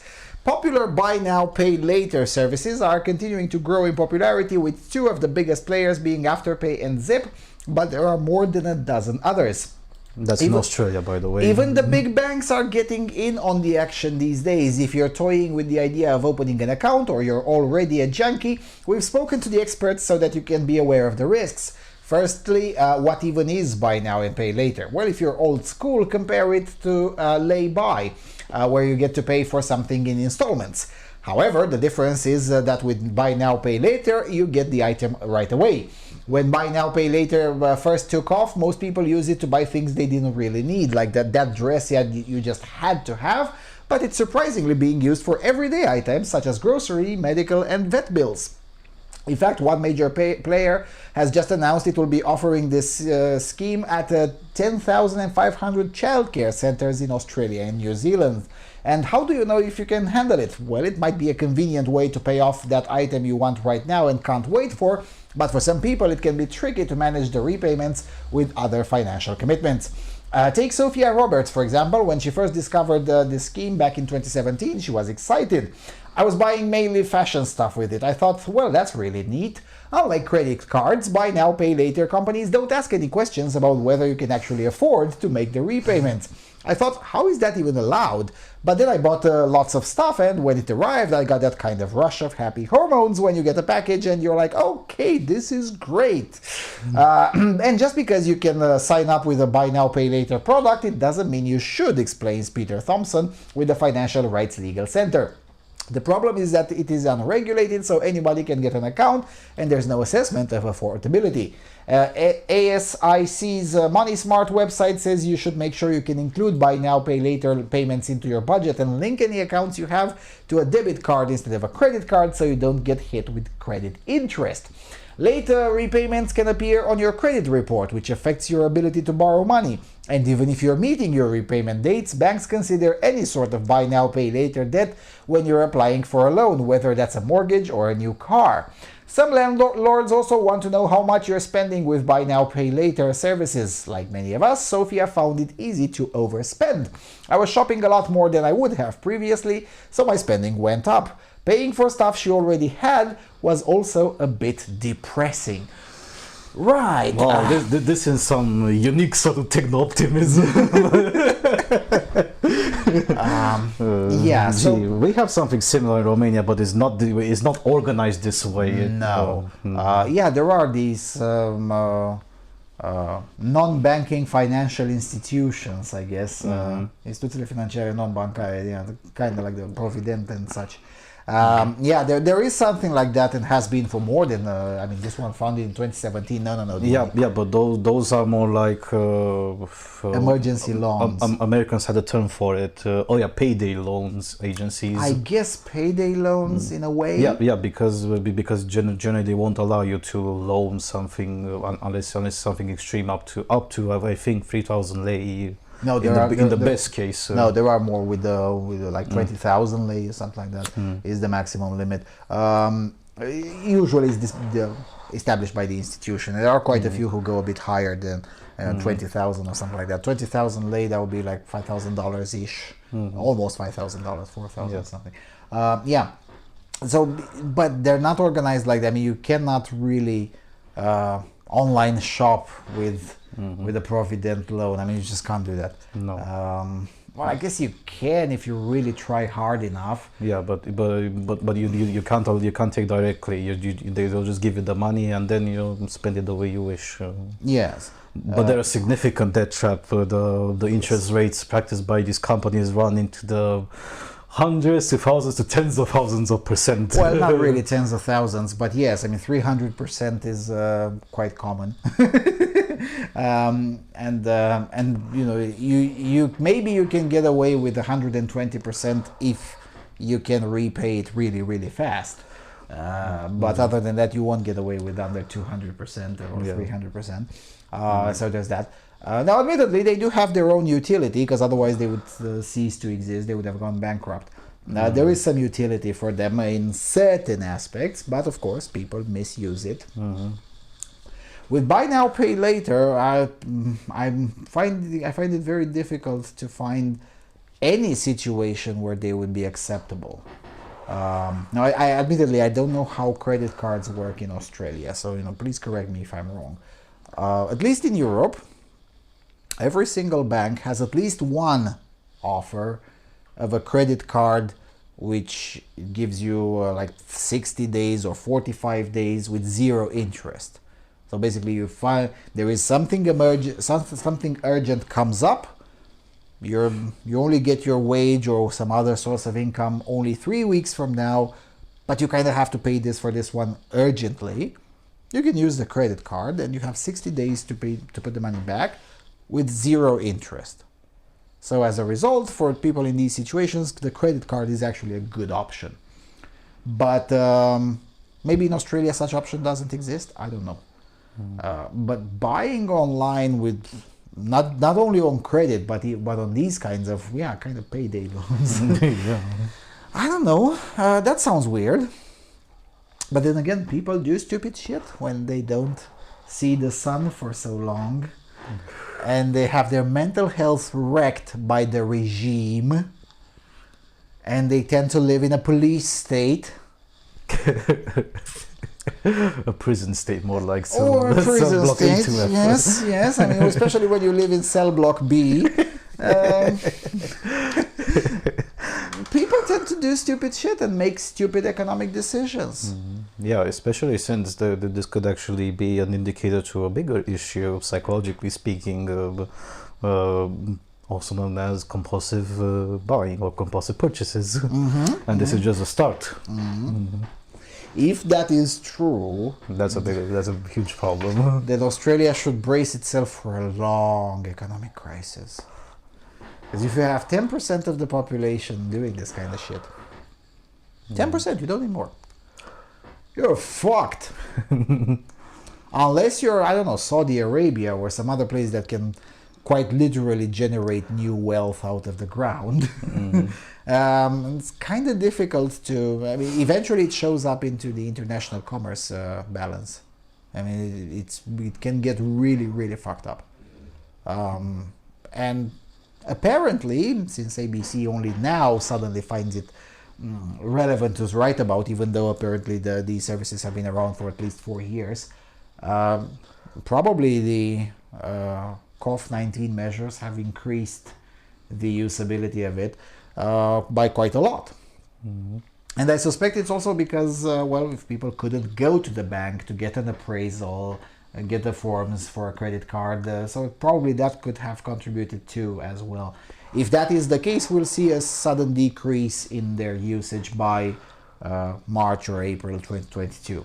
If that is the case. If not, if we're going to get to April 2022 with still similar usage or higher, then that means that scenario, that happy scenario, is not happening, and you're down to the harsh scenario, where that's kind of terrible. But yeah, you're gonna have a portion of your population living like in the 1990s in Romania. It's not gonna be fun. Sure, you may get away with triple-digit inflation. Probably that's not gonna happen. But by the way, any sort of loan like this creates inflation. So, a $5,000 loan has zero effect macroeconomically speaking. But 5 million loans of $5,000 each, well, that can punch quite a huge hole into the monetary mass of a country. Especially a country like Australia, because again, if it's in China, no one cares. You're going to need 50 million to start noticing. 5 million people is zero by China standards. But by Australia standards, 2 or 3 million, not even 5, 2 or 3 million people into this kind of debt trap. And you already see it in percentage points in the national inflation. And there's nothing the state can do. Yeah, the state created the problem, obviously, but there's nothing that they can do to stop it. Because I'm not familiar with the concept of bailing out individuals. We've done something similar with those morons that took out loans in the Swiss francs. Yeah, the loans in Swiss francs. But even there, basically the state forced the banks to bail out individuals. Yeah, fair point. The state did not bail out individuals. And again, the state forced the banks because the banks had framed their conditions misleadingly, allegedly. Well, that's what the court decided. But even there, it took a decade of litigation to reach that resolution. Yeah, it took a long time. Yeah. I don't know if Australia even has that jurisprudence to. I don't know. It's terrible. Yeah, and considering that with these payday loan companies that you can even pay childcare services, vet bills, and groceries. It's a very dubious system. I definitely got to have a deeper look into it. Well, And technically speaking, you can buy groceries with a credit card, so it's doable. yeah, but then in order to get the credit card, at least you have to get an appraisal. You have to go prove how much money you're making, how long have you been employed, stuff like that. With these companies, you don't have to. Just exactly the same concept as we pay the loan companies. You just need to have a citizen ID, and that's it. Here's a dubious thing that I definitely have to dig deeper into this and compare. Yeah, and at least for now, since the prisoners can't leave the jail, I guess it's doable. But what happens when the doors of the jailhouse are going to be opened, which I suspect is going to be pretty soon. In fact, in some cell blocks have already been opened. At some point, people will be allowed to leave. So that means you'll be opening up yourself to some of those marginal residents of Australia who have been itching for 2 years to get back to the UK or US or whatever. Who may, let's take about $10,000 from from one of these companies. Oh, by the way, fuck off. See ya. Cheers. Yeah, or even the thing that we've observed in countries in Europe that didn't have draconian laws with lockdowns like Australia did. When everybody got out, inflation shot up because exactly there have been a lot of things that people haven't done, and people didn't think of we're not going to spend that much or whatever. No, they paid any cost that supplier or provider have given them, and this is definitely it functions exactly like a bow. The longer you hold it and the further you go, the harder it's gonna hit. Yes, and that's one of the aspects that almost nobody took into consideration. Surprisingly, the Romanian government was one of the few that did, much to my shock. But most governments that resorted to lockdowns as an excuse for the pandemic, they just forgot this nice little economic lesson that you can find in The Road to Serfdom and other books like these, which tells you that no matter how much, the more planners plan, the more plans fail. You cannot really centrally plan individuals' spending habits. And sometimes they change. Sometimes out of no reason, sometimes because of a reason you, the state, have provided, sometimes a combination of the two, sometimes as a result of other incentives that nobody could have foreseen. Such as, I don't know, investing in Squid Game cryptocurrency, for instance, where several hundreds of millions of dollars have just been lost like that. Sometimes people do stupid shit. It happens. How do you account for that? Well, the answer is you don't. That's why you shouldn't be centrally planning. So yeah, it's gonna be fun. But no, seriously, this is true for anyone, not just in Australia. Don't get into this kind of debt trap shit. It always astounds me whenever I speak to many Westerners, and I've told this story before in the US when I met some new people. They just wouldn't be able to believe me that the only debt that I had when I was having their conversation was a $20 debt to my electricity bill because I forgot to pay it before I took off to go to the United States. And I was like, whatever, I'm gonna get penalized $1 for paying it a bit too late, and I'm gonna pay it when I get back. That was the only debt that I don't know. That's impossible. I mean, no, it's not impossible. Yeah, but the issue in the US is that you're somehow incentivized to have debt because there's this entire system built into using debt. Because otherwise, if you don't have any debt, then you're going to have a shitty credit score, and when you have a shitty credit score, you're going to find yourself incapable of accessing some loans, or if you're going to access them, then you're going to have some very unfavorable terms in certain situations. How about having no loans? That's a radical concept already. Yeah, how about having no loans? And again, yeah, sure, I know. Housing is expensive. Well, it's expensive everywhere. But, for most people, this is very doable. Yeah, sure, there are situations where that's kind of a good solution. But most of the cases, for most people on most of this planet, you can do it. It's doable, as evidenced by the fact that more than 4 billion people on this planet have zero debt. So it's definitely doable.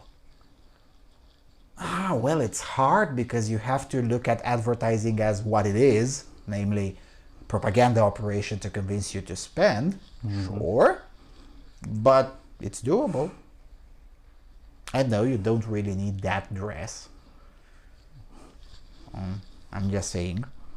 And how about this very complicated concept of you want a more expensive item?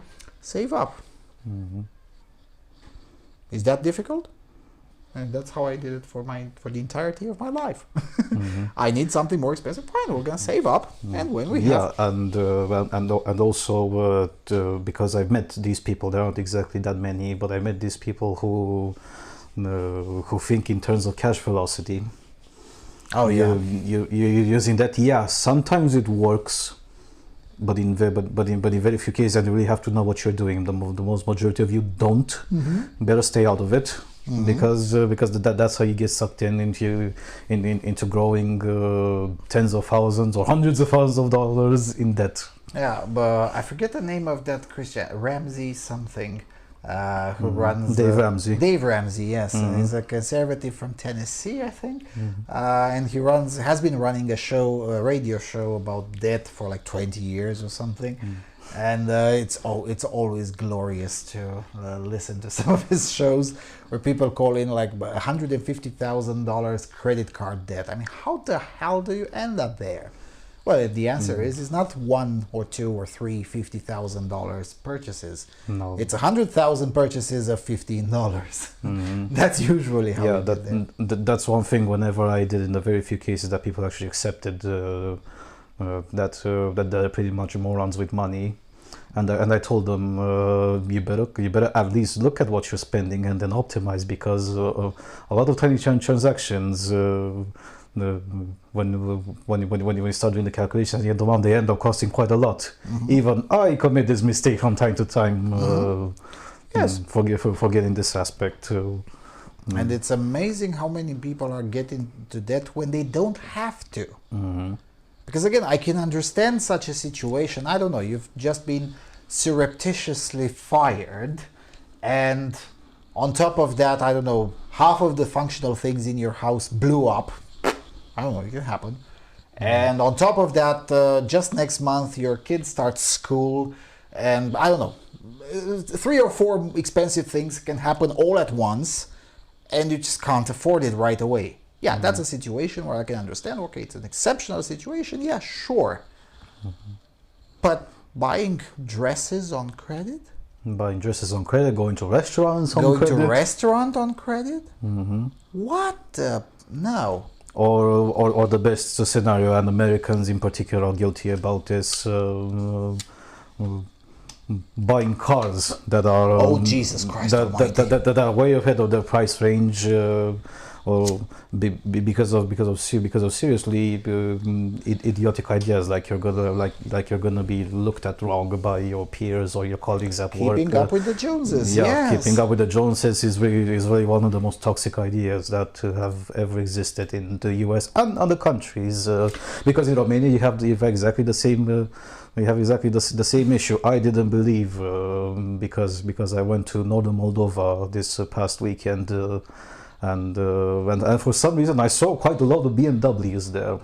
And then somebody explained to me, well, if you want to hook up with one of the girls from Moldova, then the vast majority of them are only going to look at you if you have an expensive car like a BMW or Mercedes. Well, you know what BMW stands for, no? Brings me women. So there's that. Well, I didn't know that one, but I know about Ford, Fix or Repair Daily, or Fiat failing in auto technology. Yeah, and Dacia, Dakai, Kapia, Alta. But on a more serious note, now admittedly Australians don't spend that much on vehicles, but Americans do, yes, and a lot of it on credit. I mean, I don't care how fancy your car is. If it costs 70% of the cost of your house, you are the moron. Yeah, especially that apparently auto loans not only have surpassed $1 trillion in value, but there are also now a third of the proportion of all the private debt owned in the US. Terrible. That's how bad it got. Terrible. On the other hand, for those who are fiscally conservative or who are seeking to become fiscally conservative, this is a great opportunity. Because if you are fiscally conservative enough and you're not so high up, your head is not stuck so far up your arse. Well, you want a car? Fine. I'm gonna wait for a little bit and wait for that guy who bought it new with a credit card. At some point, he'll end up in trouble. And I'm gonna buy his car at the 10th of the price after just 10,000 kilometers. Or you can simply go to the repo auctions. Yeah. I mean, that's how I did. At the previous economic crisis, I bought an apartment out of the foreclosures. It was very cheap. Luckily, I had been a fiscal conservative before that, and I had the money to pay it outright. The individual who got foreclosed had paid about 5 times more than I paid to buy his apartment. I'm just saying. Yeah, this is one thing that we may see with the new real estate craze that apparently accelerated. And this has been happening all over the globe, as in looking for news about Oceania. I've also seen this thing again, as in house prices in Australia were appreciated by around 100,000 Australian dollars, which is quite a lot in a year and a half. And the same thing in New Zealand, same thing in Romania. Well, let's not talk about the UK. There's been a traditional issue there. Also in the US. It smells like another real estate bubble. Yep. Although admittedly by different causes. I mean, in the US they appreciated also due to the speculation that BlackRock is doing. In the UK, at least, you have the negative pressure because some people are leaving. There are fewer immigrants for now, at the very least. So probably they're going to flatten the curve a little bit. Maybe they'll probably get away without a real estate crisis, but China not really, Oceania not really.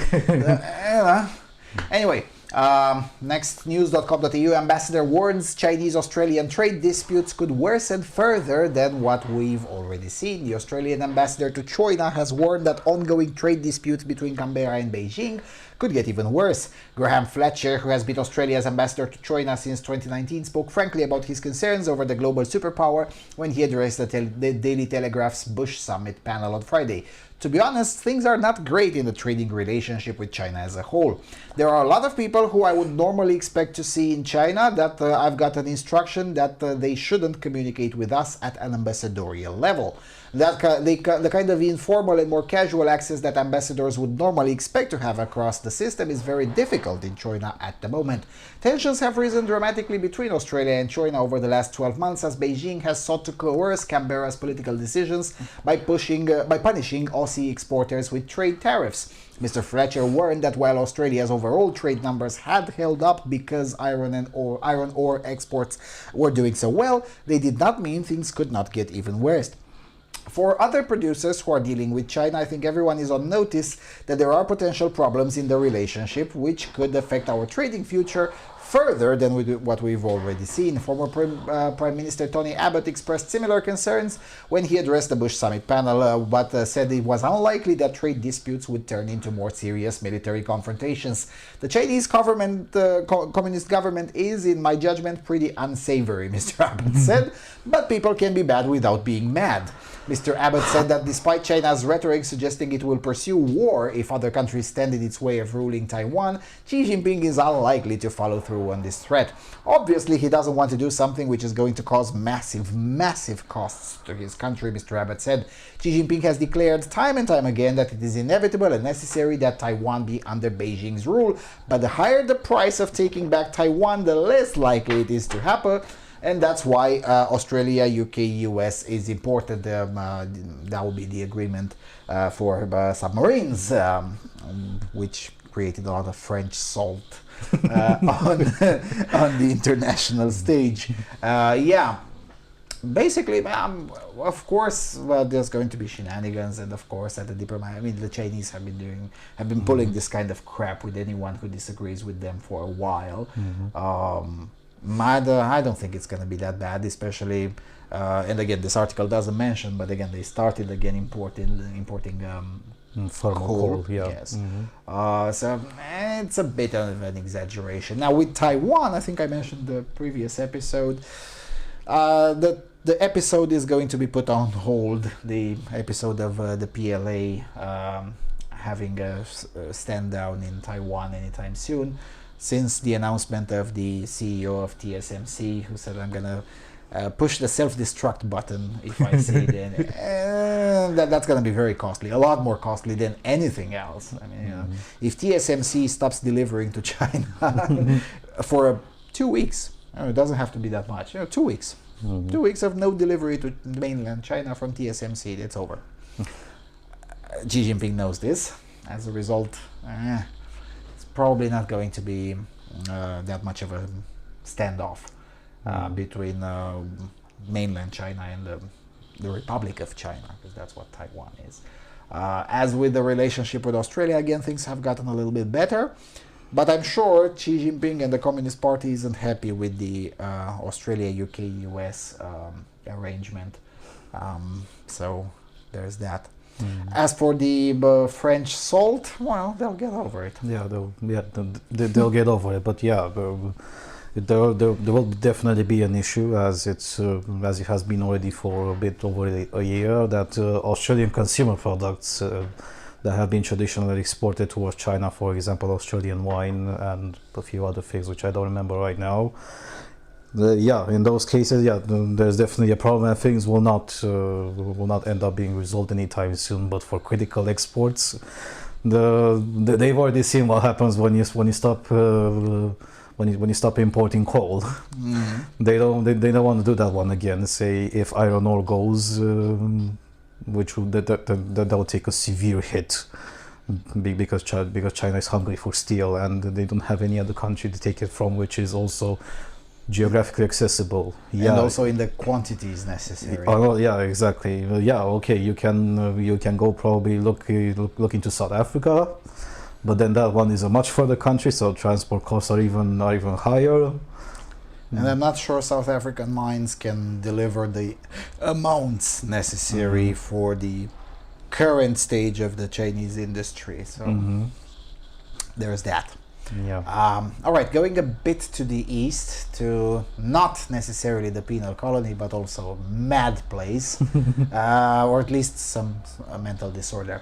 One News NZ, 40% of NZ kids showing signs of depression in lockdown. Jesus Christ, who would have thought?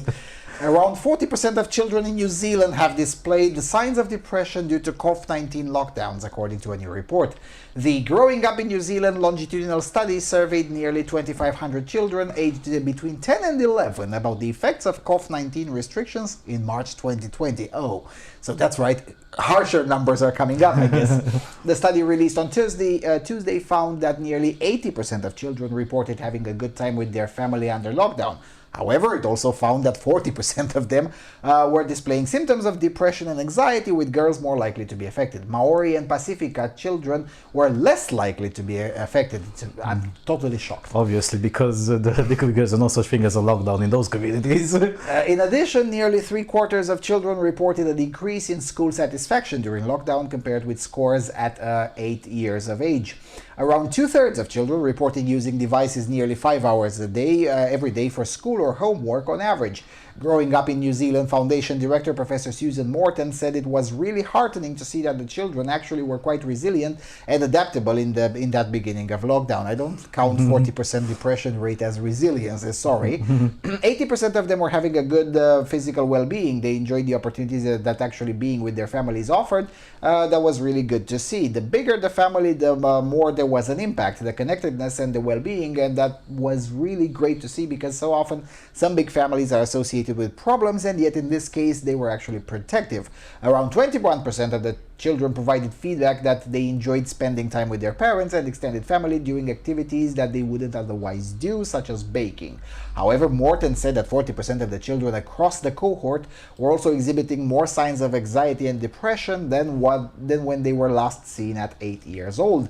Maori and Pacifica children displayed less symptom than New Zealand, European, Asian, and other children due to protective factor and reassurance from having their family around them and those connections. She said there were concerns, however, around the ongoing impact of lockdown and its effect on schooling as it continues to drag on. What we know from the study over time is that those children in the larger bubbles, but much more likely, are the families that are struggling with access to devices, with chaotic lives and with busier lives. It is likely over time that the initial period of well-being, that novelty, if you like, may well have waned over time. Gee, I think. Morton said that there are concerns follow-up surveys with the children in the next year will see a different pattern emerge, with those who displayed resilience now potentially starting to fall behind because of the length of time we've now spent in this very strange situation. She called for parents to be more lenient on themselves and their children as they spend more time looking at screens. This has been an incredibly difficult time for families who are trying to homeschool, who are trying to work from home, or who are trying to support their well-being of their young children. Sometimes work's going to go out on the window, sometimes school's going to go out on the window, but actually you can reassure and be with your children, just be with them and support them and reassure that sometimes we hope we're going to come out of this strange situation and life will return to some new normal. Hopefully they will have continued their resilience and their adaptability, and with their families around them be able to re-engage with life going forward. All of that is bullshit. No, that's not how this works. I mean, the last 3 paragraphs are just absolute utter tosh. And if this researcher is worth half of her salt, she knows that she's full of shit. If she's that stupid, however, fire her and get someone more competent there. No, that's not how this works. 40% depression rate is not a proof of resiliency. I mean, similar numbers have been seen in multiple countries of Europe, but after a year and a half, not just a month. So, it ain't looking good, mate.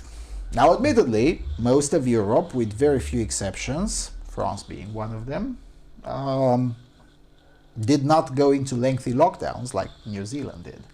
Or Australia. Or Australia, yes. I haven't been able to find studies on Australia, but yeah, this one, I mean, Wellington, is Wellington still a prison? I don't know. But usually the Wellington is more often closed than functional. So, you know, and Pacifica and Maori children were less affected. Yes, because I presume they mostly live in rural areas where either there haven't been any lockdowns to begin with, or if they were probably on paper and not exactly in practice. Because, you know, they could always accuse the police of racism if they tried. Kind of like in France. I mean, you know, Eastern Europeans and Muslims definitely were not under COVID-19 lockdowns because, well, Eastern Europeans don't trust the government to manage this, and Muslims be like, come on, mate, really? So yeah, but on a more serious note, this is what I was mentioning last episode. You know, I'm gonna create new serial killers. 40% depression rate in incidents at ages 10 and 11. Yeah. Ouch. Ouch, just before the debut of puberty. That's not going well, mate. It's just not going well. Yeah, and I have this impression that when we're going to see the March 2021 and then 2022 results, they either get buried or... Well, probably not, but they'll try to emphasize the results a little bit less, for sure. And well, sure, in the meantime, this is only new development, like 3 weeks ago, finally Jacinda Ardern came out and said, well, actually we cannot eradicate the virus. Gee, I think. But it took a long time until that happened, so there's that. Yeah, plus there was also that glorious moment. There was I think, an American journalist that asked her the question, then how do you think that vaccines will work in your country, because she's now aiming to get 90% of the population vaccinated, and a few days ago they were at 83%. That American journalist used the example Israel. How do you expect the vaccine will work in New Zealand when it hasn't worked in Israel, where they also have 80-ish to 90% vaccination rates? It's not 80-ish. I mean, let's get that straight. In Israel is about 70. because, well, Orthodox Jews will be like, no, because no, fuck off. And there's nothing you can do to those people. So the government basically said, okay, fine. And now they're trying to force people to get the third dose. That isn't working that well either, of course. Because, fool me once, shame on you. Fool me twice. But yeah, of course it doesn't work. And of course it's not going to work in New Zealand either. But, as opposed to Europe, big cities in Australia, as well as Wellington in New Zealand, they have this problem that doesn't really exist in Europe. Because at the very least in Europe, we kind of got the chance to spread this fluffy cough amongst ourselves quite a lot by building something called post-infection immunity, or natural immunity, which is, by the way, a wrong term to use, but whatever. None of that happened in New Zealand. I mean, they have, 40 official deaths and 1,000 contaminations or something like that. That's nothing. Okay, fine, maybe it's 5,000. But still, it's, roughly speaking, nothing. So, when this fluffy cough will go brr, and it will, there's nothing you can do about it, it's going to hit a much more vulnerable population. Yeah, sure, you're going to stung them with your experimental serum, sure, but ain't looking good, mate. It won't look good. And basically prolong the crisis a lot more than in Europe. Yeah. How's that gonna reflect on children? Well, I'll tell you, terribly. Yeah, it's gonna be fun to see them once they will reach once New Zealand will reach the 90% point that Jacinda wants to get to, and then we're gonna read in probably 4 to 6 months from now on that again skyrocketing cases in New Zealand, and most likely there'll be another lockdown. Yeah, I mean, they're gonna stung almost everyone, well, soon enough. But now it's the middle of the summer in NZ, right? Yeah. Well, not the middle, the beginning of the summer. Sure, the summer month, which would be December, January, February, probably not much spread, whatever. Okay, fine. But then, March will come. Temperatures will get colder. Temperatures will get colder. By that time, it's going to be 5 to 6 months since you stung them with their experimental serum. So even the modicum benefit that may or may not exist from that serum will have waned off, definitely. All of the figures in any country on earth shows this. So it's definitely going to be true in NZ as well. And then you're going to start coughing in synchronized coughing. I'm not so sure the populace would be as willing to go along with another lockdown by then. Because you would have already forced them to get the serum, and it would have been 6 months without a lockdown. And people will slowly try to put their lives together and pick up from where they left it off a year and a half ago and whatnot. It's going to be very difficult to convince them to put up with another lockdown. I know. 86% said they support the government. Yeah, but that was 4 months ago. This might change. This might change very fast. Yes. If you're going to try to pull another lockdown stunt. Yeah, so as a result, probably she won't. And if you don't do that, or probably she'll try partial measures and whatever other things that were experimented in Europe and failed miserably. But no matter what you do, you can't stop this. So at some point, your beloved country will synchronizedly cough. It is what it is. And at that point, these kids will be 12, 13, 14, 15, and they'll start reading on the internet, and they'll learn that you have ruined their childhood for nothing, for zero benefits. Or, okay, let's take the optimistic way, you've saved the lives of 10 octogenarians. No.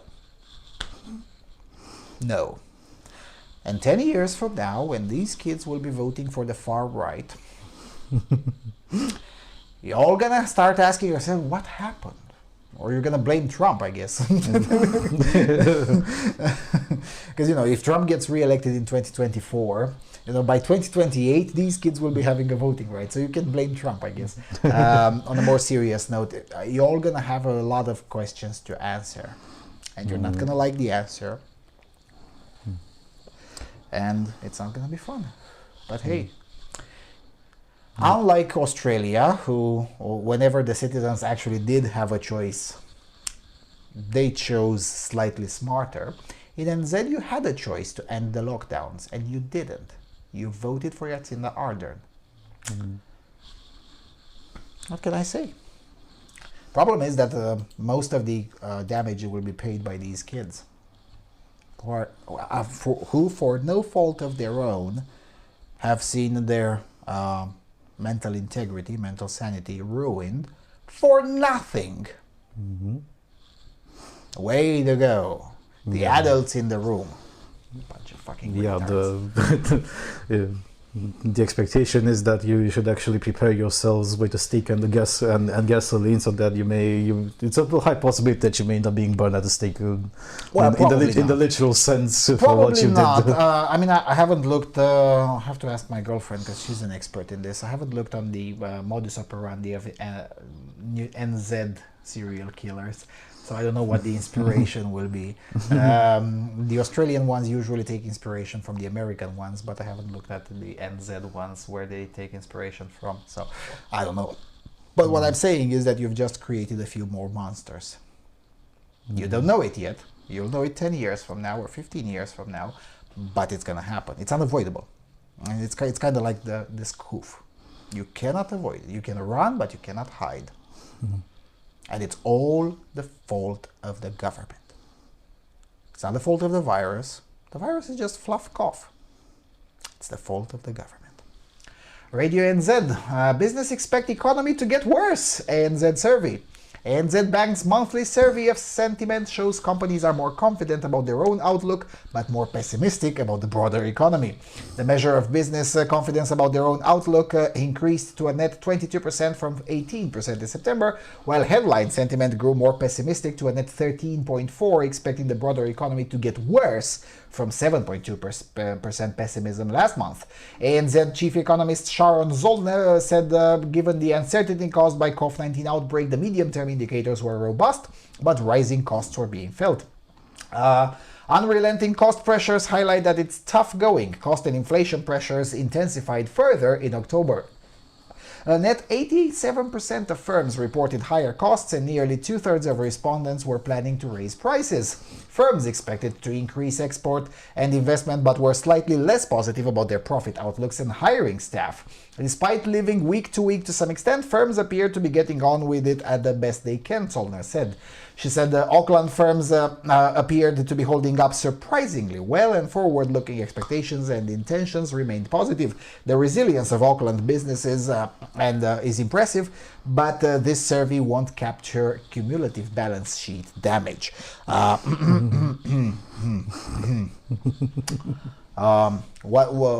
Yes, this survey also doesn't capture the damage on the mental health of the employees. But you'll see it in reckless business decisions, reckless employee decisions, reckless spending, reckless company spending, reckless civilian spending, just like see the previous case in Australia. All of those, you can't capture those in a survey like this because you can't account for them, because you can't centrally plan individual spending habits. Yeah, not to mention that as it said in this last part, that the survey won't capture cumulative balance sheet damage. But then who exactly caused this damage to these companies? Have them locked down for months on end. You imagine that when a company doesn't have any sales, what they will either most likely do, they got either two choices. They either loan out money in order to pay their rent or any other fixed costs, or they either declare bankruptcy. These are the things that we still haven't yet found out, and they're still trying to withhold this information. But I gotta have to look at when the financial year ends in New Zealand, because that's when we're gonna see the entire scope of the economic fuck up. Yeah, now considering that they do still have some financial, NZ, just like Australia, is behind the curve. In Europe, most of those financial stimulus measures have expired. almost everywhere in Europe. I don't know, I think maybe France may still have some of that scheme going, but most of Europe, East and West, has done away with these. So you can already evaluate the impact. But in Oceania, this hasn't happened yet. Most of them have an expiry date of March next year or February next year. So it's still not good enough. I mean, by December, the end of the financial year, it may not still be good enough to evaluate the impact. We're going to have to wait at least another 7 or 8 months from now to see the extent, to start evaluating the extent of the fuck up, and the full picture is going to be a year from now. The end of the measures plus another 6 months usually. Because there have been quite a few businesses, definitely, I don't know how many of them, but definitely quite a few businesses, large and small, who've been kept alive entirely on government money because, well, the state has stolen its customers. So, but, the businesses, generally speaking, with very few exceptions, you can't really just, turn them off and turn them on whenever you want. That's not how this works. This is the thing that that the Romania Horeca domain has seen. The hospitality industry has seen. Yes. Has seen, because you need employees, you need food stuff, and you need a lot of stuff in order to get the business going, and those are the things that you don't get them readily available. And when you get played into this week you're in lockdown, then you're not in lockdown, then 2 weeks or a month passes, then you're again into lockdown. Yeah, that shit doesn't fly. Yeah, and I think I made this analogy before. I don't know if I've made it in English, but the economy overall is kind of like a huge think of an Antonov or an Boeing 787, one of those big airplanes. If you suddenly shut down all of the engines, for the first 5 minutes, it not only looks like nothing happened, but it even looks like things have gotten better. There's less noise, the speed is almost the same and sometimes slightly bigger. The first 5 minutes is great. But then, of course, it's not great. But then physics starts having a say. Yes. But then, of course, it's not great. Well, same thing with this kind of experiment with because it is an experiment. Let's face it. The first when you started imposing these lockdowns, you're like, oh, but look, we can now have meetings faster because online and whatnot. It looks great for about a week. Then things start to happen. Then economics happens. Because at first, you've seen a lot. This happened almost uniformly in almost all countries. Well, I guess except China, because we were not allowed to ask these questions in China. But oh, but look, it's great. I'm spending less money on food, on going out to eat or whatever. I mean, everyone had something positive to say about it. Yeah, for about a week. Then economics happens. And then you start noticing that it's not really that great. And in fact, it's fucking terrible. But by that time, enough time passes and the government has to step in, and usually they have these furlough schemes like they had in Britain, like they are still in place in NZ. And for a while it looks like, oh, well, I guess we can drag along for a while. Yeah, but for a while. But at some point you end up like in 18 months or 17 months, and that's no longer a while, that's like a lot. Yeah, that's a lot, and not only economics kicks in, but also mental health. Mental health kicks in, psychology kicks in, sociology kicks in. Because what happens if you don't work for, let's not even say 18 months, even if you don't work for 6 months, then you're gonna find you're gonna find some difficulty when you're gonna start looking for jobs and going to interviews, or even going to work altogether physically, obviously, because working online is a complete bullshit idea. It's not by no means applicable at a larger scale. Yes. And again, I say this as someone who's been working on a hybrid model for 10 years. So it hasn't affected me. I was already adapted to this bullshit. But it only works in specific aspects and specific sectors and specific subsectors of a sector.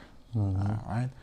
So even in technology, they say, oh, but those who work in technology are fully adapted. No, they're not. No, they're not.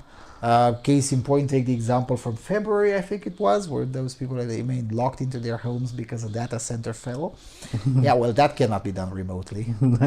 Yeah, you can't remotely Put out a fire. put out a fire or restart a server. You cannot, you cannot remotely manufacture new hard drives. You cannot remotely transport new motherboards and hard drives and cables and equipment And assemble them all together. And configure them to work, to deliver the service. It's a bit more complicated than that. It's a bit more complicated than that. A lot of these press coverages have focused a lot of the hospitality industry because there the damage is obvious. You don't need too much of a wisdom to understand the damage done by these measures to the hospitality industry, but it's not just the hospitality industry. Oh, there are a lot of domains. There are a lot of other fields who've been affected, sometimes even worse than the hospitality industry, but it's not immediately obvious. And yes, I'm mentioning here even the information and technology sector, because a lot of the people involved in the sector have become insane over the last 16 to 18 months. And they're increasingly less able to deliver stuff. And again, there's nothing to replace them with. And many of them refuse to admit that they have a problem. They're not seeking a treatment. And as a result, things will get worse before they get better. I don't know, look up the quality of new programming. It was already on a downward trend long before the pandemic. But it took a nosedive over the last 12 months. And it's going to get worse. But don't tell them that they have a mental health problem. Not to mention that, but things have fallen on way behind schedule by months. Yes. Yes, and then there's also the issue with even some form of manufacturing, creating the project, the R&D for new products to be manufactured. Yes, the projects that started before the pandemic and you had the teams assembled and whatnot, yeah, sure, they transitioned really well to the online project. Yes, but now they're wrapping up their projects. By middle of 2022, all of those will be wrapped up. And new projects will require new teams. New teams will require not online working. So yeah, it's going to be fun. By the way, you also can't manufacture food and deliver food remotely. New Zealand being an agricultural powerhouse, I'm just saying. So there's that. All right, that'll be pretty much it. We went a little bit longer than usual, but we did this under the consideration that will be in Bulgaria. So as a result, you won't be getting any World SOFA report. Maybe you'll be getting some Bulgaria SOFA report. Depends on, we're not going to spend too much time there, about a week. So probably the best solution would be to videotape everything we want and then put it together and publish it after we get back to the country. We'll see. But yeah, send us to Bulgaria, give shekels. We're still send us leva. Send us leva. Yes, we're still a bit behind the projected necessary amount. So please give leva. And with all of that said, thanks for watching. See you around. Cheers.